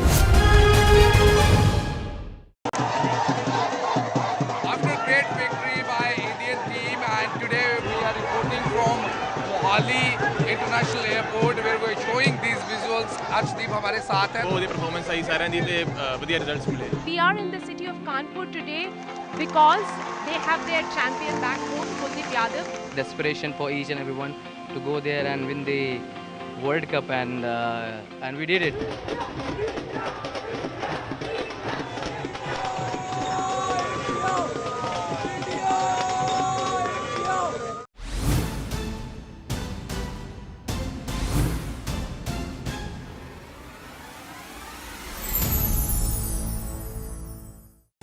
Stay informed and entertained with the new and updated NDTV News app. You can watch all our channels live, listen to podcasts, read breaking and exclusive news from around the world and more. Download the NDTV app today and get access to the best journalism and storytelling on your smartphone or tablet.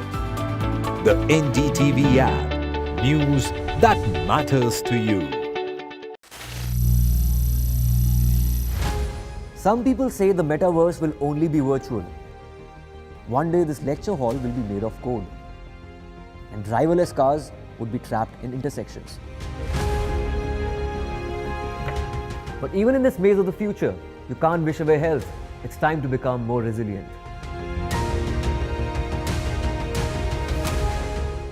"10 years of Banega Swasth India, we have grown and achieved so many milestones.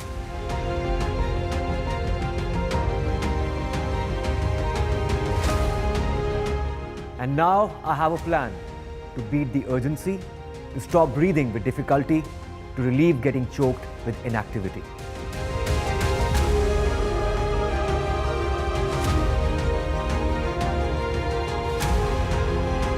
Energize our government, our environment, our society, and ourselves. Everyone, everywhere, every day.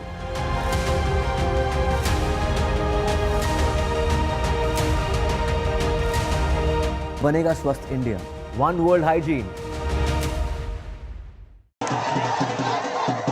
After great victory by Indian team, and today we are reporting from Mohali International Airport where we are showing these visuals. Arshdeep हमारे साथ हैं. बहुत ही performance आई सारे दी थे बढ़िया results मिले. We are in the city of Kanpur today because they have their champion back home, Kuldeep Yadav. Desperation for each and everyone to go there and win the World Cup, and we did it. Hello, Moto. Motorola Razr 50 Ultra comes with Google Gemini.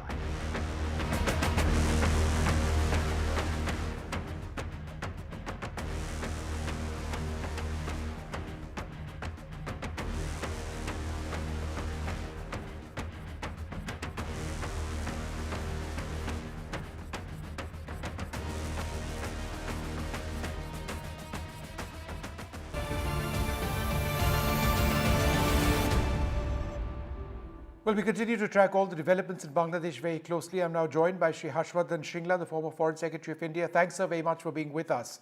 Are you surprised at the pace at which it all collapsed? The fact that, within 24 to 48 hours of the latest round of intense protests, Sheikh Hasina has had to exit her country.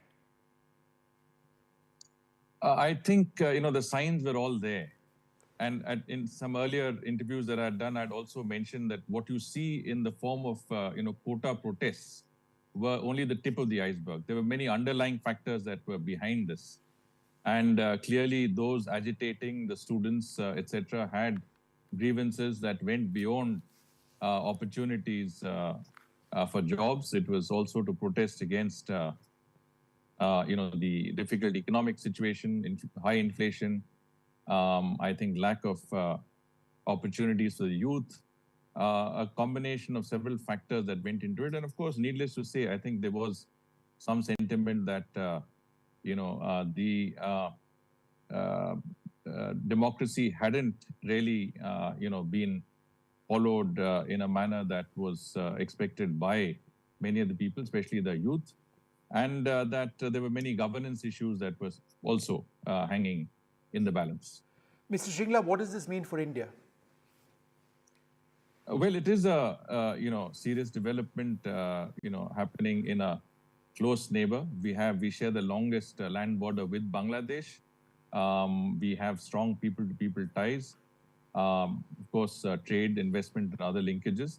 But I think most important of all, it impinges on the security of our vital northeastern states and Bengal. And I think from that perspective, this has to be seen. And I think we have to be engaged with a level of, consideration that is very profound. Essentially, engaging with the military and the interim administration that the Chief of Army Staff of Bangladesh has announced will be installed. And I think our messaging should be very clear. My own sense is that we should really ask for the restoration of peace and stability. we should also ask for law and order to be restored. Right now, the streets are controlled by mobs, some of whom are genuine people, but many of them are, radical forces, including Jamatis, Jamaat-e-Islam, the Chato Shibir, which is their youth wing. These are pro-Pakistan elements from 1971. And these elements, I think, have to be reined in. They also have to protect people, their own people, especially those who are vulnerable.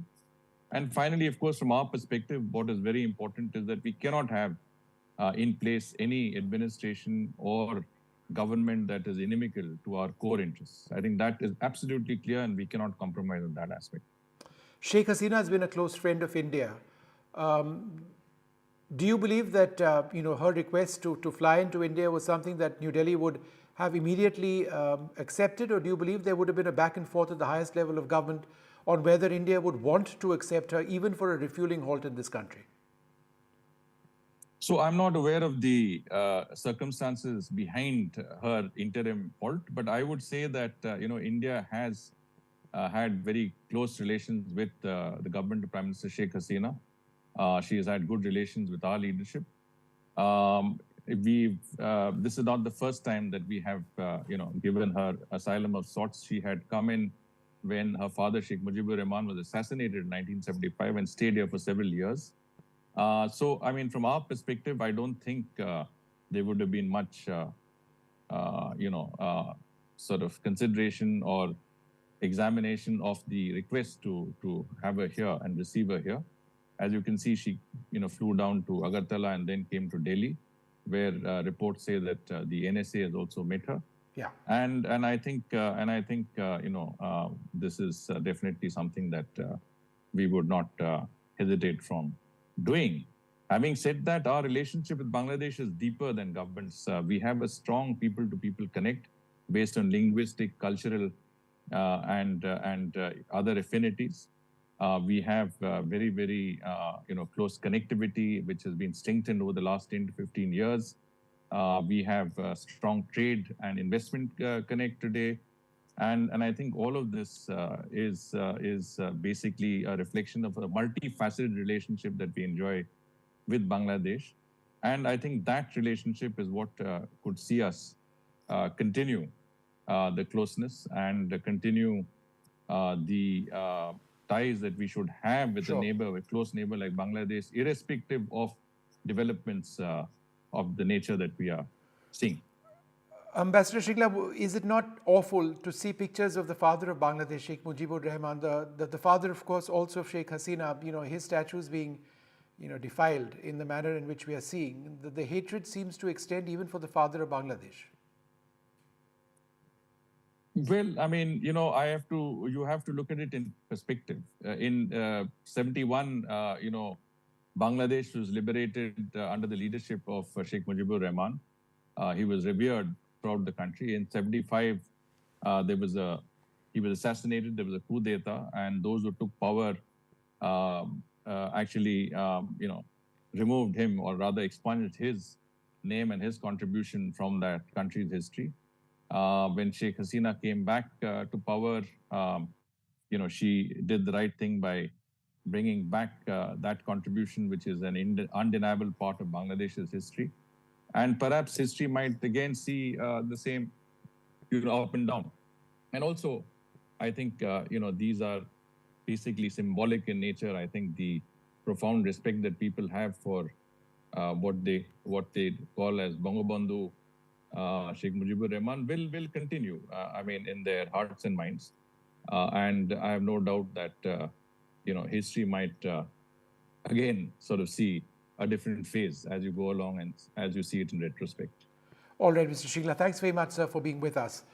Joining me at this stage, Chris Blackburn, a political and security analyst, joins me from London. Thanks, Mr. Blackburn, very much for being with us. Are you aware, or can you share any details on what the plan may be as far as Sheikh Hasina is concerned in the United Kingdom? I do know that she has relatives in the United Kingdom. Obviously, the British government would be aware of her plans. Yeah, thank you for having me.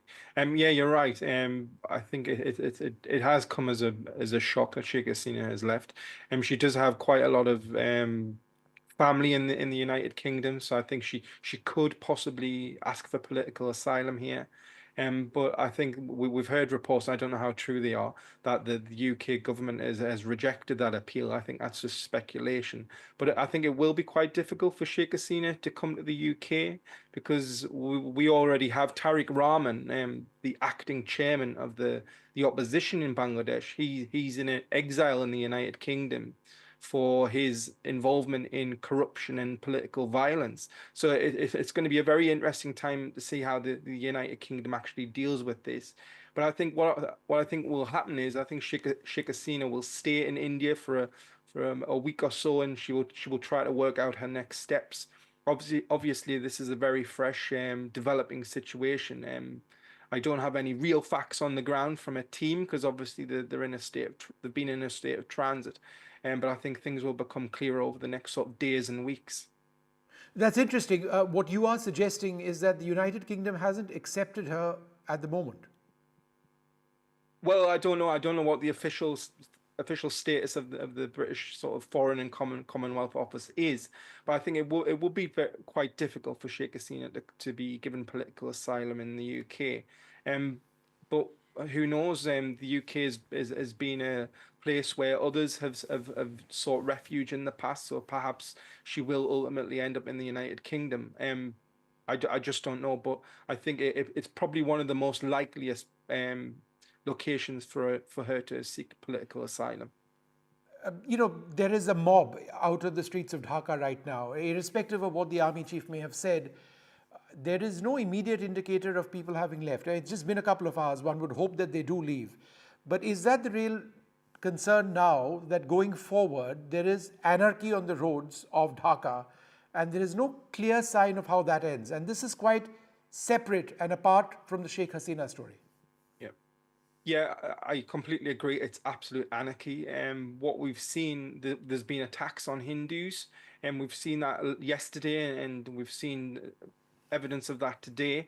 We've also seen that there's been attacks on, obviously, the residences. There's been attacks on hospitals in the last couple of days. So it's a very bad situation, and hopefully this new administration will be able to get a handle on that, because I think the real worry is that extremists, and they are extremists in Bangladesh, who seek this opportunity to really push for power.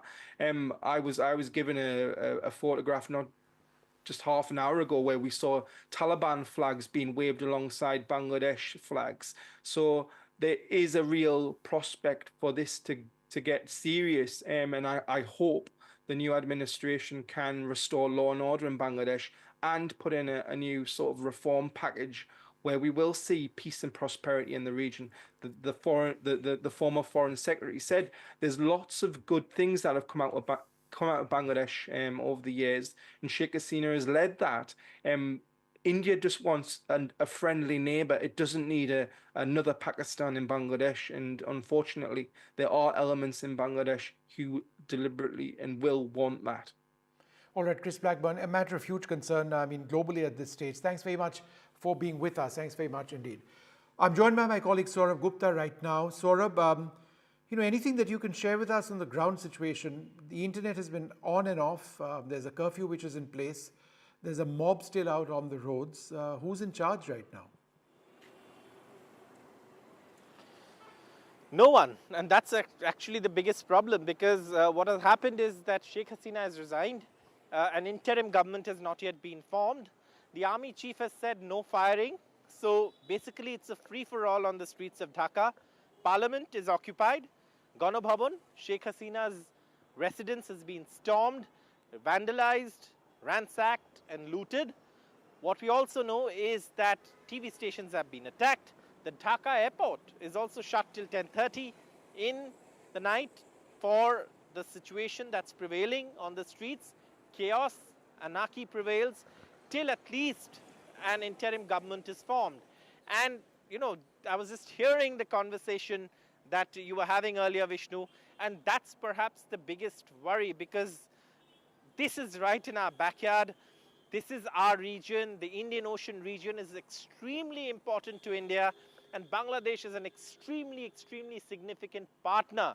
And unfortunately, I did hear the gentleman speak about some elements that are there. And those elements could be a problem. But obviously one hopes that there is an interim government in Bangladesh soon that will perhaps restore some sort of normalcy, order, and give Bangladesh a break from the chaos and anarchy that has prevailed in the streets for the last few hours. Like I said, Parliament occupied, the Prime Minister's residence, or the former Prime Minister I should say now, former Prime Minister's residence ransacked, looted, vandalized and breached, airport shut, TV stations attacked, no government, absolute chaos, and that's something that Bangladesh needs to get over as soon as possible, and one hopes that by the end of the day there will be an interim government and we will hear about an announcement on that. All right, Saurav, thanks. And just be with us for a while. What I'm going to do at this stage is just remind our viewers of what's been a day of dramatic developments. The helicopter on your right is a helicopter used by the former Bangladesh Prime Minister Sheikh Hasina to exit her residence. She flew presumably to the Kurmitola Air Base. From the Kurmitola Air Base, she boarded a C-130J Bangladesh Air Force Hercules transport aircraft, which flew right over Kolkata, didn't land over there, but then landed up at the Hindon Air Force Base. That's near Delhi, just on the outskirts. It's within the National Capital Region of Delhi. The National Security Advisor, Ajit Doval, met her for more than an hour trying to understand what the situation on the ground was. And now there are some reports which suggest that she's going to be on her way to London. But as experts, including Chris Blackburn, the political and security analyst from London, sort of telling us, one shouldn't assume right away that her exit route to the United Kingdom is going to necessarily be that easy. We are still awaiting statements from the United Kingdom on whether they would accept her, they would grant her asylum. We do know that she has relatives, but that's something that we don't know of at the moment. So is she going to actually be in India for a period of time, or is she going to, as has been expected till now, board a civilian aircraft and fly to London, or be put on a hired aircraft, or at least, and then sent to the United Kingdom? Is there a third area, a third nation, or another nation which she might actually go to? Those are things that at this juncture we don't know. But on the left-hand side of your screen is that crazy situation on the streets of Dhaka where protesters entered a home, they made off with furniture, with utensils, they pilfered things, they tried to break down a statue of Sheikh Mujibur Rahman, her father, who was also the father of Bangladesh. These are the crazy scenes inside a house. And in as much as the army now appears to be in charge, and an interim government is now being formed, and there has been a press conference by the army chief, the fact that you continue to see large numbers of people out on the streets of Dhaka and in a complete free-for-all is a matter of huge concern. Many of the people, the protesters, and some of whom are stringers on the ground, spoke to and reported for us, said that this was another day of independence, this was a revival of democracy, this was a day of freedom. Massive hatred for Sheikh Hasina, quite evident. People didn't like her at all. She was known to rule with an iron fist, and at some stage that gave. Now, that may be the case, and that may be a rebellion, or, as far as people are concerned on the ground, a day of freedom. But where does that leave Bangladesh now, a country that's seen a fair amount of economic progress over the last several years, development and true development in so many areas? Does it leave it in a state of anarchy or of chaos? Zulkarnain Sair Khan joins us once again. Mr. Khan, thanks very much for being back with us. What are you hearing about the situation on the streets of Dhaka right now? Is anybody in charge? At this moment, as you can see, that the crowd is very much jubilant. They are all out, and they are celebrating in a way that the country has been liberated again, liberated from the draconian rule of an oppressor, an authoritarian ruler. So it's quite natural that they would celebrate this way, because all these years, they have lived under fear. It was not really allowed to criticize the government of Sheikh Hasina. It was not really allowed to speak against her or criticize her or her cabinet members. And, people were suppressed in a way that they were even afraid to talk about the wrong activities which were taking place in Bangladesh. But now, as the fear circle is not there anymore, as they have successfully removed Sheikh Hasina from her position, Sheikh Hasina had to flee the country. now they are celebrating. And I think, of course, they will celebrate maybe for a day or two, but in some places there are sounds of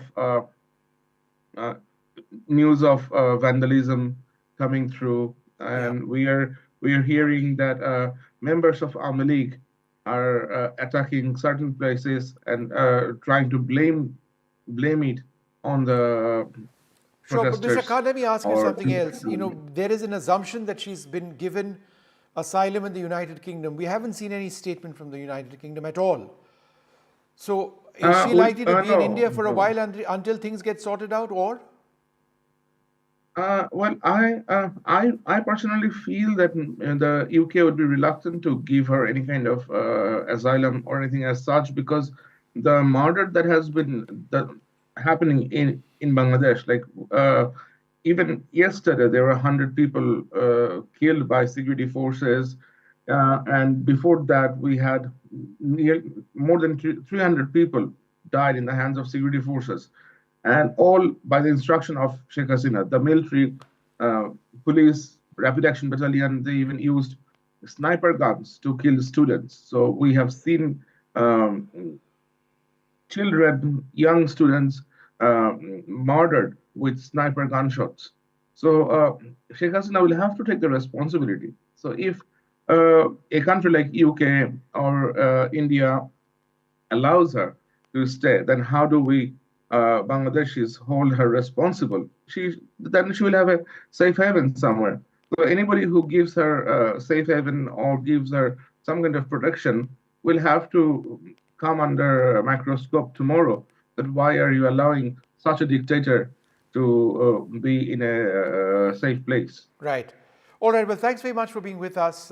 Just by way of information, she landed at the Hindon Air Force Base in the National Capital Region of Delhi some time back. The National Security Advisor Ajit Doval met her, spoke for more than an hour with her, Sheikh Hasina, the former Prime Minister.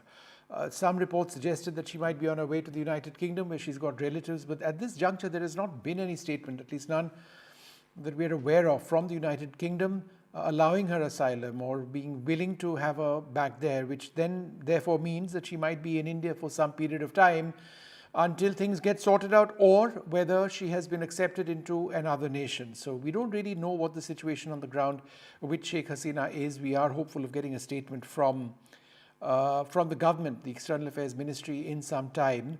But India has allowed her aircraft to fly in and to the Hindon Air Force Base.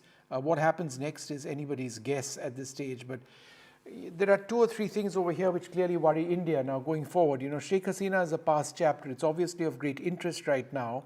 But the situation on the ground, where there are mobs out there completely out of control, A, that's unclear. B, what is the nature of the interim government which is going to come into play?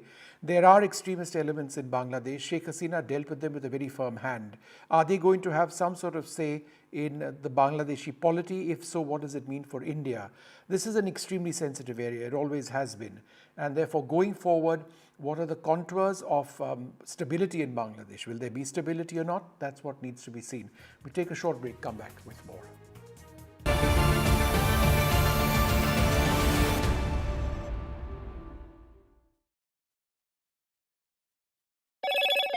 Hello, Moto. Motorola Razr 50 Ultra comes with Google Gemini.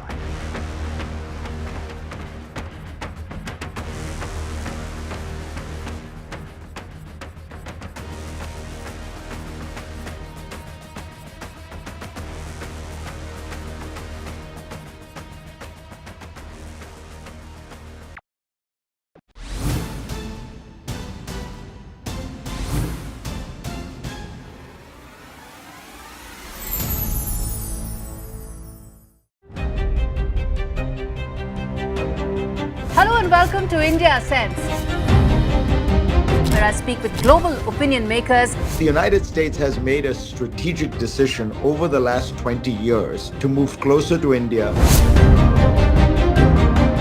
So a $7 trillion economy seems a perfectly conceivable number. If you want to be a national party, it's that you sort of accept the way the world is rather than want to endlessly hark back to how it was.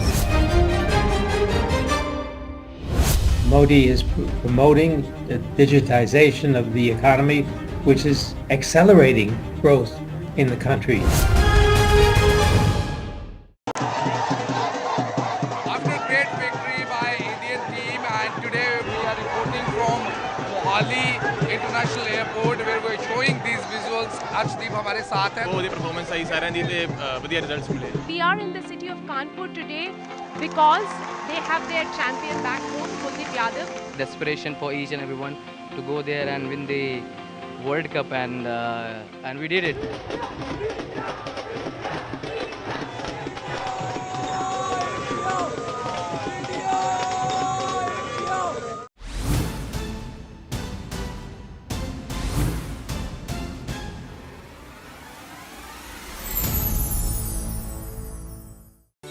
Stay informed and entertained with the new and updated NDTV News app. You can watch all our channels live, listen to podcasts, read breaking and exclusive news from around the world and more. Download the NDTV app today and get access to the best journalism and storytelling on your smartphone or tablet. The NDTV app. News that matters to you. Some people say the metaverse will only be virtual. One day this lecture hall will be made of code, and driverless cars would be trapped in intersections. But even in this maze of the future, you can't wish away health. It's time to become more resilient.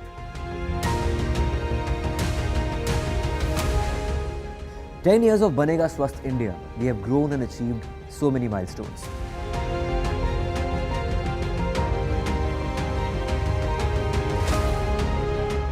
And now I have a plan to beat the urgency, to stop breathing with difficulty, to relieve getting choked with inactivity.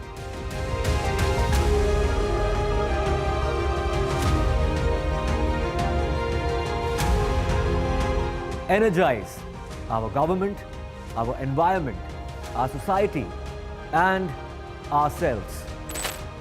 Everyone, everywhere, every day.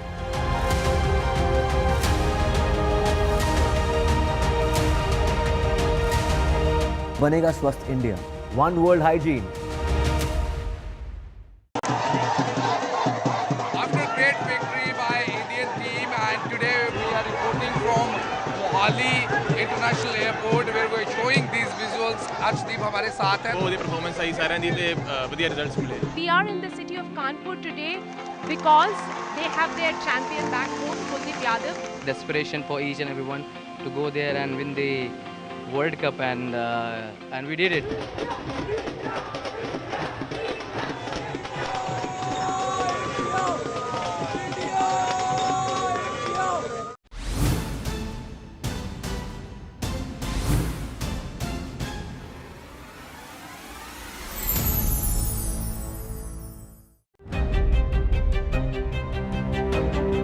Hello and welcome to India Sense, where I speak with global opinion makers. The United States has made a strategic decision over the last 20 years to move closer to India.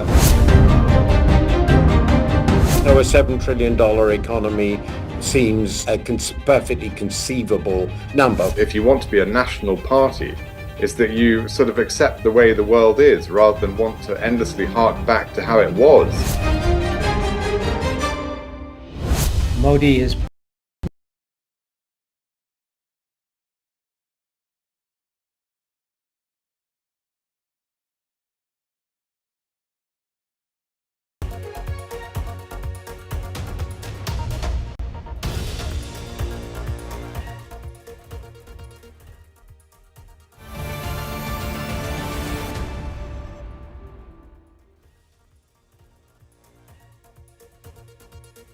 It's an ugly end to Sheikh Hasina's 15-year rule. The former Prime Minister quits and leaves Bangladesh. Army takes over the country and plans an interim government. Government overthrown and chaos is there on the streets of Bangladesh. Protesters take over Sheikh Hasina's residence, parliament ransacked, Awami League offices set on fire. Protesters also vandalized Mujibur Rahman's statue. Army chief appeals for peace. Forces won't open fire, he says. National Security Advisor Ajit Doval meets Sheikh Hasina at Indian Air Force Air Base. As she arrives in Delhi, External Affairs Minister Dr. S. Jaishankar briefs Prime Minister Modi amidst Bangladesh crisis.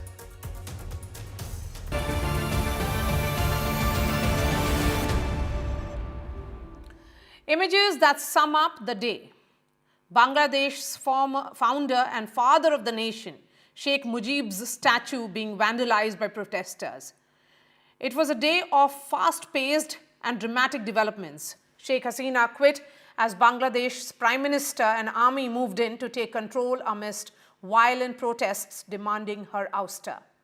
Country's army chief, General Waqizur Rahman Zama, told the media that the army will form an interim government and appeal protesters to return to the path of peace. Sheikh Hasina, who started her 5th term earlier this year, left Dhaka in a military aircraft. The protests in Bangladesh, which began last month, swiftly escalated, and it started, remember, as an agitation against quota system over what was seen as a decision which was seen as undemocratic by the government. What the government has done was it had created a quota of 30% of government jobs which are reserved for family members of Mukti Juddhas, those who fought in Bangladesh's War of Independence in 1971. What is the situation on ground? We'll try and connect with our reporter as well. But first, let me bring in the guest. Lieutenant General Atta Hasnain is joining us. We have Nitin Pai, Director of the Takshila Institute, and Salim Samad, Senior Journalist. Nitin, I'm beginning with you. I was looking at the tweet which you have put out. Once a pro-democracy figure, a leader that world saw a bulwark against Islamic extremism, presided over high economic rate, and then she turned into autocrat and authoritarian. Is that what will be the legacy of Sheikh Hasina? You have to unmute yourself, Nitin. Yeah, it's difficult to keep me silent though.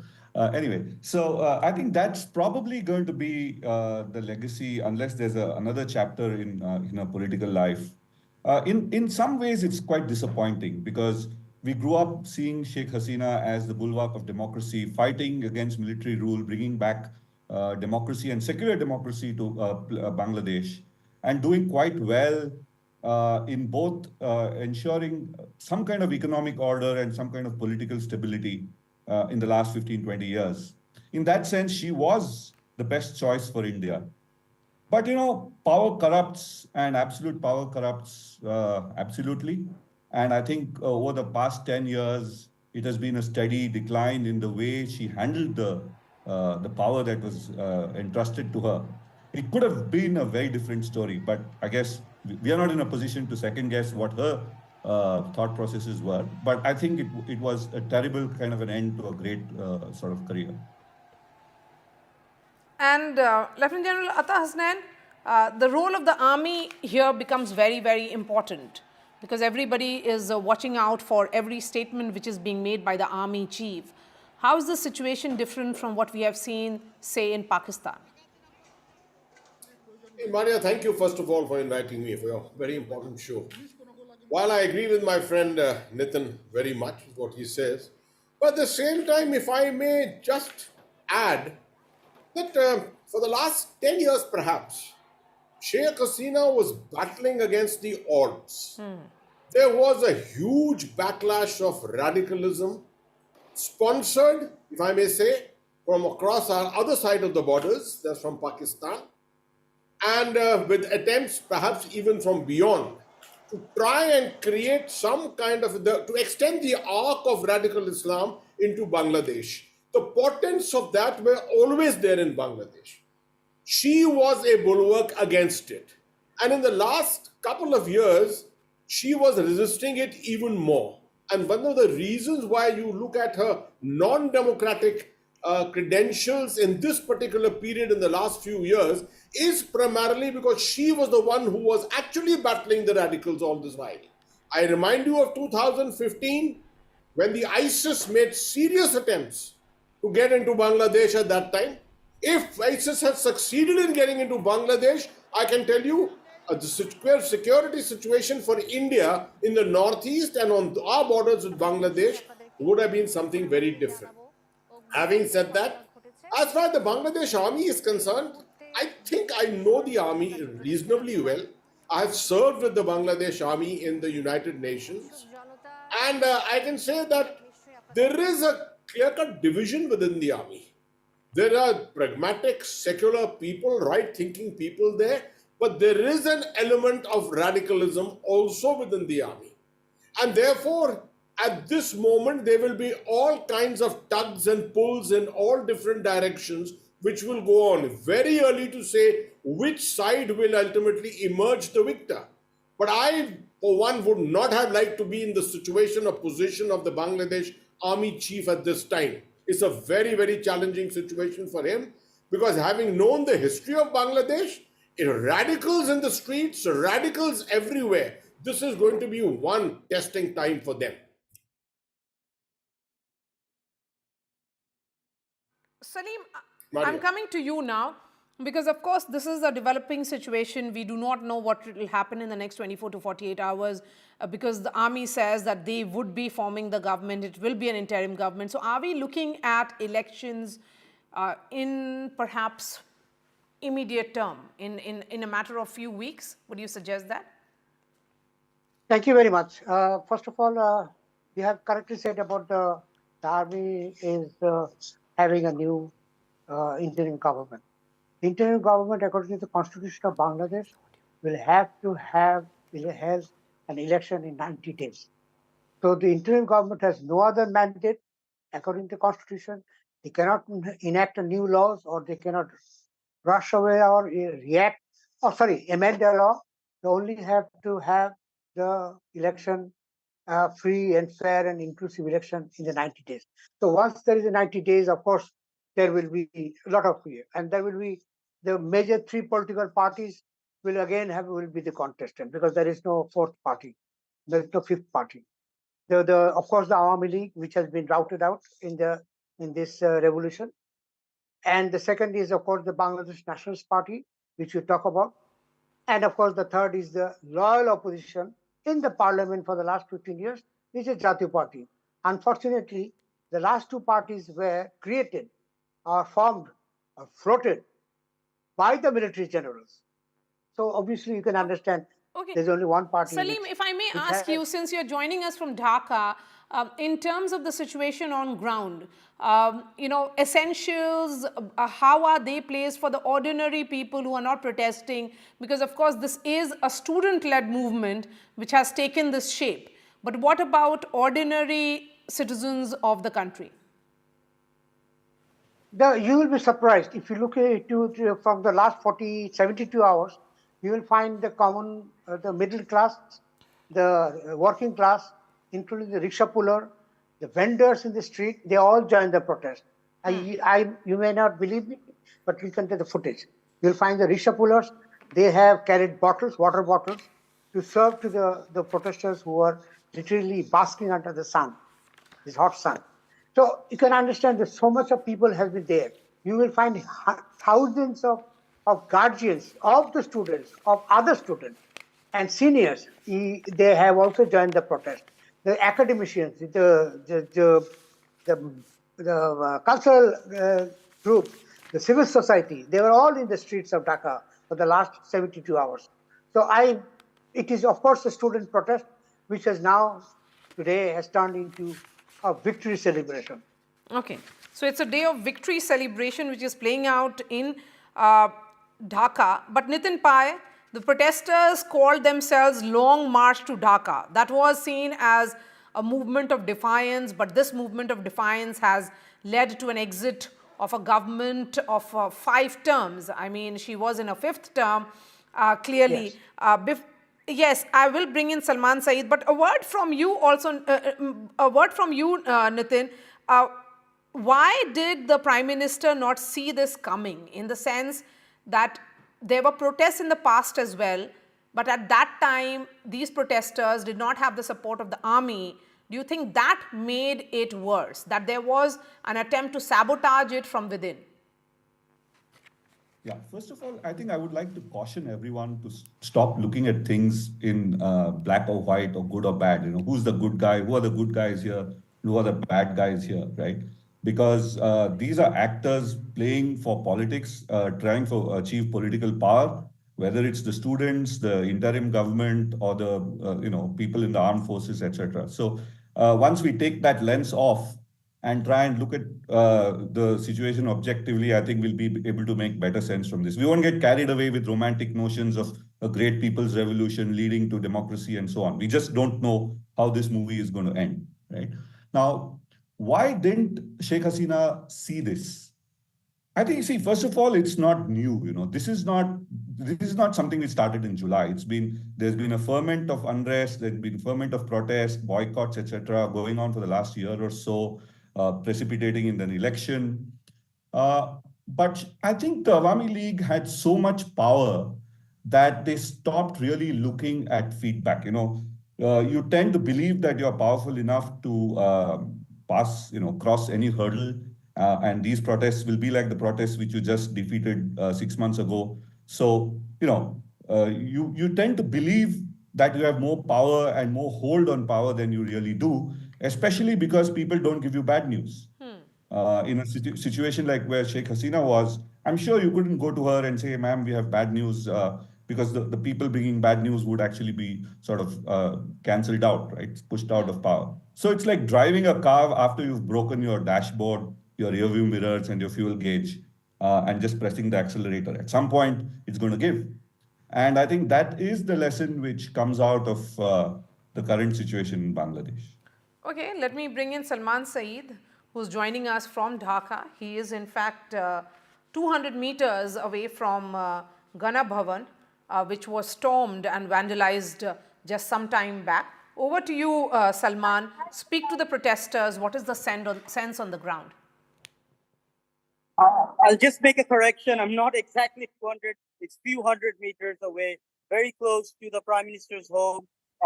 You can see the people standing behind me. They were telling me we went inside for the first time in our life. And I'll just connect with one guy. আমাকে একটু বলবেন আপনারা ইয়াতে প্রধানমন্ত্রী বাসায় গিয়ে কি দেখেছিলেন? আমরা সেখানে দেখছি উল্লাসিত জনতার ঢল। আমরা এমন একটা অবস্থায় এই পর্যন্ত জীবনযাপন করেছি, সেটা হচ্ছে আমরা কখনো ফেসবুকে একটা ভিডিও দেখলে বা একটা পিকচার দেখলে লাইক দেওয়ার মতো সাহস আমাদের ছিল না। এতটা আতঙ্কের ভিতরে বীর বাঙালি জীবনযাপন করতে হয়েছে। এবং কি বাবা মায়ের সাথে একটা সন্তান তার স্বাধীন সম্পর্কে, তার ব্যক্তি সম্পর্কে, বাংলাদেশ সম্পর্কে কথা বলতে পারতো না ভয়ে, আতঙ্কে। এখন মনে হয় এই বাঙালি এত বিজয় লাভ করতে পারে, এত উল্লাসিত, যেটা মনে হয় না স্বাভাবিক ভাষায় কাউকে বোঝানো যাবে। আমরা very happy, very happy, very happy. So basically he said he has, after so long, he's seen people celebrating inside the home. There has been a freedom of speech. All these years, they couldn't even talk to their parents or put like on Facebook, on anything against the government. But now they're very happy that democracy will come back and they have the freedom of speech. They are trying to talk freely, in open, in public, which was never possible in last decade or two, I would say. Salman, if you can hear me, Salman, if you can hear me, yes, I can. You know, the sense certainly right now is a sense of jubilation. Here is the Prime Minister who has left the country. Is there also some sense among some section of people that she should have faced the law, she should have been around them, even if it was about ouster of the Prime Minister, it should not have meant, it should not have been about her exit rather than she facing the law? Basically, it's too early to say find those kind of people. As I was on the streets of Dhaka, I went to the Shahbag and I moved from Shahbag, where actually the students' protest started, and then I moved to the Prime Minister's house. All the places I've seen, people are really angry, and they're happy that she left. And if they would have got her, then maybe there would have been a different kind of vandalization, or she would have been like, there would be a massacre. But thank God it has, she can't have escaped, she escaped alive. But people want to bring them to justice who are still there. There is no police on the street. There are still police stations that have been being burned down and looted. It's not safe at the moment in the streets of Dhaka because of law and order is currently not in place. But I'm sure I've seen the common people exchanging flowers and greetings to the military. Yeah, I've seen students and then political opposite party people in the streets celebrating and saying, we will just now have to wait for the democracy to return and the country to run in proper law and order. Freedom of speech has come back, and they will hope that country will log. And the students, who were unarmed, who died in this protest, were really, happy that now they will have democracy. Now they see a bright future. They want no more corruption in this country. They want a corruption-free Bangladesh. That's what they have told me. All right. Thank you so much for joining us. Salman Saeed there reporting for NDTV from Dhaka. Joining us now is Aisha Siddiqa, renowned author and Pakistani political scientist. Aisha, thank you so much. How are you viewing the developments in the neighborhood in Bangladesh, given that Sheikh Hasina has fled the country and now that there is an interim government? What kind of impact will it have on all the countries, be it India or Pakistan? See, firstly, I think we were kind of expecting this thing to happen. Reason being that Sheikh Hasina, just imagine, 3 rigged elections, control of, politics, control of opposition parties, and then after COVID, not managing to, kind of build up the economy or sustain the economy or economic growth patterns that were there. People were unhappy. And the other thing is that because of her very peculiar politics, which is, very partisan politics, she wasn't including other people, the support Awami League into the political conversation. So a very one-sided linear politics. So this was expected that this is going to happen. And the kind of, it was an authoritarian government. So it had to go, people were fed up, people were unhappy. So that's one. Now, the impact it will have on the region, of course, it will affect relations with India. Not that they're going to be sour, but Sheikh Hasina was entirely dependent on India. And somehow the Indian government in Delhi wasn't making an effort to also reach out and connect with the BNP, Bangladesh National Party, and with Begum Khalida Zia, and other stakeholders. So that would be a disadvantage for India. As far as Pakistan is concerned, of course, there would be, there'll be a sigh of relief because Awami League and Sheikh Hasina was seen as very anti-Pakistan. They were trying, Islamabad had been trying hard to make an effort to kind of reconnect, but that wasn't successful. So I'm sure that they are going to be watched carefully who is going to be the next one in. It's important to watch the interim government because even if Begum Khalida Zia comes in, if there are next elections, let's see what's there in store for Bangladesh politics. But definitely the students, the new political class, the younger generation will have an impact. They will be also on the negotiating table. So let's see where it goes. And Aisha, in terms of how events have panned out, here is a prime minister who earlier this year was sworn in for a 5th term. And then things start going south completely and she had to leave the country. Do you think that she did not see this coming? And just look at the sheer dramatic nature of these developments. Her father's statue was smashed. Do you think Sheikh Hasina has ruined the legacy of her father? Of course. Let's be very fair and honest. Sheikh Mujib himself was, fairly authoritarian in his attitude, but, perhaps he didn't know any better. And when you are a founding father and when you're trying to create a new nation, who perhaps are tempted to become more authoritarian, depending on, especially if you don't have a team of people around you. But what Sheikh Hasina has done in the name of getting her party back, her influence back, she was totally dependent on the police force, police and intelligence, and she had even rubbed the army the wrong way, the Bangladesh military. So she didn't have too many friends over there.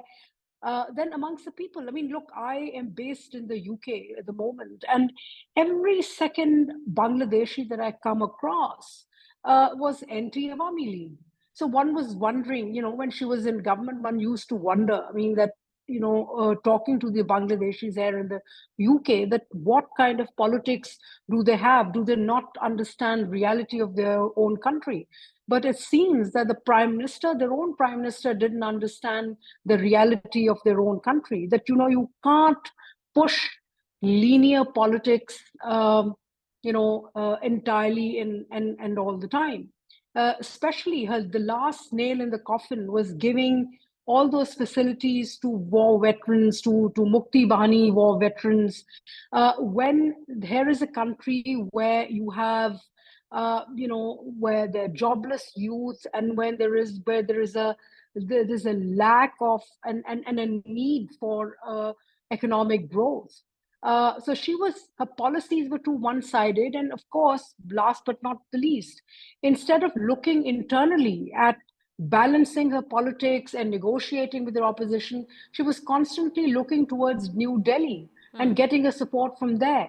And I think what has also changed is that with 2024 elections in Delhi, which is completely distracted, Prime Minister Narendra Modi and his BJP, and they perhaps can't help her the way they've done in the past. Even as we speak, former Prime Minister Hasina is in New Delhi, and she's likely to fly out to London. Just look at her legacy in terms of what she was. She was the country's, in fact, she was Bangladesh's first female prime minister, and she brought about economic reforms and liberalization. Which year do you think things started going wrong with her and her decisions? When she kind of started manipulating the first elections. I mean, it's a process. The simple answer is that if you represented the legacy of a party which had built Bangladesh, then you would have to understand that Bangladesh has evolved over years. There are other stakeholders as well. There is the BNP, there are more conservative parties as well. I mean, she was doing a very one-sided kind of a politics, and I don't think at this stage India is in a position to save her. At best, they can save her life and not kind of throw her out of Delhi and not send her back to Bangladesh, where she probably gets arrested. But I don't think many people can help her.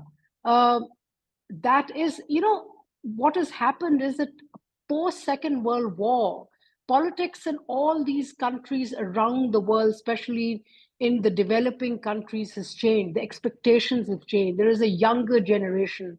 There is technology. There is social media. And you can't run a country's politics as you would maybe 20 years ago. And this is where she completely misread. Aisha, my last question to you, because we are witnessing a great degree of turmoil around the world. Multiple countries are at war. Ukraine, Russia, there is Israel, Iran tension ongoing as well. But when we look at Asia, only recently there was that entire coup that played out in Sri Lanka. If we focus on Bangladesh today, what do you think will be the likely fallout of this in the entire Asian countries? Well, this is too wide a question. I mean, China itself is a subcontinent, and its politics authoritarian, different. China and Bangladesh have basically they have financial ties, they have economic ties. China invests in Bangladesh, and so does United States. Bangladesh's ties with both the West and China and India. I think all these relations will remain the same. Nothing is going to shift majorly. But the interim government will be more focused on balancing domestic politics. All right, Aisha, thank you so much for joining us and sharing your thoughts on NDTV. Let me go back to the guests. Sultan Muhammad Zakaria, co-founder of Bangladeshi Diaspora for Justice and Accountability, is also joining us now.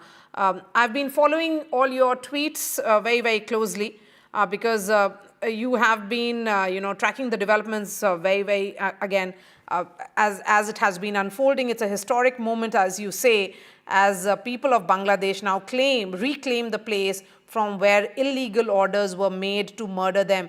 But you also say, Sultan, that Sheikh Hasina should be tried in International Criminal Court.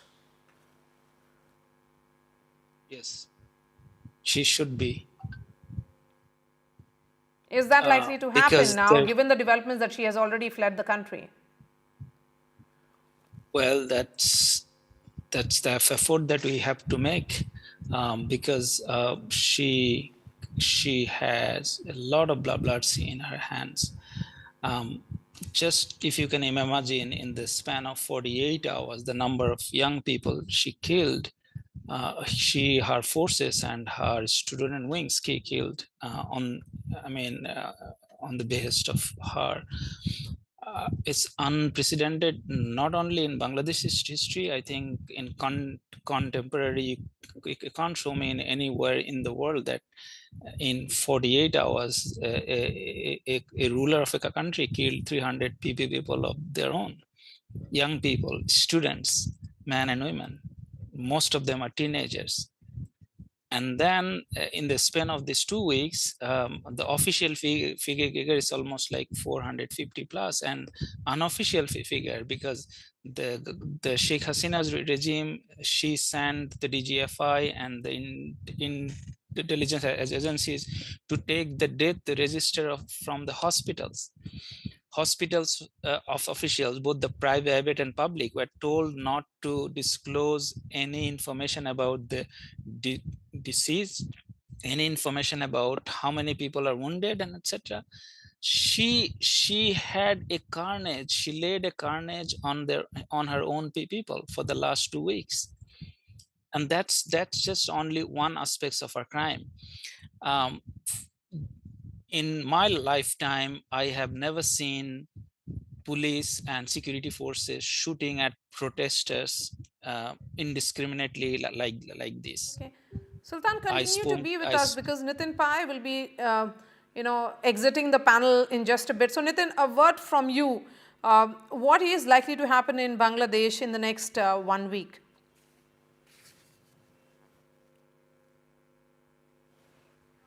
Okay, I think we have lost that connection with Nitin Pai. Lieutenant General, okay, Nitin, if you heard me, what is likely to happen in Bangladesh?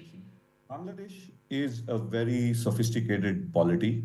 The people are politically mature, they're politically aware, and they're politically empowered. There are very strong political parties which represent various sections of society. So you're going to see a contestation, right? A lot depends on the army and the interim government it creates. If the interim government by the army, created by the army, goes ahead and restores democracy, elections, etc., we are going to see a good outcome.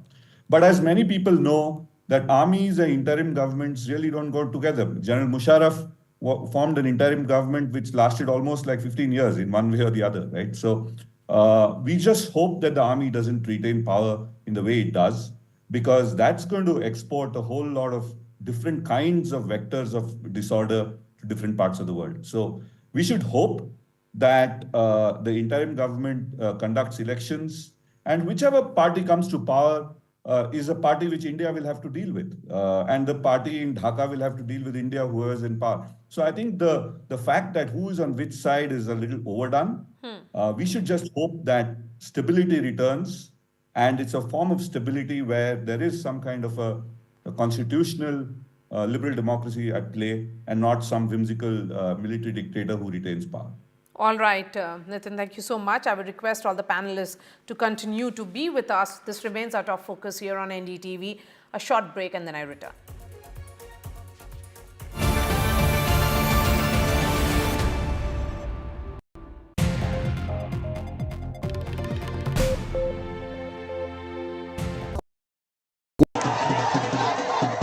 After great victory by Indian team, and today we are reporting from Mohali International Airport where we are showing these visuals. Arshdeep हमारे साथ हैं. ਉਹਦੀ performance ਸਹੀ ਸਾਰਿਆਂ ਦੀ ਤੇ ਵਧੀਆ results ਮਿਲੇ. We are in the city of Kanpur today because they have their champion back home, Kuldeep Yadav. Desperation for each and everyone to go there and win the World Cup, and we did it.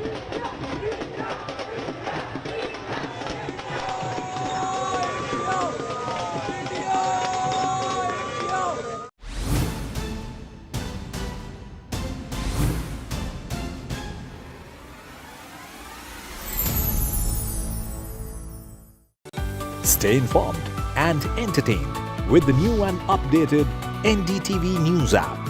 You can watch all our channels live, listen to podcasts, read breaking and exclusive news from around the world and more. Download the NDTV app today and get access to the best journalism and storytelling on your smartphone or tablet. The NDTV app. News that matters to you. Some people say the metaverse will only be virtual.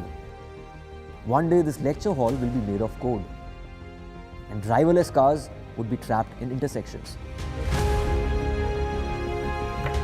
But even in this maze of the future, you can't wish away health. It's time to become more resilient.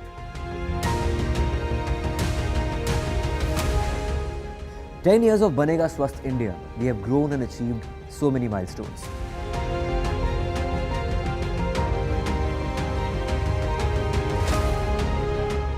And now I have a plan to beat the urgency, to stop breathing with difficulty, to relieve getting choked with inactivity.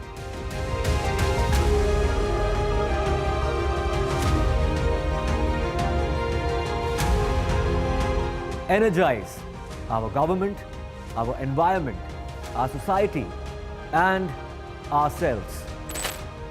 Everyone, everywhere, every day.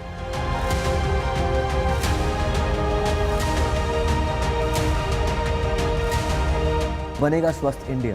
One world hygiene.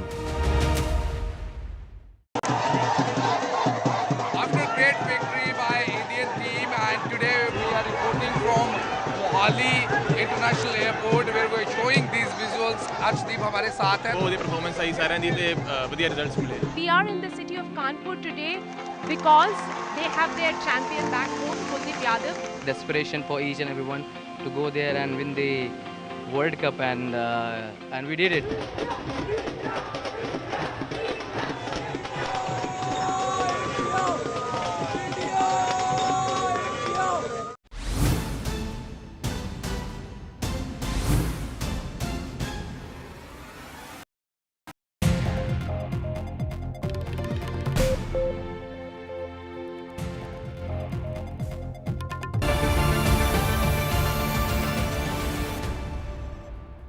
Welcome back. Sheikh Hasina, who had ruled Bangladesh since 2009 and had in fact defied weeks of demands that were coming from protesters, had to leave Bangladesh today. She is presently in India and is likely to fly out to London any moment. Even as we speak, protests are continuing in Bangladesh. The protesters who have called themselves for peace have been protesters for supporting Long March to Dhaka, have now taken charge of the country. The army is saying that they will be forming an interim government. Let me go back to the guests and bring in Lieutenant General Ata Hasnain. Lieutenant General Ata Hasnain, even as we speak, there is an important Cabinet Committee on Security Affairs meeting happening at Prime Minister's residence. What are the security challenges for India with the developments in the neighborhood? See, Maria, as far as India is concerned, For us, our near abroad, the neighborhood policy remains one of the most important security considerations as a part of our overall foreign policy. And within the neighborhood first policy, I think Bangladesh virtually stands. Yes. Yes, but I think it is Bangladesh, the border, the long border with Bangladesh, which stands out perhaps be the most important, the one. We can't afford instability in this part of the region. You know, we have got a very narrow, you know about the Siliguri corridor, we've got a very narrow corridor going into the northeast. Bangladesh in the middle is stable, if as a stable country in the middle, a stable region, obviously it provides an add-on security to this entire region. With the kind of instability there at the moment and no certainty as to who is going to be in charge of this in the very near future, there is obviously a lot of room for concern as far as the government of India is concerned. The issue is not just that of another government coming or that of the army continuing. It's the issue which is troubling almost the entire world. The issue of extremist, the aspect of radicalism. Now, this is an aspect, an entity which has been troubling Bangladesh for so long. And Bangladesh, in fact, Sheikh Hasina was the bulwark against it. She's the one who fought against this all these years. One of the reasons why perhaps she took her eyes off the scanner was the fact that she was so deeply embroiled into countering this, which was all in our interest. And that's one of the major reasons why the relationship with Sheikh Hasina and India was always so strong. So obviously at this time, when the first day itself, the degree of uncertainty, with no certainty as to who is going to be in charge tomorrow, this is something that we will have to contend with. But our options are there. Whatever happens, we need to have a good working relationship with whichever government comes to power in Bangladesh, with the Bangladesh army itself, and a good relationship with the people of Bangladesh, because this is not an area where we can afford to have anything going wrong as far as our security is concerned. Okay. Riazul Islam is Senior Vice President of Bangladesh Association of International Recruiting Agencies. He's joining me from Dhaka. We also have Ayanjeet Sen, International Affairs expert. Riazul Islam, coming to you, you know, the general sense among the youth has been that here is a government which was corrupt. They were responsible for providing them jobs, which has increased, you know, there was a great degree of joblessness in the country. The restlessness among the youth had been growing. Where do you think the government got it horribly wrong? Why didn't they sense this coming if the youth had taken to the streets? Well, Maria, hi, good evening. We have a host of very knowledgeable people. This is definitely a breaking news globally. And thankfully, we just, came across a very great deal of anxiety and tension. Your question regarding the student uproar and the overall thing is that, yes.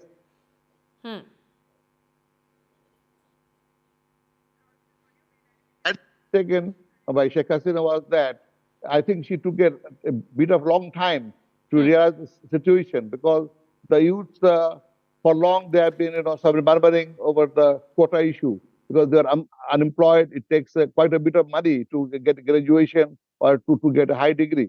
And after all that 6 years of toiling in the university, if they're jobless, definitely there's a level of frustration. So that crept up, and there were corruption in other level too. The full thing boiled, in a pressure cooker situation, and it was very difficult for the government to absorb it.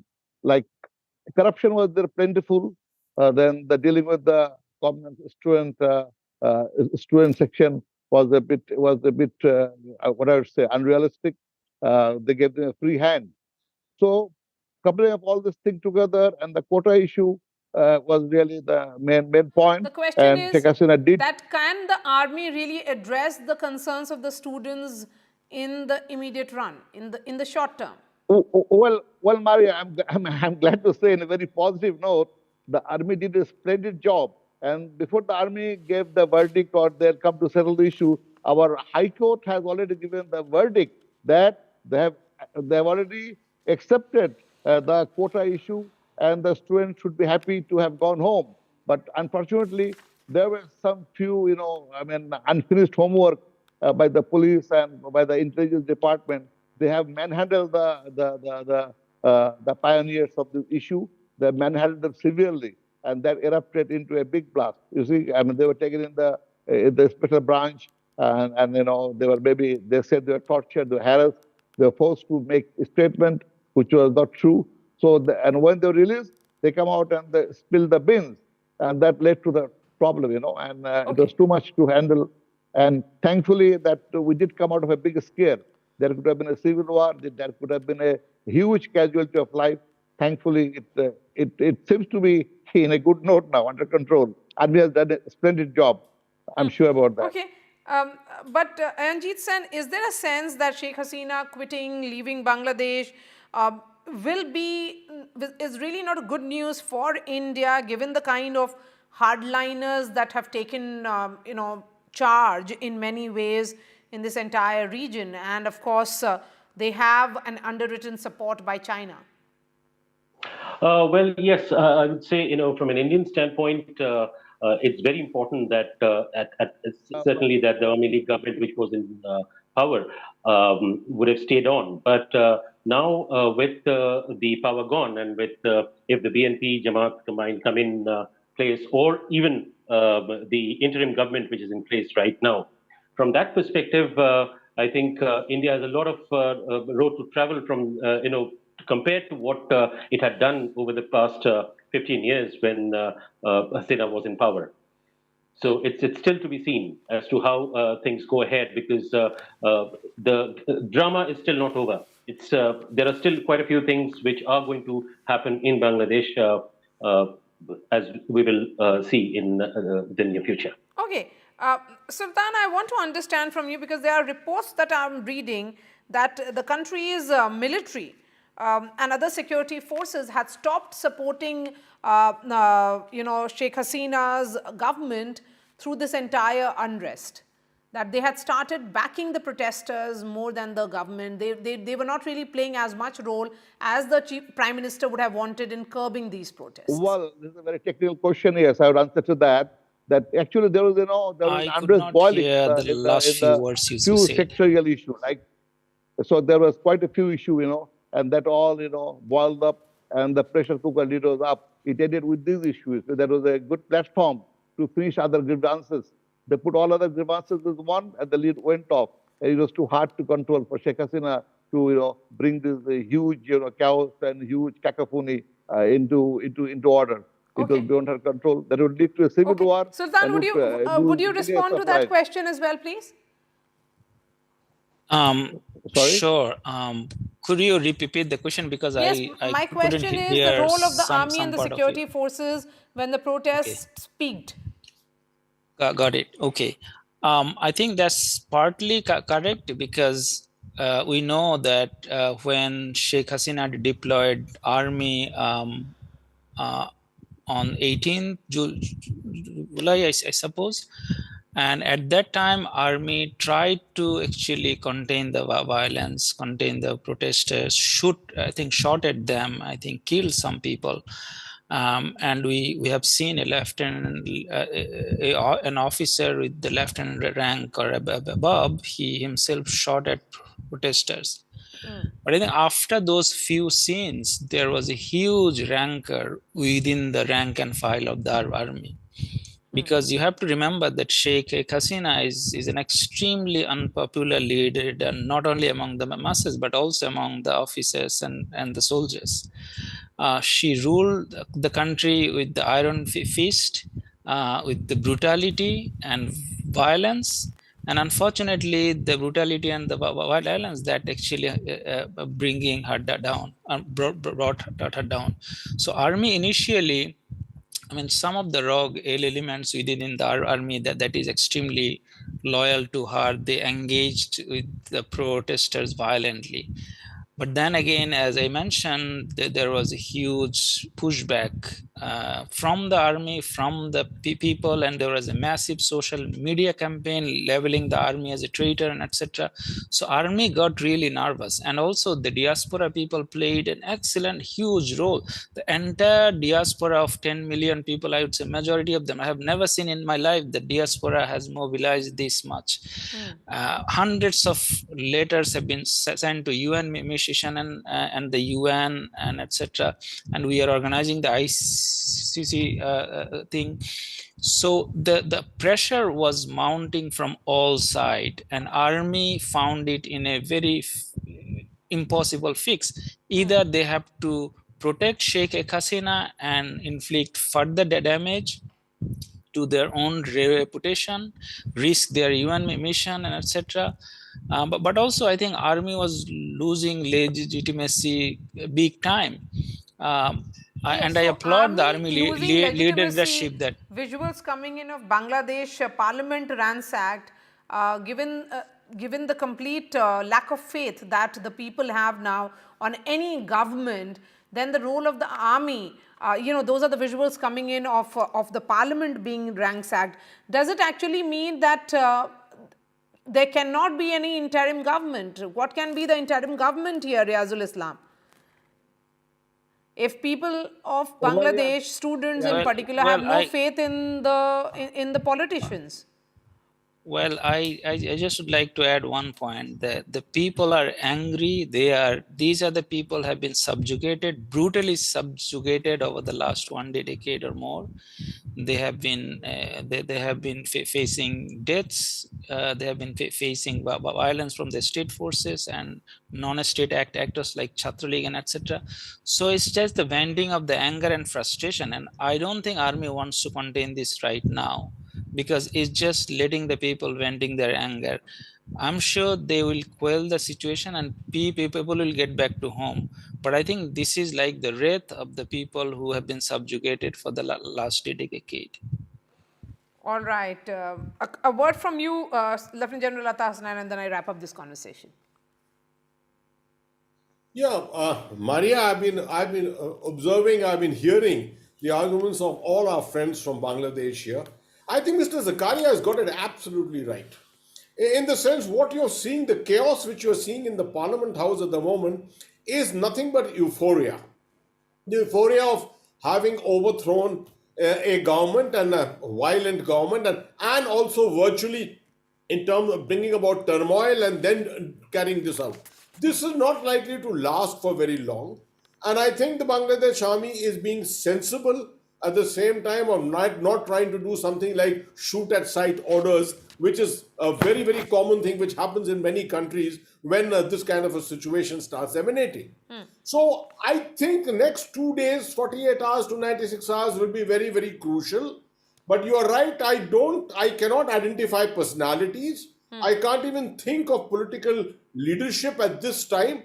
It will have to be the army and the army alone, which will have to stabilize this situation. And if that happens, I foresee that Bangladesh is in for a slightly elongated period of army rule. All right. So that's an important point of view coming in from Lieutenant General Atta Hasnain. Thank you so much for your time here, Sultan Mohammad Zakaria, Anjit Sen, and Riazul Islam. Joining me now is Shamsher Chaudhry. He's the former Foreign Secretary of Bangladesh. Mr. Chaudhry, appreciate your time. What is the situation on ground with the Prime Minister having left? Is the interim government already in place, or are you seeing this more as a state of flux? Thank you very much for inviting me. There are two kinds of situations going on here now. One is the public outpouring of celebration, whatever you want to call it. Some of it is in the form of vandalism, which is certainly not desired and not wished. And the army chief himself, one of the civil society leaders of the protesters group, and the Secretary General of BNP has appealed for calm and restoring order. And we hope that will work. But you know, in a situation like this, where things turn 180 degrees overnight or within an hour, nothing calms down immediately. It's like a storm. A storm doesn't settle immediately. The other thing that is happening now is the formation of administration, an interim administration, as the army chief has said. How that will play out, I really have no clue. Obviously, there is the constitution still in place. So the constitution allows certain things and doesn't allow certain things. The constitution doesn't allow a non-party interim government. It just doesn't. So how do you circumvent that challenge? The prime minister has to be somebody from who's a sitting member of the parliament. So the parliament is still there. In letter of the constitution and spirit, it says the prime minister has to have the confidence of the majority of the members of the parliament. Now, in theory, the majority of the party is her own party, Awami League. So if you don't have a prime minister from the Awami League, then how do you overcome that? But obviously, a prime minister from the Awami League will not be acceptable to the people. So the next best thing is to have somebody as a prime minister who is a member of the parliament, who had been in alliance with Awami League before, but this time he fought his election on his own. He's a former foreign minister. That is Anis Mahmood. He's from Jatiyo Party. So maybe that may be one way out. I'm not saying this is the way out with any degree of certainty. I think that is one way out. And then he can create a set of, small cabinet for a month or something and call a fresh election. Then the president can dissolve the parliament also. Now, the president can dissolve the parliament right now. Then you have a constitutional vacuum. So then you switch to then you declare a state of emergency under the president. The army chief has said that no state of emergency is being declared. So you have to play with the constitutionality on one side and public sentiments on the other. How do you find the right balance in the interim is a big question. And Mr. Chaudhary, the question is, given the kind of vandalism and tension we are seeing, there are visuals coming in of Parliament being vandalized, airport is shut, TV stations vandalized, Awami League offices set on fire. Does it really stop here with the exit of the Prime Minister? Very good question. I wish I could give you a very accurate answer. I wish, as a patriotic Bangladesh who fought for my country's independence, I really hope that sanity prevails, vandalism is not resorted to, or vandalism is stopped right now, it doesn't continue, because then you have a problem of crowd control. And who are best placed to control the crowd? Is it the police? The police, people don't have any trust or faith in the police. The police killed 300 people over the last few days. The Awami League student wing were directly involved in beating people to death. So the only institution that enjoys trust for controlling law and order is the military. And the army chief has said that our role will be simply to ensure maintenance of law and order, nothing more than that. That is what he has said. But the army does enjoy a degree of trust. But I have seen in one television footage that army officers or soldiers bringing down the portrait of Sheikh Hasina in her office and breaking it to pieces. So are elements in the army also getting caught up in the vandalism, or are they being forced to do that by the public? I cannot give you a clear answer to that. I hope that vandalism in the end doesn't solve the problem. There should be a peaceful transition of power. The degree of public anger, Maria, is goes back to a series of rigged elections, one after the other. That I am the only one who can run Bangladesh. Very dismissive attitude towards public sentiments. When the students said that reform the job quota system, they didn't say abolish it. And then she was very dismissive about it, calling them Razakars and all this kind of thing. And that ignited the fire even more. Overnight, it turned into a national movement, not just a student movement. And then you unleash your Chhatra League, the student wing of the Awami League, on the public, and people being beaten to death mercilessly. Girls being, literally hit by, hard weapons on their head, on their body. Chhatra League rushing into the emergency unit of the Dhaka Medical College, pulling out wounded students and beating them again in the hospital. So that is, again, one is well, you cannot separate one from the other. If you go to one extreme of violence, then the answer immediately is another form of violence. It could have been all avoided if the Prime Minister had reacted in time. Absolutely. Mr. Shamshed Chaudhary, I appreciate your time. Thank you so much for joining us here from Dhaka on NDTV and sharing your thoughts. With that, it's a wrap from me. Vishnu Shom joins you next. Thanks so much for watching.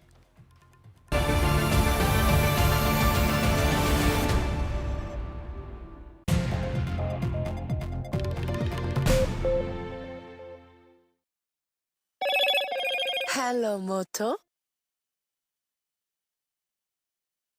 Motorola Razr 50 Ultra comes with Google Gemini.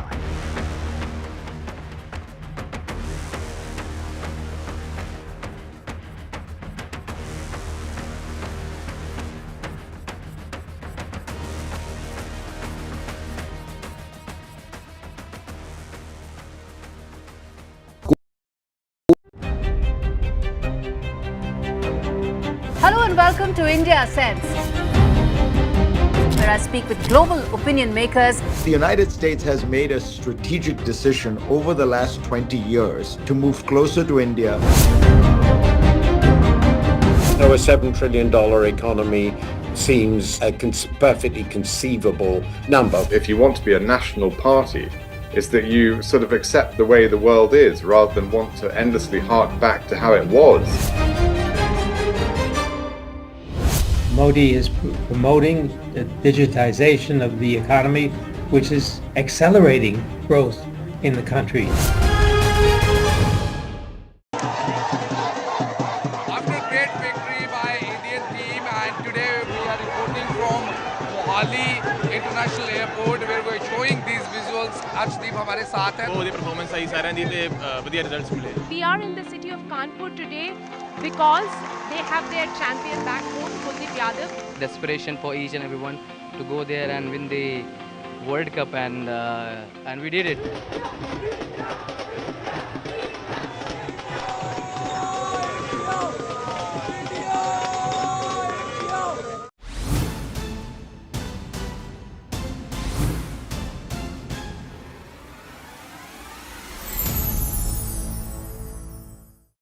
Stay informed and entertained with the new and updated NDTV News app. You can watch all our channels live, listen to podcasts, read breaking and exclusive news from around the world and more. Download the NDTV app today and get access to the best journalism and storytelling on your smartphone or tablet. The NDTV app. News that matters to you. Some people say the metaverse will only be virtual. One day this lecture hall will be made of code, and driverless cars would be trapped in intersections. But even in this maze of the future, you can't wish away health. It's time to become more resilient.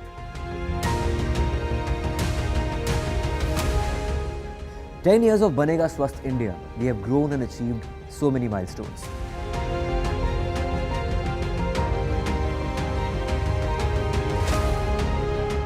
And now I have a plan to beat the urgency, to stop breathing with difficulty, to relieve getting choked with inactivity.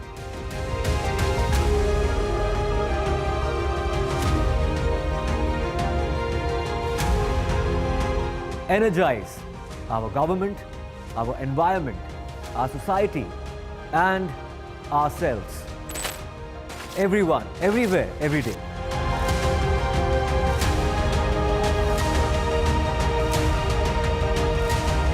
Banega Swasth India. One world hygiene. After great victory by Indian team, and today we are reporting from Mohali International Airport where we are showing these visuals. Arshdeep हमारे साथ हैं.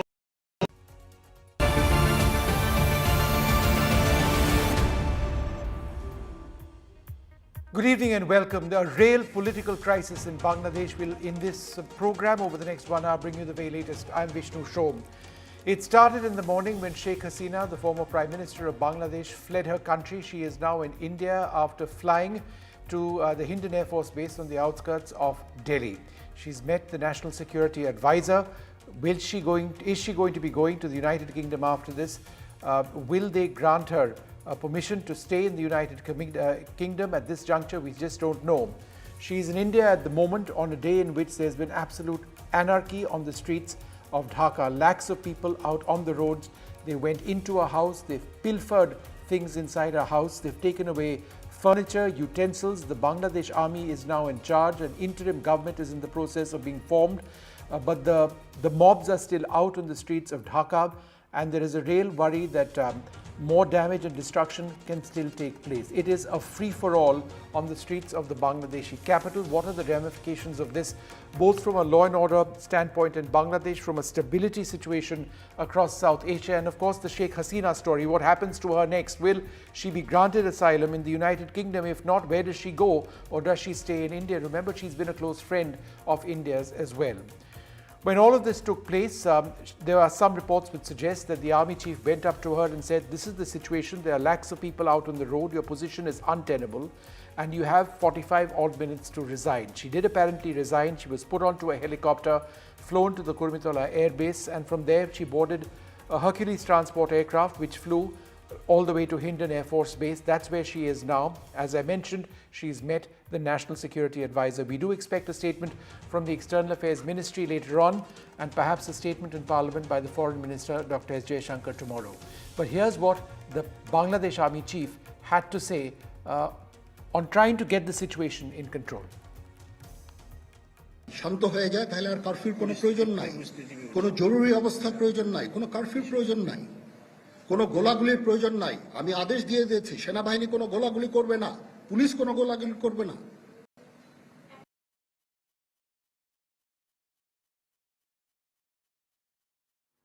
Well, there's an important meeting which is now taking place with the Cabinet Committee on Security, which is looking very closely at the situation in Bangladesh. My colleague Vasudha joins us in just a few moments from now. We'll get more updates on that. But the government is well and truly looking out at the situation in Bangladesh, trying to get a proper understanding of what the situation on the ground is. I'm joined now by Sushant Sareen, the strategic affairs expert, and India's former High Commissioner in Bangladesh and the former diplomat Veena Sikri. Ambassador Sikri, did you expect the situation to unravel in Bangladesh quite as quickly as it did? I must say very clearly that the situation began as a quota reform movement, but it has morphed into something totally different. I think that one must understand that the quota reform movement, those students who were uncoordinated leaders, they were just coordinators from different universities. There was no structured hierarchy among them. These quota reform leaders had been supported by Sheikh Hasina. In 2018, she actually abolished the quota. There was no quota for 6 years. And then when the High Court tried to restore the quota, she went to Supreme Court and got a decision. Now, right up to 21st July Supreme Court decision, the quota reform movement's demands had been met by that time. But in the meanwhile, with the firing, with the Awami League, Chhatra League, the students' wing of Awami League, the Shibir students' wing of Jamaat, and the BNP students' wing, with them entering the fray, the program became totally political, totally political. Even yesterday, the Daily Star in Bangladesh declared that 204 people had died. That was before the curfew and the additional deaths that have taken place yesterday and today. 204 people had died. Of them, 53 were students. That's all. The rest were, civil society people, the police, they were the these political activists and so on. So the movement has morphed into something totally different. It is probably being taken over by the Jamaatis, because when you're showing these visuals of the protesters trying to vandalize a statue of Father of the Nation, Sheikh Mujib, this cannot be the students who will do it. The students are completely patriotic. Their movement was apolitical, and they had got the relief they wanted. But now the statue is being vandalized. The home of Sheikh Mujib, where he was assassinated, that has been burnt. And we have seen that even Hindu homes are being burnt. It is complete chaos. The army chief has presented an interim list. He is now, I understand, meeting the president and hopes to get approval of the interim list and announce that the interim government can start its activities. But in the meanwhile, the protesters have to agree to leave the streets and go back to their universities or their homes and, all right, Ambassador Sikri, just be with us for a moment. We've got some breaking news. The Cabinet Committee on Security meeting here in Delhi. Vasudha Venugopal joins us for more on this. Vasudha, what are you hearing? All right, apologies. We've lost that line. Sushant Sareen, let me come back to you.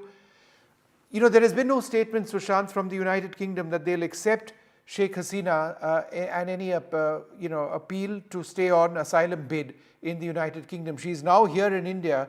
Is there a strong possibility that she could be here for some time until she figures out where she wants to go? Or do you believe there is a real possibility that she will be granted asylum in India? She's been a close friend of this country.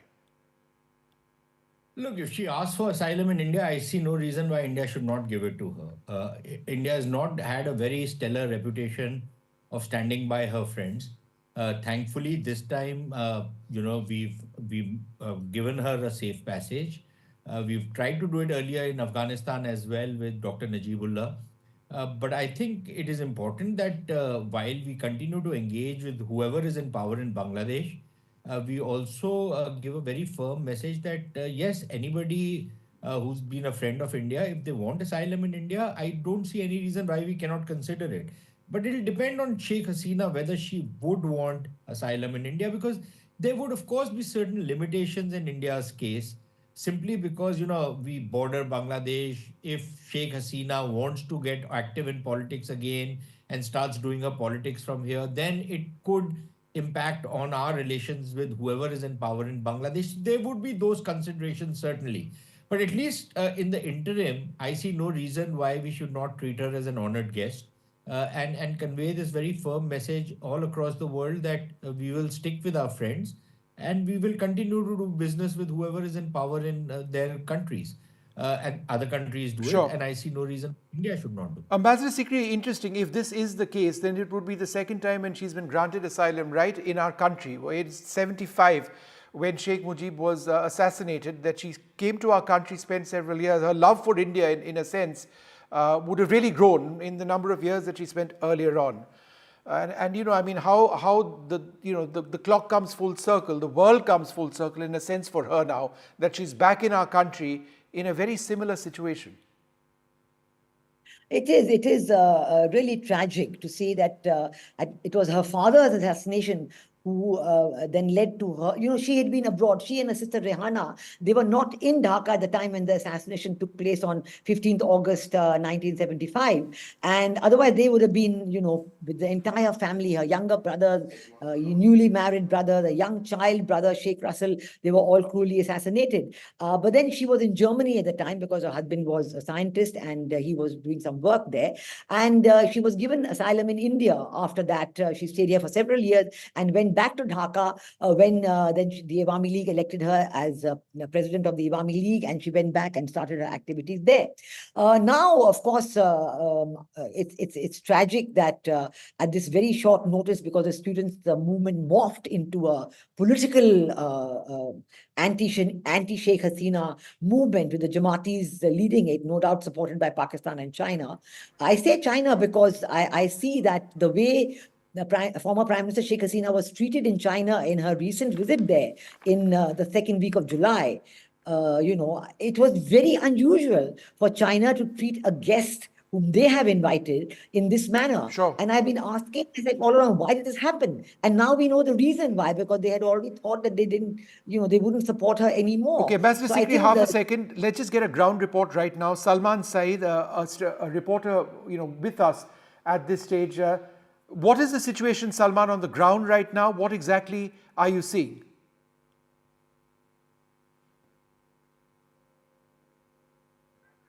Hello, I can't hear you. Sorry. Salman, can you hear me now? Yes, I can hear you. What is the situation right now? Are the mobs still out on the streets of Dhaka? I'm standing just a few hundred, like a kilometer from the parliament and the prime minister's home that was vandalized. This place called Mohammedpur area, but the police station just right next to my home. I don't want to name the station, but it's being literally set on fire. I can see smoke. People are vandalizing the cars and everything, looting. I've spoken to a couple of people. They were like taking out their printers, the arms and ammunitions from the police station, and they're just looting. And they're going over. I can still hear the sounds from here. Streets of Dhaka is really chaotic. when I just crossed the house of the parliament, Prime Minister home, just behind the parliament, there was a huge traffic there. People were trying to just get inside her home, trying to take away things. I met some of the people. I spoke to them. Some of them I met. One of the person who found Bangladesh national flag on this floor lying, and he brought it. He thought it should not be lying. It should be in a place where we can show respect. At this point, people are really upset and scared a bit.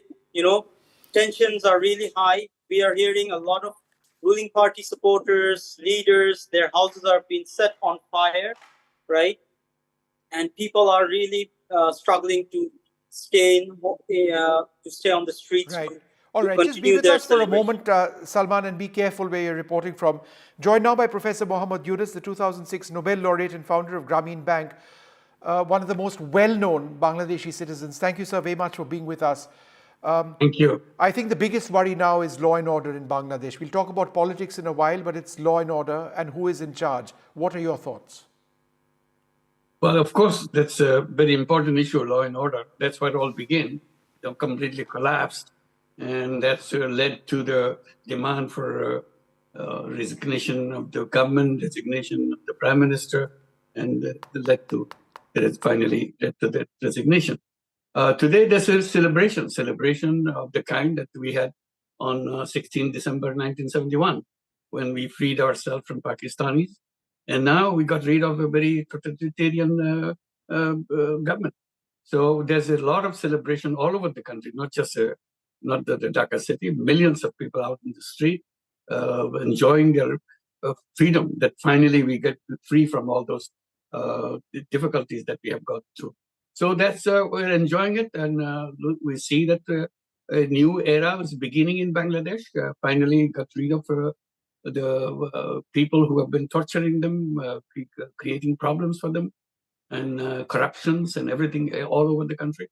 So now, Yunus, is it not your worry, sir? Is it not your worry that there would be more instability going forward? One of the points mentioned... Hopefully, the instability can be packed into a box and keep it there. That's what Hasina was trying to do. Or instability to come out to create a stability, because ultimate goal, ultimate cure, ultimate medicine of stability is to bring democracy that was completely denied in Bangladesh. So for the first time, we'll get a chance to have a real election. That's what the whole idea of having this revolution. No, but Professor Yunus, the worry also, sir... A transparent election. Right, not by all means, absolutely. Democracy must thrive in Bangladesh, no two ways about that. But in the interim period, isn't there a real worry that there are Islamist elements and extremist elements in Bangladesh? All kinds of elements, of course. Any nation so that's the problem, sir, because why would students go and destroy a statue of the father of Bangabandhu, of Sheikh Mujib, which we have on our screen? Are they not being instigated? This was anger against the Prime Minister. Blame Hasina for that, leading the nation to destroy her father's image, because she has made so bitter thing for the whole country. They don't mind what they are doing that. It's the responsibility lies squarely on the Prime Minister who did that, made the whole country in that situation. And do you believe that this interim government, which is now going to be formed, has it in it to actually bring law and order? Because even now, we had a correspondent up just about 3 minutes back, people are looting police stations and making off with weapons. Yeah, so that's the number one priority, to bring law and order, which Hasina couldn't do. That's why it brought to the point of collapsing of the government. If she could bring law and order, this thing would not happen. So this is the continuation of Hasina regime, that now we have to make sure that the people celebrate and go back and get back to business, get to work, and work in a different way, in a freer way than they have ever done. What about Hasina herself, sir? She's in India presently. We don't know if she's applied for asylum over here. There were some reports that she might be going off to the United Kingdom. Again, we don't know if the UK has accepted that. What are your thoughts on that? Who might accept her? I have no idea. You're just talking about having her in India. I don't know whether that would be a good idea because... No, I don't know if she's going to... She's in India now. I don't know if she's Yeah. going to necessarily be in India indefinitely. And I Right, asked yeah. that because there has been no word from the British government as yet, assuming that that's where she was headed.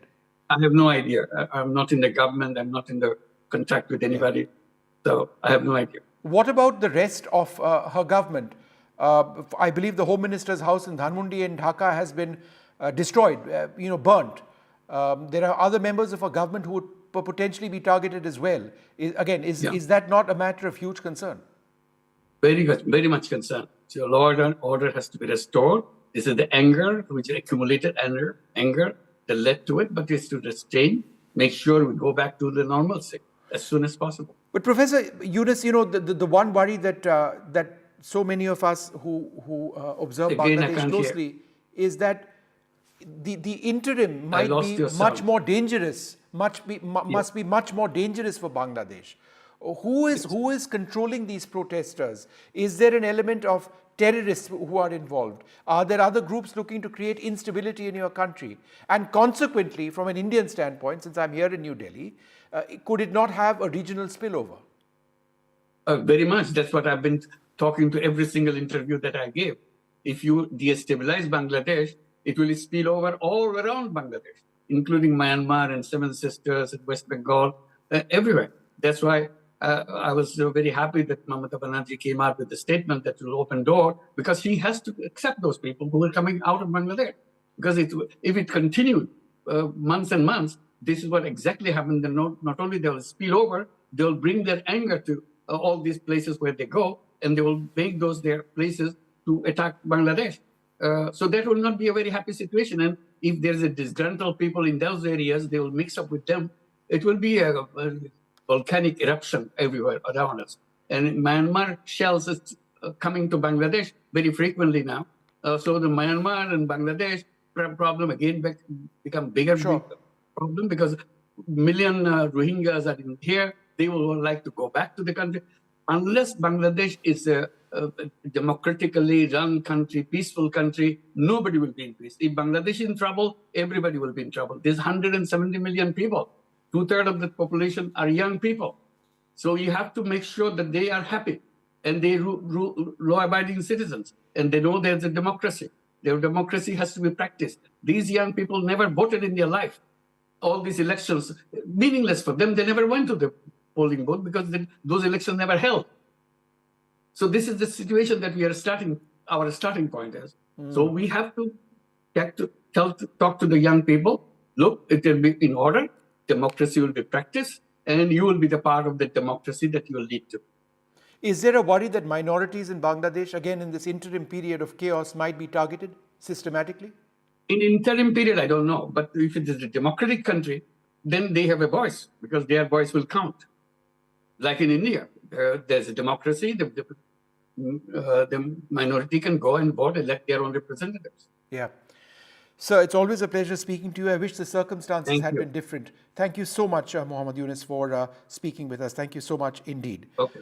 I'm joined now by David Bergman, a British investigative journalist and a former editor of Netra News, the Bangladeshi news channel. Mr. Bergman, do we have any word from the United Kingdom on whether they would be willing to accept Sheikh Hasina? There's been no word from the United Kingdom. Of course, Sheikh Hasina's niece, Tulip Siddiq, who is an MP to the Labour Party, in fact is now a minister, is here in the UK. And in fact, Sheikh Hasina's sister Rahana, Tulip's mother, is also in the UK. So you can see why this could be a natural place for her to try to come to. And no doubt Tulip, as a person of influence these days in the Labour government, may be able to swing it for her if that is what she wants. But I just want to come back to correct what I heard earlier from your female contributor, apologies, ambassador, who I think has a very inaccurate misunderstanding of what is going on in Bangladesh, who said she thought that the protests were led by the Jamaat and instigated and supported by China. I mean, I cannot tell you how delusional that view is as somebody who knows Bangladesh well. I mean, these protests came out of the fact that the law enforcement authorities killed at least 200,000 people. Had that not happened, then there would not have been an enormous amount of popular involvement in the protests. And you would not have been in a situation where if you went on the streets today, you would not find hardly a person who would not support the removal of Sheikh Hasina. She brought this situation completely on herself, and it is really a popular movement. There is no doubt all opposition groups are involved in some way, but that is not what this is about. This is about a popular sentiment throughout Bangladesh who had it with the Awami League and Sheikh Hasina, partly because they had been in power for 15 years and hadn't had any proper free and fair elections. Okay. Partly because human rights violations were at a very, very poor level.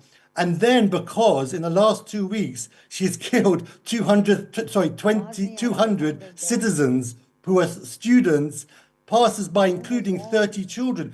That was a deep sear into the soul of Bangladesh. All right, Mr. Bergman, half a second. Ambassador Sikri wants to reply. Go ahead, ma'am. Yeah, well, I would like to say very clearly that I am not delusional.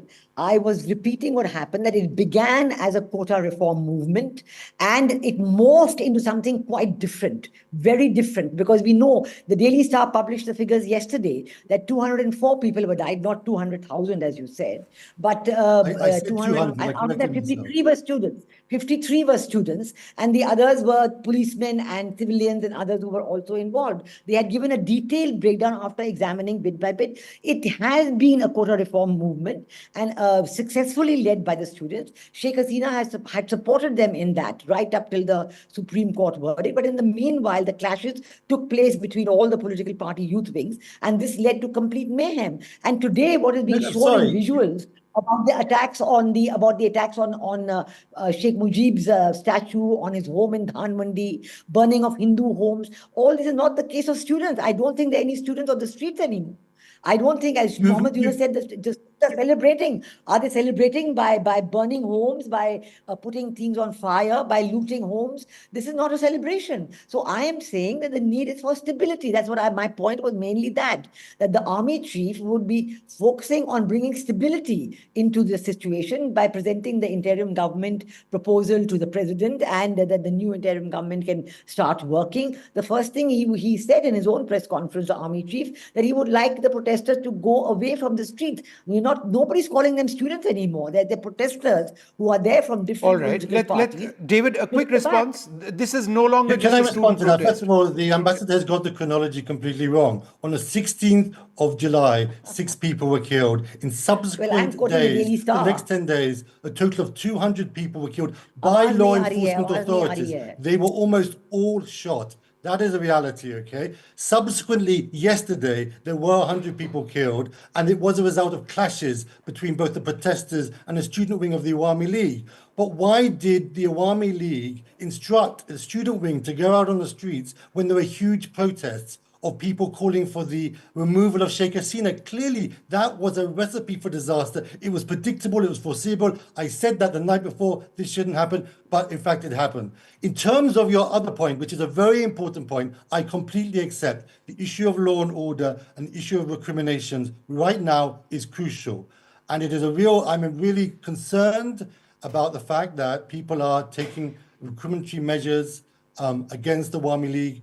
That is really problematic, and maybe even against minority communities, that is really problematic. And the army should have been much better prepared to deal with that. And these are not students who are doing it. These are not students who are doing it. We are talking about the population of Bangladesh. We are talking about a movement which incorporates. I can tell you, my family is in Bangladesh right now. They're involved. And everybody's all their friends involved. All right, okay, both of you hold on for 1 sec. I want to go across to. I know Honorable Kamal Hussain very well. I know. Okay, 1 sec. Let's just. I want to move on to my other voices. Mohammed Al Masoom Khan, a senior journalist in Bangladesh and an associate with Millennium TV, joins us right now. The big question now, Mr. Khan, what's happening on the streets? We've had journalists report to us just a little while back that police stations were still being looted. Is that what you're hearing? Thank you so much. This situation in Bangladesh is very critical and very difficult situation around our own country, Bangladesh. Because all our students and the people, a few days, few weeks, Bangladesh, very well, and all our world journalist, political person, prime minister, president, very know.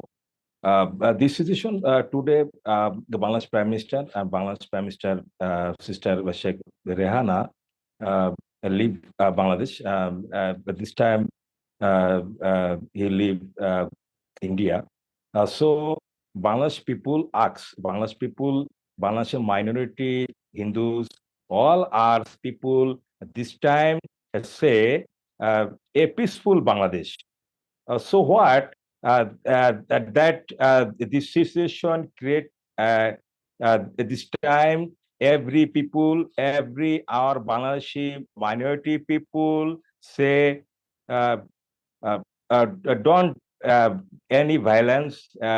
At this time, some people, some elegant people attack Aum League political And leaders. I just want to go back to, and let's try and get Salman Saeed back on if we can in just a few moments. We'll try and get him back. But for the benefit of our viewers, I just want to go through some of the images that we've been seeing, which really have defined today. And I think that's one of the images of people just, out of control, entering Sheikh Hasina's house, making off with her tree, with her furniture, with her utensils, etc., etc. Her father, the late Sheikh Mujibur Rahman, the father of Bangladesh, his statue being defiled over there, any number of people crossing the gates, jumping over the gates and breaking open the gates later on of the official residence of Sheikh Hasina, who then had to bid a hasty retreat from that place, got onto a helicopter, went to the Kurmitola Air Base, got onto a Hercules transport, then flew to Delhi, to the Hindon Air Force Base. That's where she is now. Sorry, go ahead. This decision create 6 months ago. Some people, some entire our humanity, the Bangladeshi, some our current only government. Right. This decision is very difficult. No, it is very difficult, and I just wanted to get a couple of more reactions on that. China's and Pakistan intelligence ISS back the wall. Okay, Mr. Khan, hold on. I just wanted to go back to Sushant, who's been waiting very patiently. The macro picture over here, from an India standpoint, what are some of the broader concerns, Sushant? I think, Vishnu, one of the concerns is, of course, the kind of pogroms which we are seeing on the streets against the Hindus. I wonder, there is this mindless denial that all of this is students. It's all nice and happy. Even the professor earlier, the Nobel laureate, all kinds of people these days get Nobel Prizes. People are enjoying on the streets. Maybe they enjoy by burning Hindu homes. I don't know. But the kind of exodus of Hindus that has taken place from about 22-24% of the population, they're down to about 8% or something. And everybody's in denial. So one is, of course, that this latest round of what is happening, will it lead to another exodus of the Hindu community? And then, if you have a refugee crisis, how are you going to handle it? Secondly, we don't know what kind of stability, if at all, is going to come to Bangladesh right now. Right now, things are in a flux. We are hearing of all kinds of violence on the streets. We don't know who is actually leading these mobs, whether these mobs can, the law and order can be restored. Nobody is leading them, Sushant. That's the big worry. That's what I'm saying. That's why I said I asked it in a rhetorical manner that who's leading these mobs. Yeah. And if nobody is leading, and because we are seeing violence across the country, right? It's not just in Dhaka, not just this large mob which was making a beeline for Dhaka, which is carrying out this kind of, the rape and pillage which is taking place. It's happening across the country. So the question then is, how do they restore order? And then they formed an interim government. Will this interim government be acceptable to all sides, or will there be a big furor over this particular government? And will this government then be able to restore some kind of semblance of law and order and of running the government, which has been in a state of disarray for a fair bit of time? So I think there are going to be serious concerns. And then whatever replaces that government finally, will they follow the policy of the past 15 years back, where the Jamaat and the BNP were together in government, and they were sponsoring Islamist terrorists. They were sponsoring separatist groups in India. Terrorism was coming into India from Bangladesh. Sheikh Hasina clamped down on that activity, which is what led to a lot of good developments between India and Bangladesh because the Indian security concerns were taken care of. So these are very serious concerns. And then, of course, you already have a Myanmar on our borders, which is in a flux. You have a Bangladesh, which is God knows where it's going. So yeah, I think it's going to be a very serious crisis on our eastern borders. All right. Which is what we will be looking at, which Vishnu really means that a kind of a third front is opening up for India. We have it's a nightmarish situation. And if things aren't controlled fast, I'm just going back to Salman Said, who joins us once again. Salman, has there been any attack more than the one odd attack which has been reported against minorities? Is there something larger and more systemic in your country which is already starting? So right now we are, there's been a lot of attacks in political party people's house, the ruling party people's house, and the police station. That is more worrying at the moment. The police stations are really a place where there are more arms and ammunitions. As I told you earlier, just the police station right inside my house, it's just a few hundred meters walking distance, right? I can still see the fires are burning. People are making sounds. They are taking out guns and firing in the skies. I don't know what they're doing, but it's kind of dangerous also. Our normal civilians having lethal weapons in hands. We don't know what they're going to do with this. Not everyone is celebrating. Some are taking advantage of this situation. I was going out to pick up my wife a few hours back from their celebration from the Parliament building site. There also, when I was crossing Prime Minister's home, I could see a huge traffic. They're trying to enter the Prime Minister's building, residence, and trying to loot everything. But till the celebration is fine. But now the law and order needs to come in some control. I think the military or the police, they will restore at one point. We don't know how the security of the people, lives of people, and their belongings will be said. That is the problem. As I speak, I don't know if you can hear on my background, there are sounds of cars being broken, police cars basically. I don't know. I can try to show you if you can see the fire from my window. The road, and then you see the light. There are fires still burning. Yes, we can see that. Go ahead, keep talking. Describe what you're seeing. Yeah. So there, I can see exactly there. I was there in front of that building. People were chanting slogans, and they were happy. And everything was they're saying, the ruling party Awami League has left. Now they will catch each of the Awami League. They were shouting slogans. Each of the Awami League people will be caught, and then they will kill them or something like that. So it's a lot of brutal anger, of these decades of people suppressed. They could not come out of their home. Other believer of other political parties, they could not talk. They were hiding. All of them have come out. And when police, there's so much corruption in this country.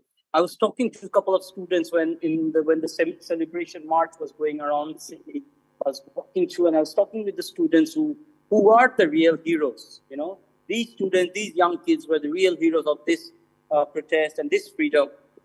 Since myself, these students, we haven't seen the 71 war, but we have seen 2024's. No, but Salman, let me ask you this question. Would you agree that this began as a student protest but ended up becoming something much larger?